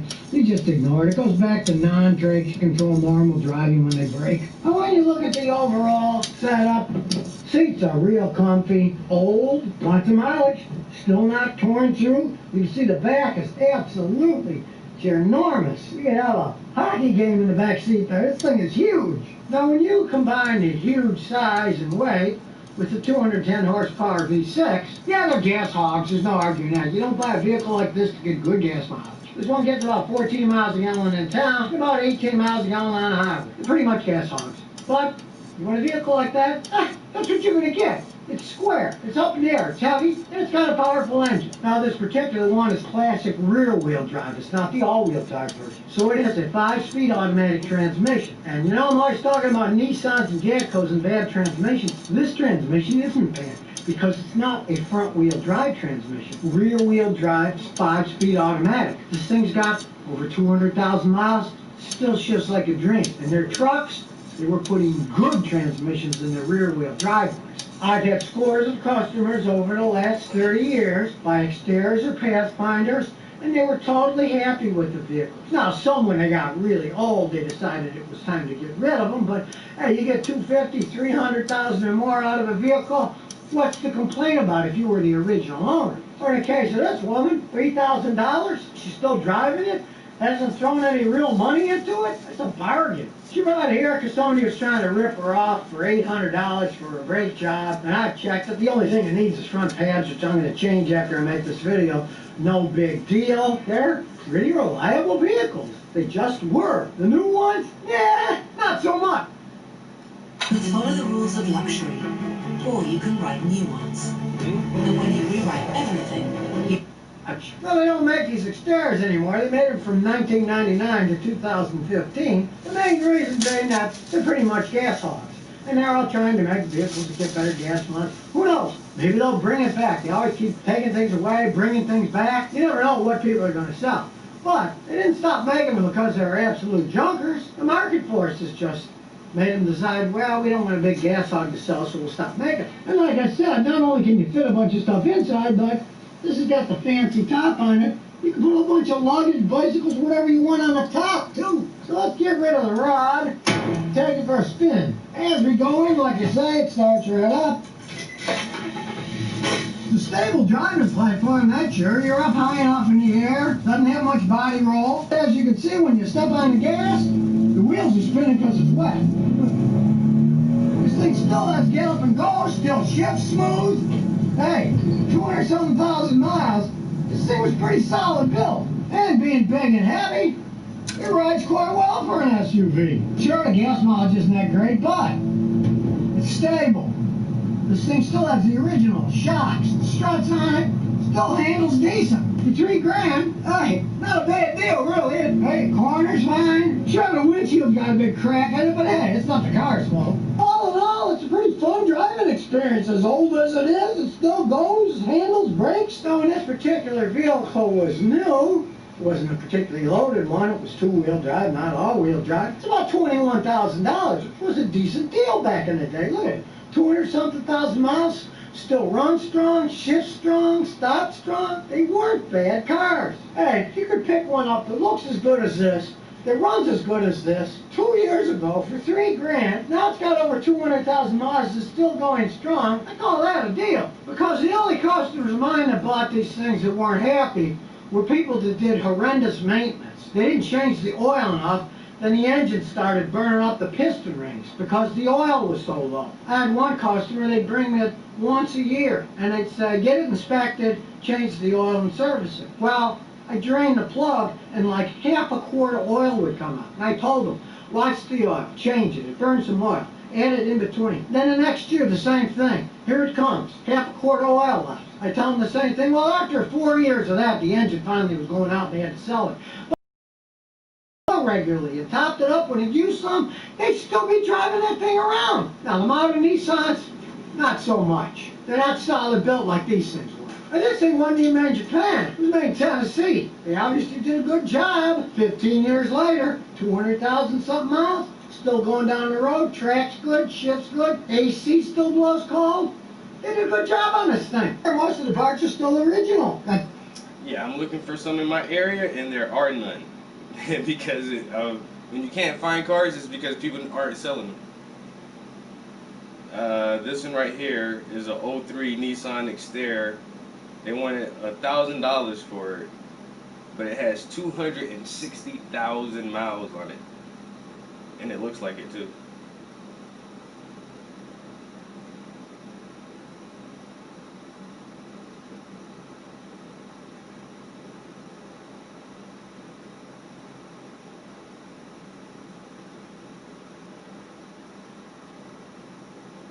The next one is a 07. It has 234,000 miles on it. They want 4,400. A 03 Nissan Xterra with 151,000 miles. They want $4,600 for that shit.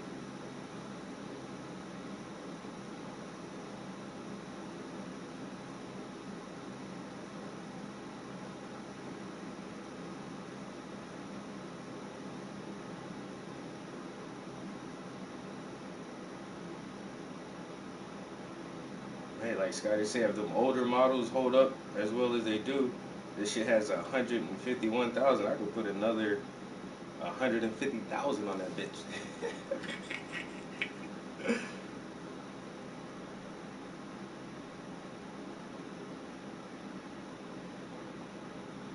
Alright, so, actually didn't want to dump all these colors, so I just kind of mixed the two sets of colors I had up there. And then for this, I do want to get some bright white, some turquoise, and some sap green.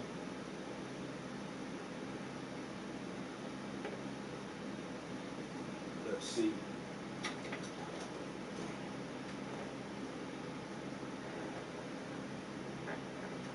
There's an air conditioner, alternator, ABS system. It's got a bunch of original parts still on it. The body's still in good shape. People take care of it. They haven't bashed into things, but you can see, if you cleaned up those wheels, they'd look a lot better. But hey, the paint's faded on the bumper, but the bumper's still solid. It's got the nice little foothold so you can climb up to the top. This was a well thought out vehicle. Man, you put a lot of crap up on the top here. And I do have to say, I felt safe and secure driving this thing around. Even though it's still got the original shocks and struts on the thing. Back in the day, these things were solid built. Gas hogs, yes, but fast, zippy, tons of space for carrying either people, or if you want to fold the seats down, anything you want, flat screen TVs, wood, whatever. They're very...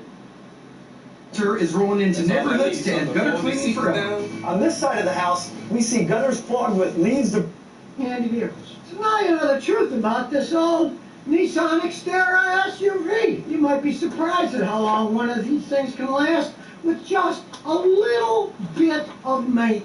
Don't be like my customer and let the oil get low and change it only once a year and wear the engine out. You take care of it. Hey, you might get over 200,000 pretty much trouble-free miles out of one of these things. And you can pick up a used one dirt cheap like she did for $3 grand.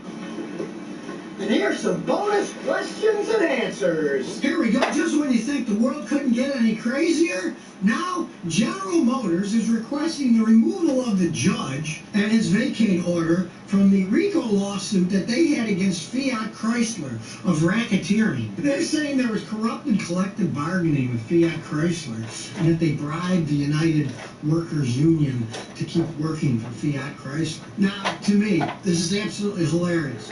We have on the one hand GM, who makes horrible vehicles. On the other hand, you have Fiat Chrysler, who probably makes even worse vehicles. And rather than make your vehicles better, they're suing each other.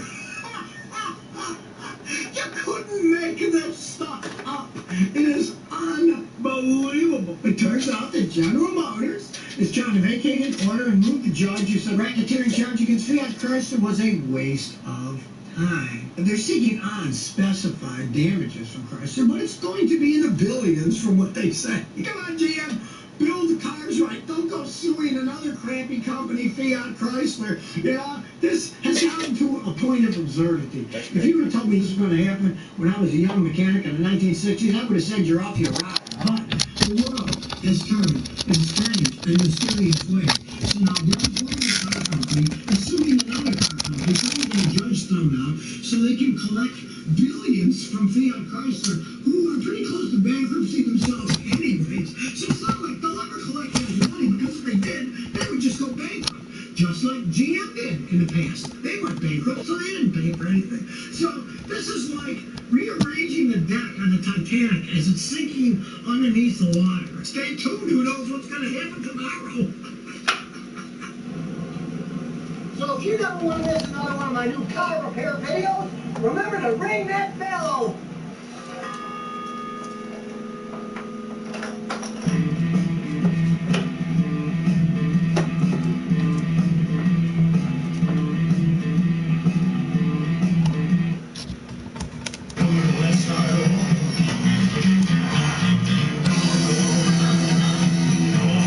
Buy a 2020 Highlander and take $2,000 finance cash plus $500 bonus cash on select hybrid models. Toyota, let's go places.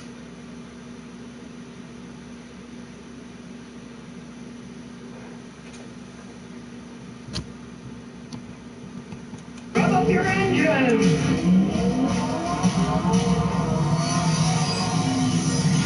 Today I'm going to talk about why Hummers are terrible vehicles. I have to admit, Hummers are interesting vehicles because they failed twice. They failed both in the commercial market, where they sold them to the public, and in the military market, where they didn't meet the needs of the Army They weren't armored enough. People got injured. Even the Army isn't going to be using them for much longer. The Army's replacing the Hummers with the Joint Light Tactical Vehicle. Take explosions better so the people inside aren't injured and can carry more.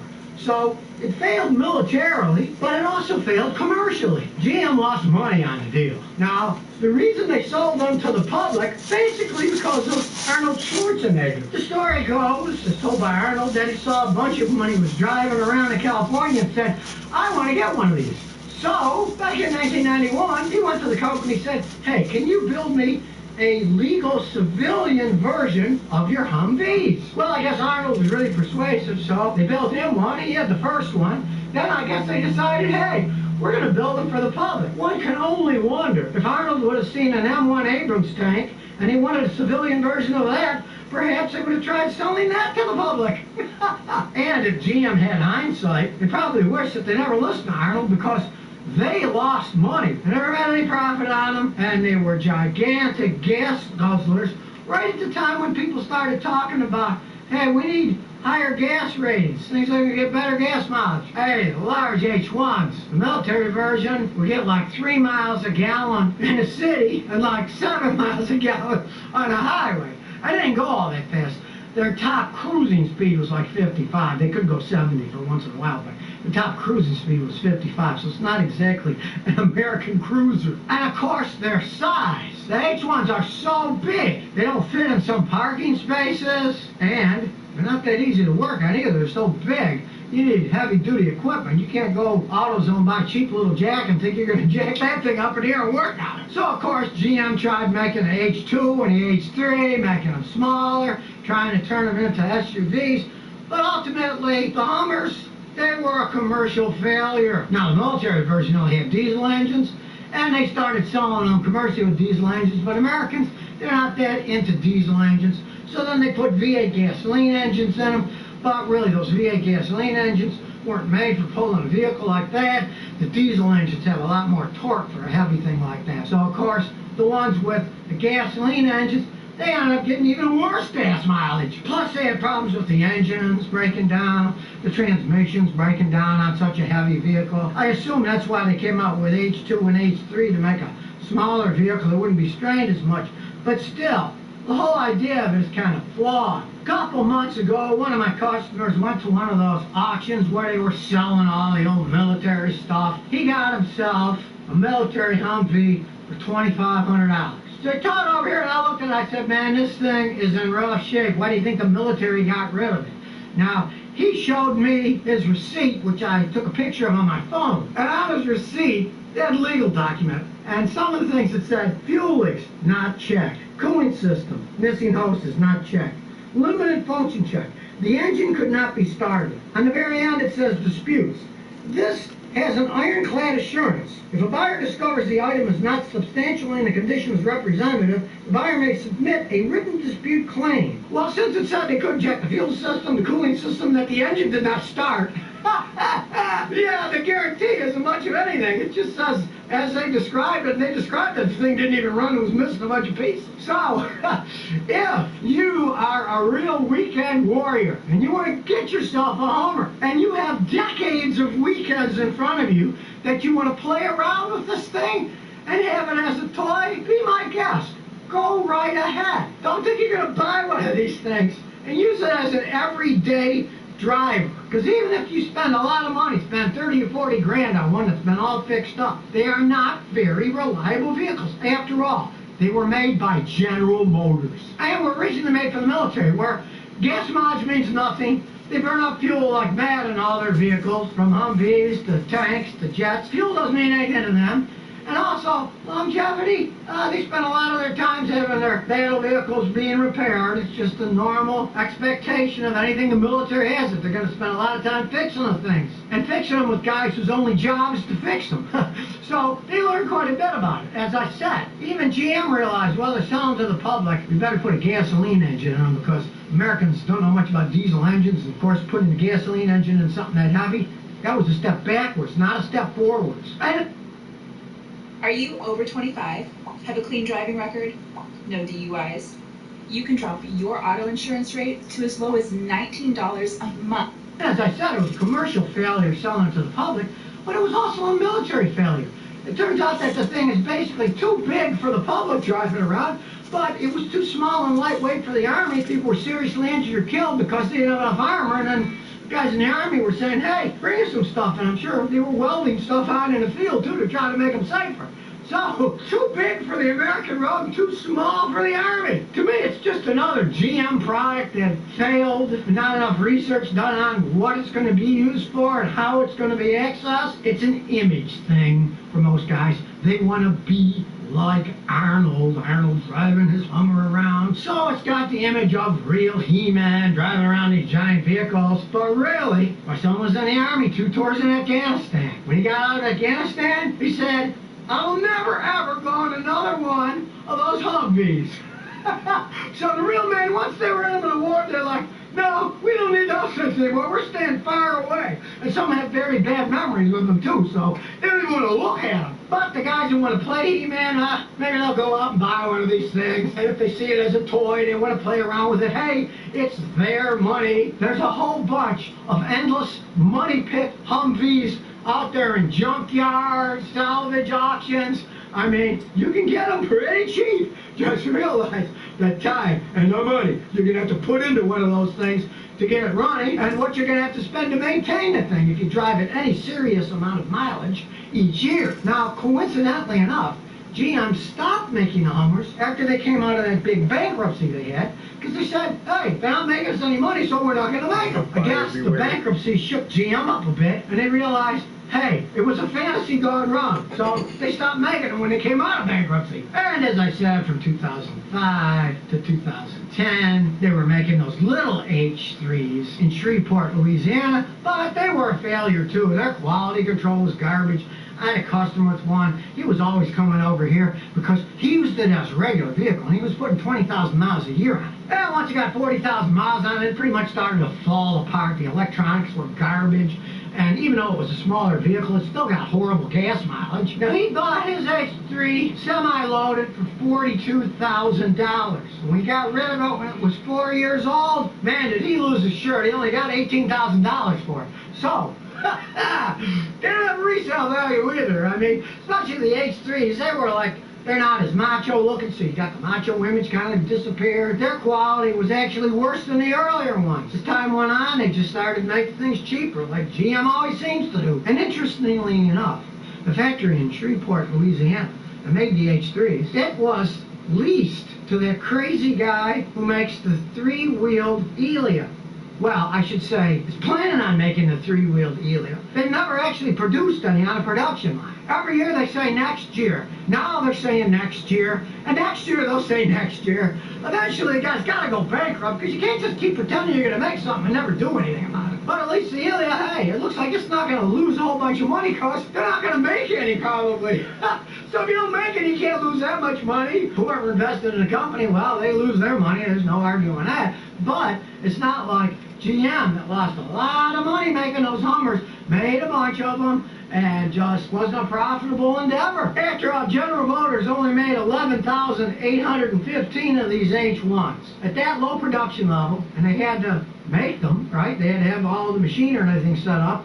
It was a money loser for GM. Because it's one thing if you're making vehicles for the military where it's pretty much cost plus, they can charge whatever they can get away with, versus selling it to the public where there's competition over what people can buy and lower quality for lower price. It kind of bit them in the rear end. As they got poorer and poorer made, people realized that, the few that actually bought them. So in my opinion, if you want to be a He-Man and buy yourself a Hummer H1, go right ahead, it's your money. Real men like my son, he's driving a Toyota Tacoma.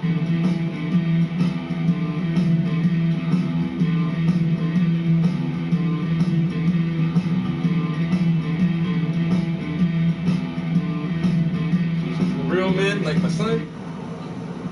So if you never want to miss another one of my new car repair videos, remember to ring that bell.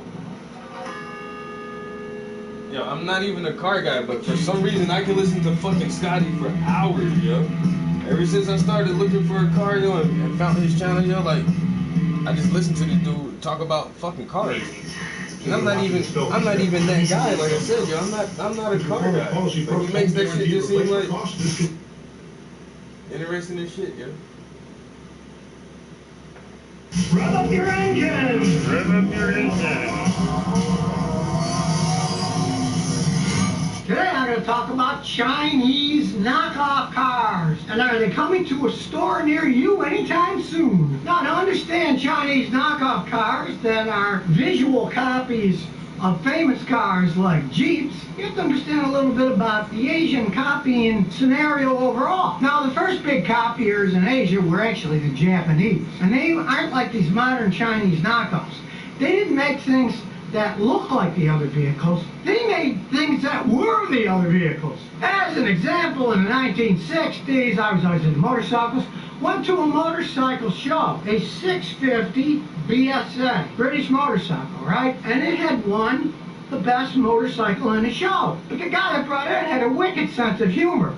It was actually a 650 Kawasaki, which Kawasaki had made so exact to the 650 BSA that it won the award for best British motorcycle in the show, even though it was a Japanese motorcycle. Nuts, bolts, everything were exactly the same, interchangeable and fit. It was such a good copy that it fooled the judges who thought it was a British motorcycle. But you might say, well, they're copying British motorcycles. Maybe not such a wise move. Well, they went far beyond it with their own engineers. This was just to get them off the ground floor so they could start selling motorcycles. Now, we go to modern-day Chinese knockoff cars. They're made to look like the original cars that they're making a knockoff of, but they definitely are not copies. For example, in the past, a Chinese company called Geely, G-E-E-L-Y, they made the Geely GE, which looks quite a bit like a Rolls Royce. The Geely GE went for 30,000 pounds.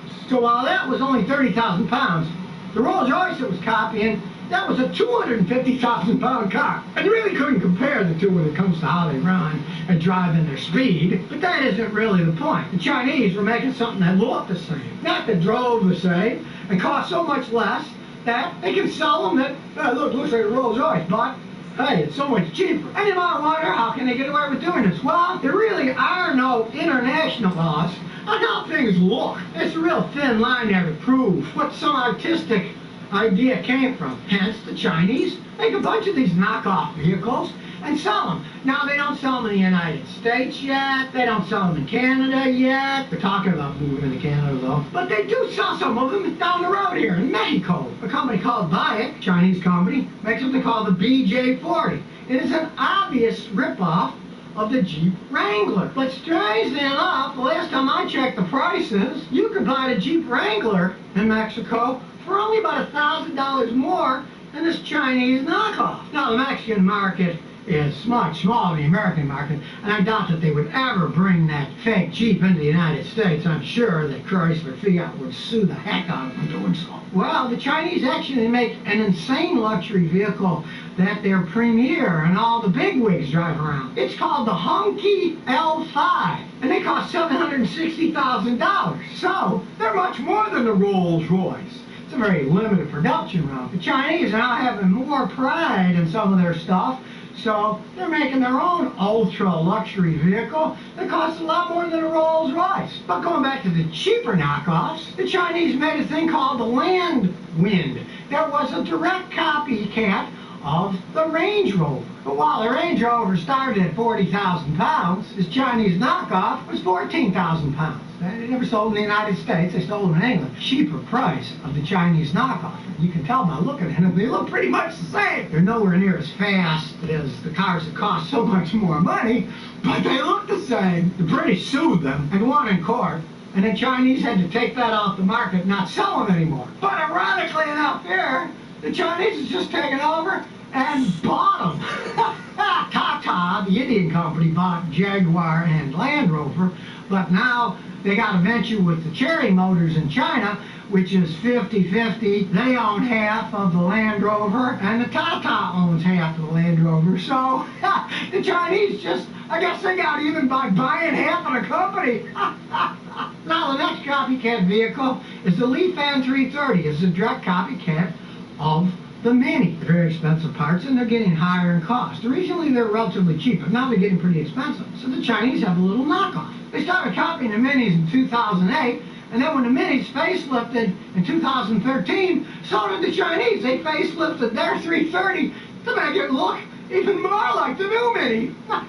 But so far, they only sell them in countries that have lax enforcements like Peru and Russia. They've got to deliver some of those things in the United States. Now, the next copycat is the BYD company in China. They make the BYD S7, which is a direct copy of a Lexus RX. But at least it's not a copy of the new one. It's a copy of the 2008 version. Chinese copycat has a turbocharged 4-cylinder engine. They look like them. The insides, no. Engines, transmissions, all that stuff's completely different. But they look the same. Hi, it's Sam Barker here from the Motley Fool. Behind me is Landmark Mall. Or what... Now, there's so many car manufacturers in China now, it's not a surprise that some of them have just copied. Yeah, I never know, like, Chinese make knockoff everything, Chinese even are cars. designing their own stuff. They're going to sell to the public. They'll probably start selling in the United States at some point in time. There's market forces here, and they're not really copying anybody there, because they're going to sell internationally. They're going to realize that they can't do that, or they're going to get in trouble with lawyers. I mean, take their venture with Tesla. They're going to have the Model 3s rolling out from China. I guarantee you they're going to be selling those things in the United States at some point in time. I mean, really, why would the Chinese now be making copycat Range Rovers when they're making the real thing in China now? And if you go back far enough in time, when I was young, everybody talked about Japanese stuff. Who wants to buy that Jap crap that's out there? It's just garbage. Well, the Japanese just kept making it better and better and better. And now, look, people look at Lexus as a real quality vehicle. I can certainly see the same thing happening in China over time. They got new automated factories, state of the art. They can build fancier things than other countries because they don't have a bunch of old worn out factories. They can build them from scratch. And they won't have to tarnish their image by making copycats of certain cars because they know, well, those are popular. We'll make something that looks just like it, will sell. Because really, the copycat stuff, that's kind of a drop in the bucket, really. I read one company, they're hoping to sell 10,000 a year of these copycat ones in Mexico. You know, a very small number of cars. Because really, if they get big enough, people would start suing. It's just obvious. You know, you're not going to sue the small guy. He's not even bothering you. But when he gets bigger, then they'll get him for all kinds of patent copyrights. They're going to be making the Jaguar SUVs in China. The Range Rovers are going to be made in China. They'd be cutting their own throats, willy-nilly copying everybody else out there when they're making the real thing themselves. Sure, there's always that tempting bit to copy somebody. I got a customer that's got a fake Gucci bag that's made in China.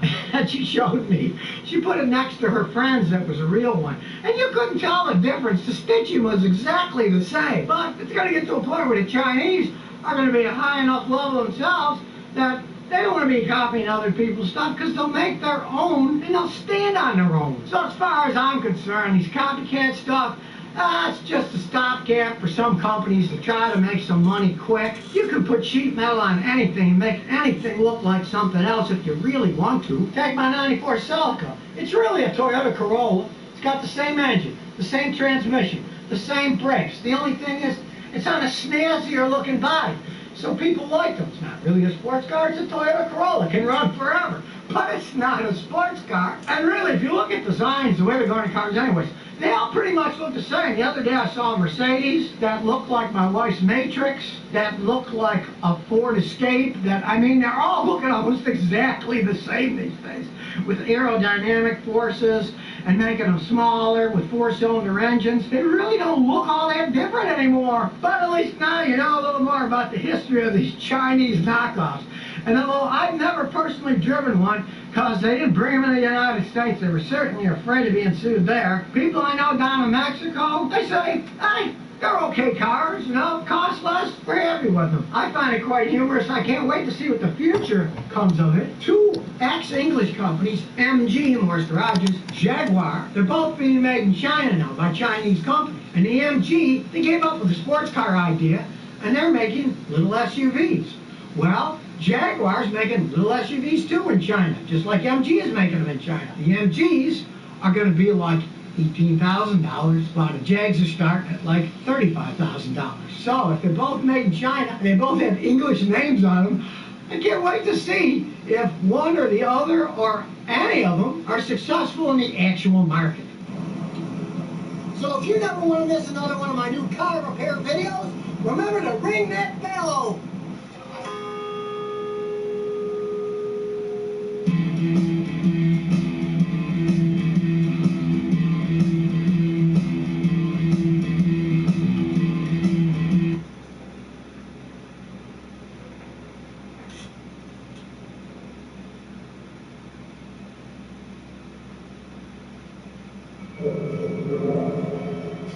Good call, 911. Hey, you took a big fall. We're gonna get you help. We need the boss over here. We need the boss now. Get in here. Rev up your engine!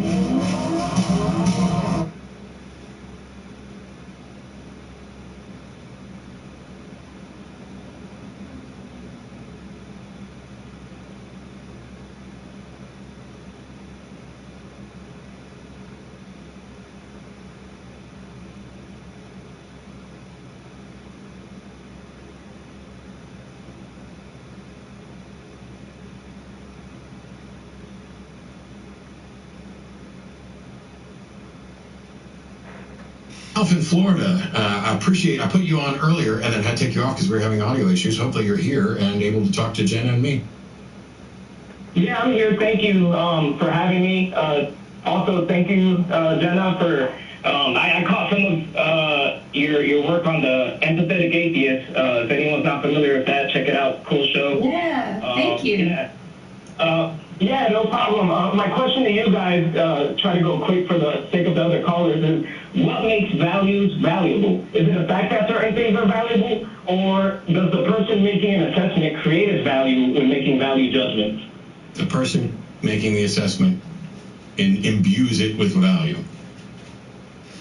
So if I'm following that line of logic, would you agree with the statement that abusing children isn't objectively wrong because it's not a fact that their life is valuable, it's just an opinion?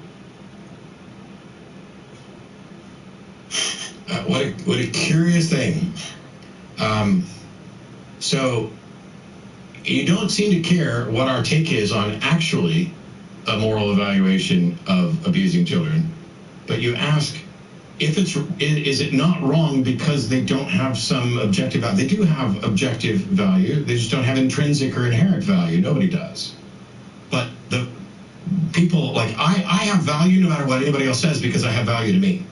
And I also have value to other people. There are people who care about me. There are other people who I care about. The thing is, when you're drilling down to figure out, hey, does this foundation lead to the ability to assess moral situations? What you need to do is say, what's the actual goal here?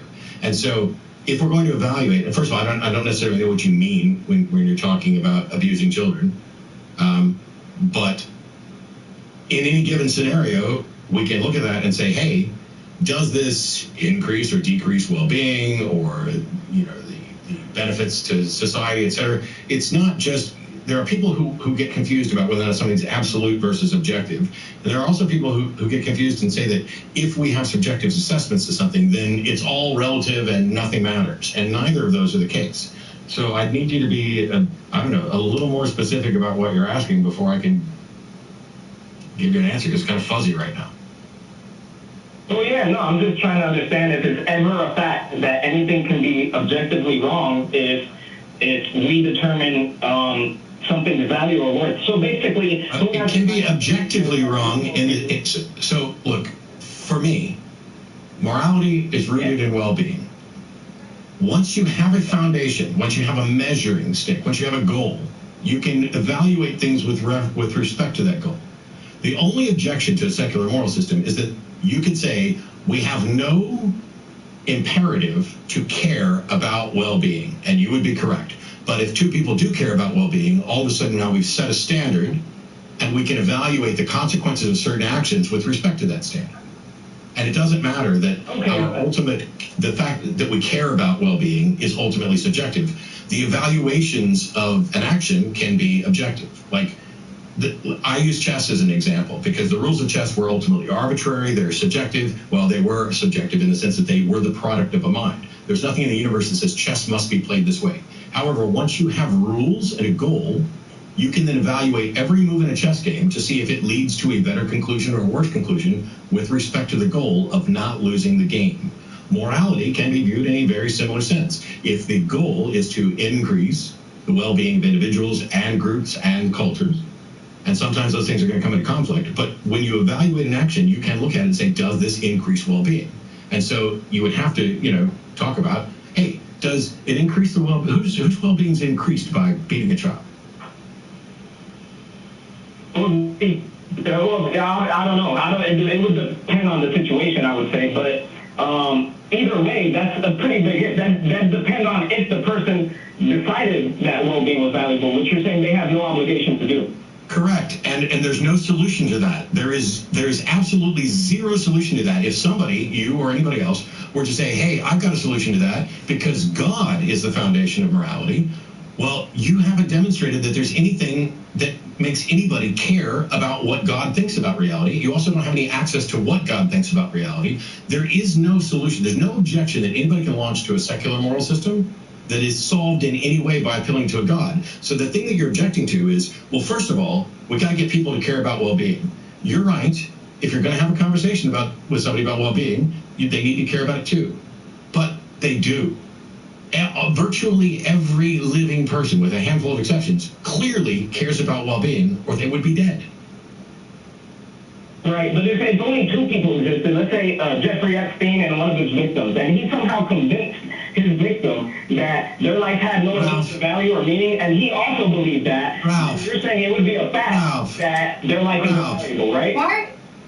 Ralph, why on earth would we go to this two people left in the world, Jeffrey Epstein and somebody a victim of his who he convinced not to care about their thing? Why do you keep coming up with preposterous situations which can never occur? Why can't we just look at this and talk about what we're really talking about, which is what makes something right or wrong? Can we get to any agreement on it? Because you and I are never going to agree if all you're going to do is come up with preposterous examples. Well, the whole reason I even asked that question was to find out who has the final say in your worldview if two people disagree about what I do. I always have the final say in my worldview. And now you have mine. All right. Look, we don't even, like, Ralph, I don't need you on this call to do this. Jenna and I can do this without you, so just hang on a second. Hi, Jenna, how are you? Yes. I'm good. Hey, you're the ultimate arbiter of what you find right or wrong, correct? Mm-hmm. Me too. Do you care about, like, your own well-being? I do. Hey, you care about the well-being of the people around you? I do. Me too. You think maybe, hey, do you think that it's probably a bad thing, or more likely a bad thing than a good thing for someone to beat a child?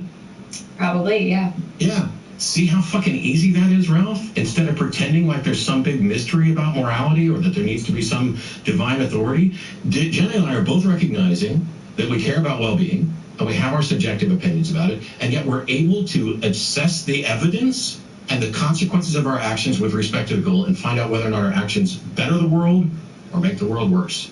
That's really all it needs to come with an example of how they could solve whatever problem it is they're objecting to. Because as far as I can tell, this is the absolute best we could ever hope for. I mean, that's according to your standard and opinion, but not objectively. No, it's not objective, but I bet you would agree with me, Ralph, if you weren't trying to prove a different point. So, for example, let's say you and I, Ralph, you and I are going to live on an island together, and you believe in a God and I don't. Yeah. Okay. Okay? How do we come to agreement about, let's say there's one coconut tree on this tiny little island, and one of us has decided to hoard all the coconuts. How would we demonstrate whether, would you think that it was wrong for one of us to hoard all the coconuts? Well, I believe certain things are right or wrong regardless of what everyone else thinks. So, like, I didn't ask you that. Why is it that people can't ever answer the question that I'm asking them? Why don't you play the game? Jenna played the game. Do you think it would be wrong in that scenario for one of us to hoard all of the coconuts, denying the other one access? I do. Is that hard? I think we'll just hang up on Ralph. right? Because Jen and I can do this without you, and she'll actually play along and answer honestly. Well, I'll try to preface my answer with the way I was processing it. Stop trying to preface your fucking answer. I didn't ask for a preface. I asked you a question. If you just answer the question, we could make some progress rather than talking about how we're not making any progress because you decided to editorialize. Do you think in that scenario it would be wrong? Is it your personal opinion that it would be wrong for one of us to hoard all of the coconuts? I'd say usually, yeah. Yeah, me too. Now, what is your reasoning for thinking that it would be wrong? Does God or any God say anything about hoarding coconuts? I personally believe that. I personally believe certain things are right and wrong because we were created with a purpose. But if we were created with a purpose, then we can decide our own purpose. And I can decide for me, it's really not wrong to hoard other coconuts and murder you. Ralph, do you see what he's trying to do? No, he doesn't, but thank you. So can I try to explain, Ralph? This is what he's trying to do. You were saying that there is some kind of rule book, some kind of system valid whether we are here or not. And he is saying there are many situations that can happen and have happened and do happen and will happen that have nothing to do with that system. There are so many scenarios that we can't even think of, because that's just how life is. So in those situations, when you don't have an answer that's already been prepared for you, the person that ends up making the decision about what's right or wrong is the person that's thinking about it, which is you. And then we all get together and we talk about it from there. Do you see that? I understand what he's saying. I just disagree with the way he processes right and wrong and values. But you don't know how he's processing. We can disagree. Okay. I'll agree that it's a waste of time talking to you because you and I both agree that it would be wrong for us to hoard coconuts. One of us has one reason and the other one has the other. Okay? However, my reason, Ralph, is one you would agree with. Yeah, but consensus doesn't determine. I'm not asking about consensus. I'm saying you would agree with my reason for why I say it's wrong for one of us to hoard it. Right, but if you were doing something wrong and No, you're not fucking listening, Ralph. You don't say right, but. You haven't even heard my reason. I just told you. I pretended to read your mind and say that you would agree with my reasoning, and then you say right, but, yes, but, right, but. What is my reasoning for why it's wrong for one of us to hoard coconuts? According to what I heard from you, because you value well-being. Is that a problem? Do you not value well-being? That's not what we're not discussing. Yes, we are. What are we discussing? We're discussing who decides whether or not well-being is. Ralph, do you care about well-being? Yeah. So you and I both care about well-being, and we can argue from the standpoint of well-being that it's in our best interest to work cooperatively on this island to ensure that we both survive better, right? Yeah. Yeah, so you and I are in complete agreement both on what we should do about those coconuts and why. Your God and your view of God is irrelevant. It's never going to get agreement, and yet we can, you and I, a theist and a non-theist, were able to get agreement on an issue about morality from a purely secular standpoint, grounded only in the fact that we both care about well-being. Your God is irrelevant, and your God doesn't solve anything. All your God does is create problems, because your God allows you to think that when there's a disagreement between you and I about what we should do, that you have some superior authority that you can just cite and run with, rather than working cooperatively with another thinking, emotive, empathetic, feeling human being. You have a get out of jail free card in your head that you just tried to use a minute ago to say that it could be your view that you should just kill me and take my stuff. And if your God sanctioned that, then you would think it would be fine. And my view would still be that it's wrong. Now, which of our views leads to a better world for both of us? Well, that's a strong man, and no, it's not. And I asked a question. Yeah. Yeah, it is. You're presupposing my view on God. I believe God. No, I'm not. I'm telling you what you just fucking said to me a minute or two before I started talking. You and I agree on well-being. That's all we need. There's nothing else needed. Do you think that if we sat down and played a board game, we should read through the rules of the board game, and we should also read through the Bible about how God wants us to play the board game? No, I get your point about the board game. It'd be the same if we were playing darts. If me and you were throwing darts at a board and you made a bullseye and I missed entirely, the reason we can determine whether or not you're throwing better than me is because we established rules before that. How is life any different? Well, it's either a fact that certain things are right and wrong, or it's our opinion. So how is life any different from that? How is life any different from that dark where we established rules? How is life any different? Well-being is not an opinion. What do you mean? Well, whether or not well-being is valuable is an opinion.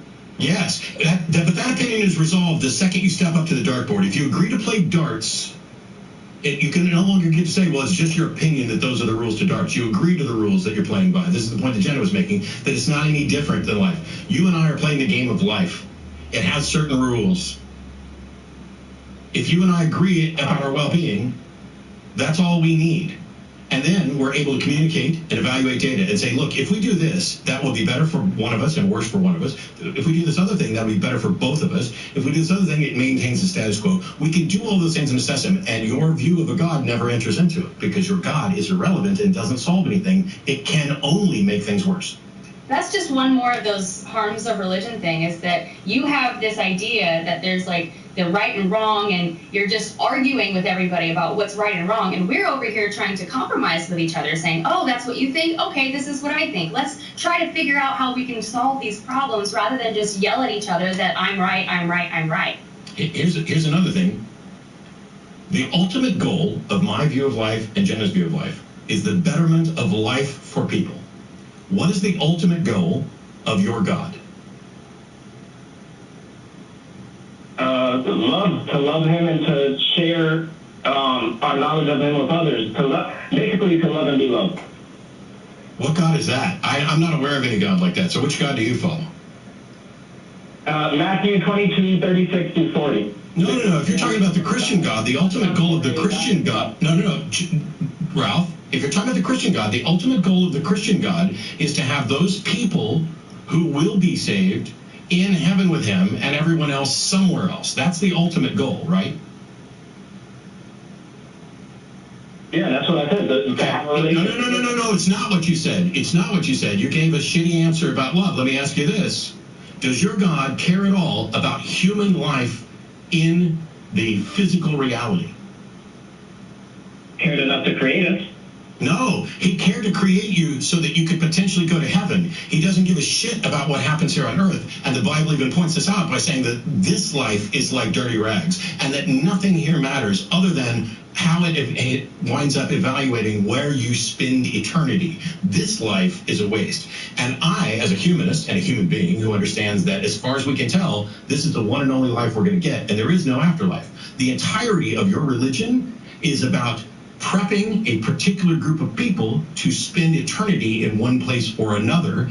It has nothing to do and cares not one whit about the quality or value of the one and only life that we know we have. Whereas my view puts that as the primary thing. And so I'll make a deal with every theist out there. You guys take all of your religious proclamations and your views about morality and shove them up your butt until we're dead. Hang on. Until we're dead. Stick them in a corner then. Shove them up your butts as a figure of speech. Stick them in a corner, whatever. And while we're alive on the prime material plane in the physical realm, we will operate under secular rules that value this life. And then if there turns out to be another life, then your mystical mumbo-jumbo comes into play. And not 1 second before.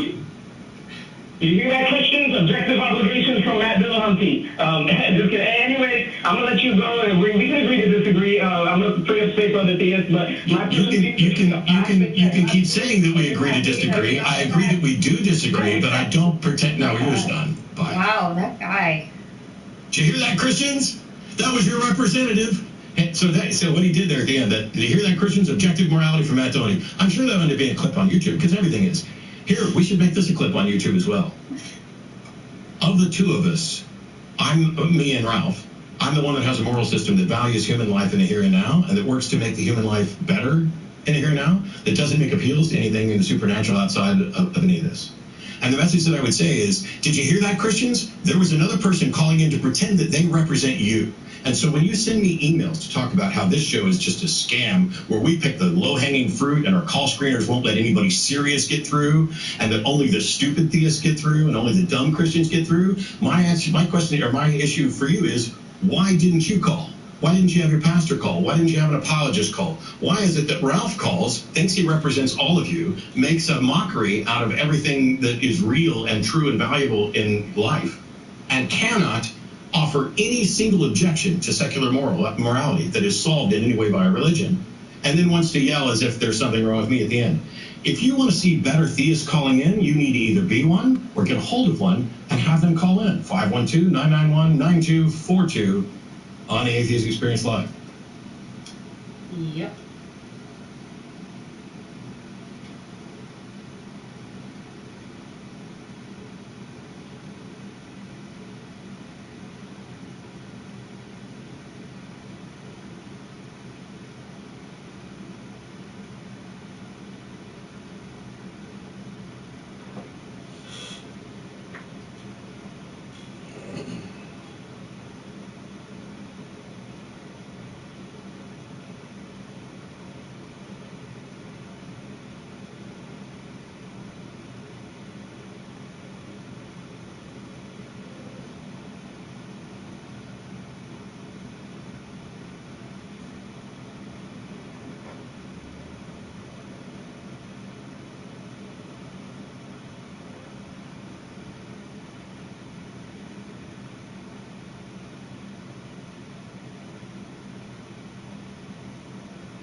Woo-wee. 5.5 hours in the studio. I'm gonna have to take a break for real, guys.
Okay.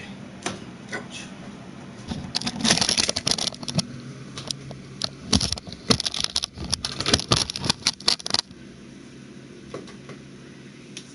Almost feel like I should take a nap. That's what I might do. I might get me something to eat and take a nap.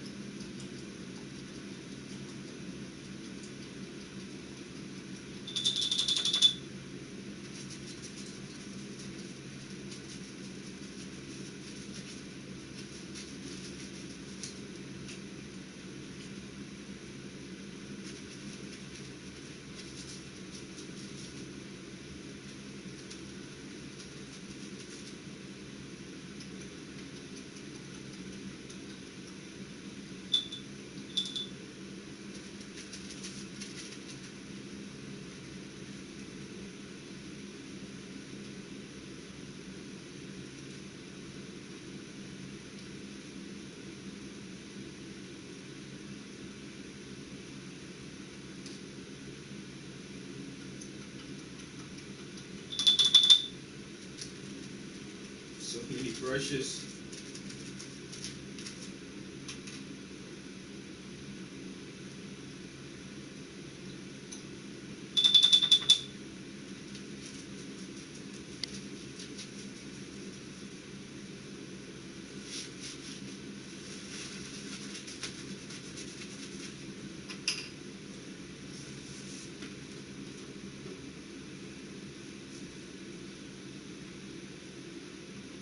Humanity in the last century.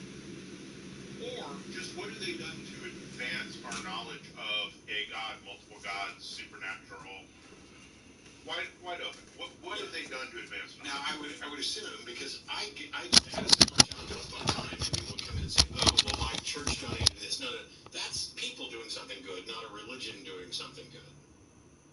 And that's not actually advancing our knowledge of anything supernatural or of God. Yeah. For instance, have they done any randomized double-blind studies on the effectiveness of prayer for anything? Whether it's, little Johnny getting a bike for his birthday or curing cancer for anybody. That'd be really handy. I mean, I've always been annoyed at the various faith healing people who draw a big crowd into their revival tent and flash their...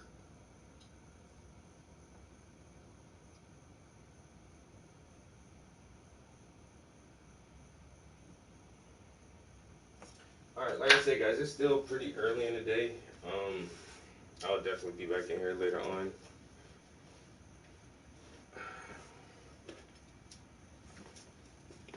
So I want to try to finish this up by the weekend.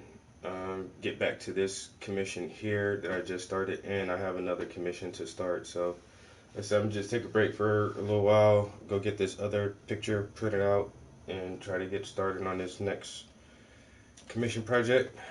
Thanks for chilling in the stream for over 5 hours. Catch you guys next time. Peace.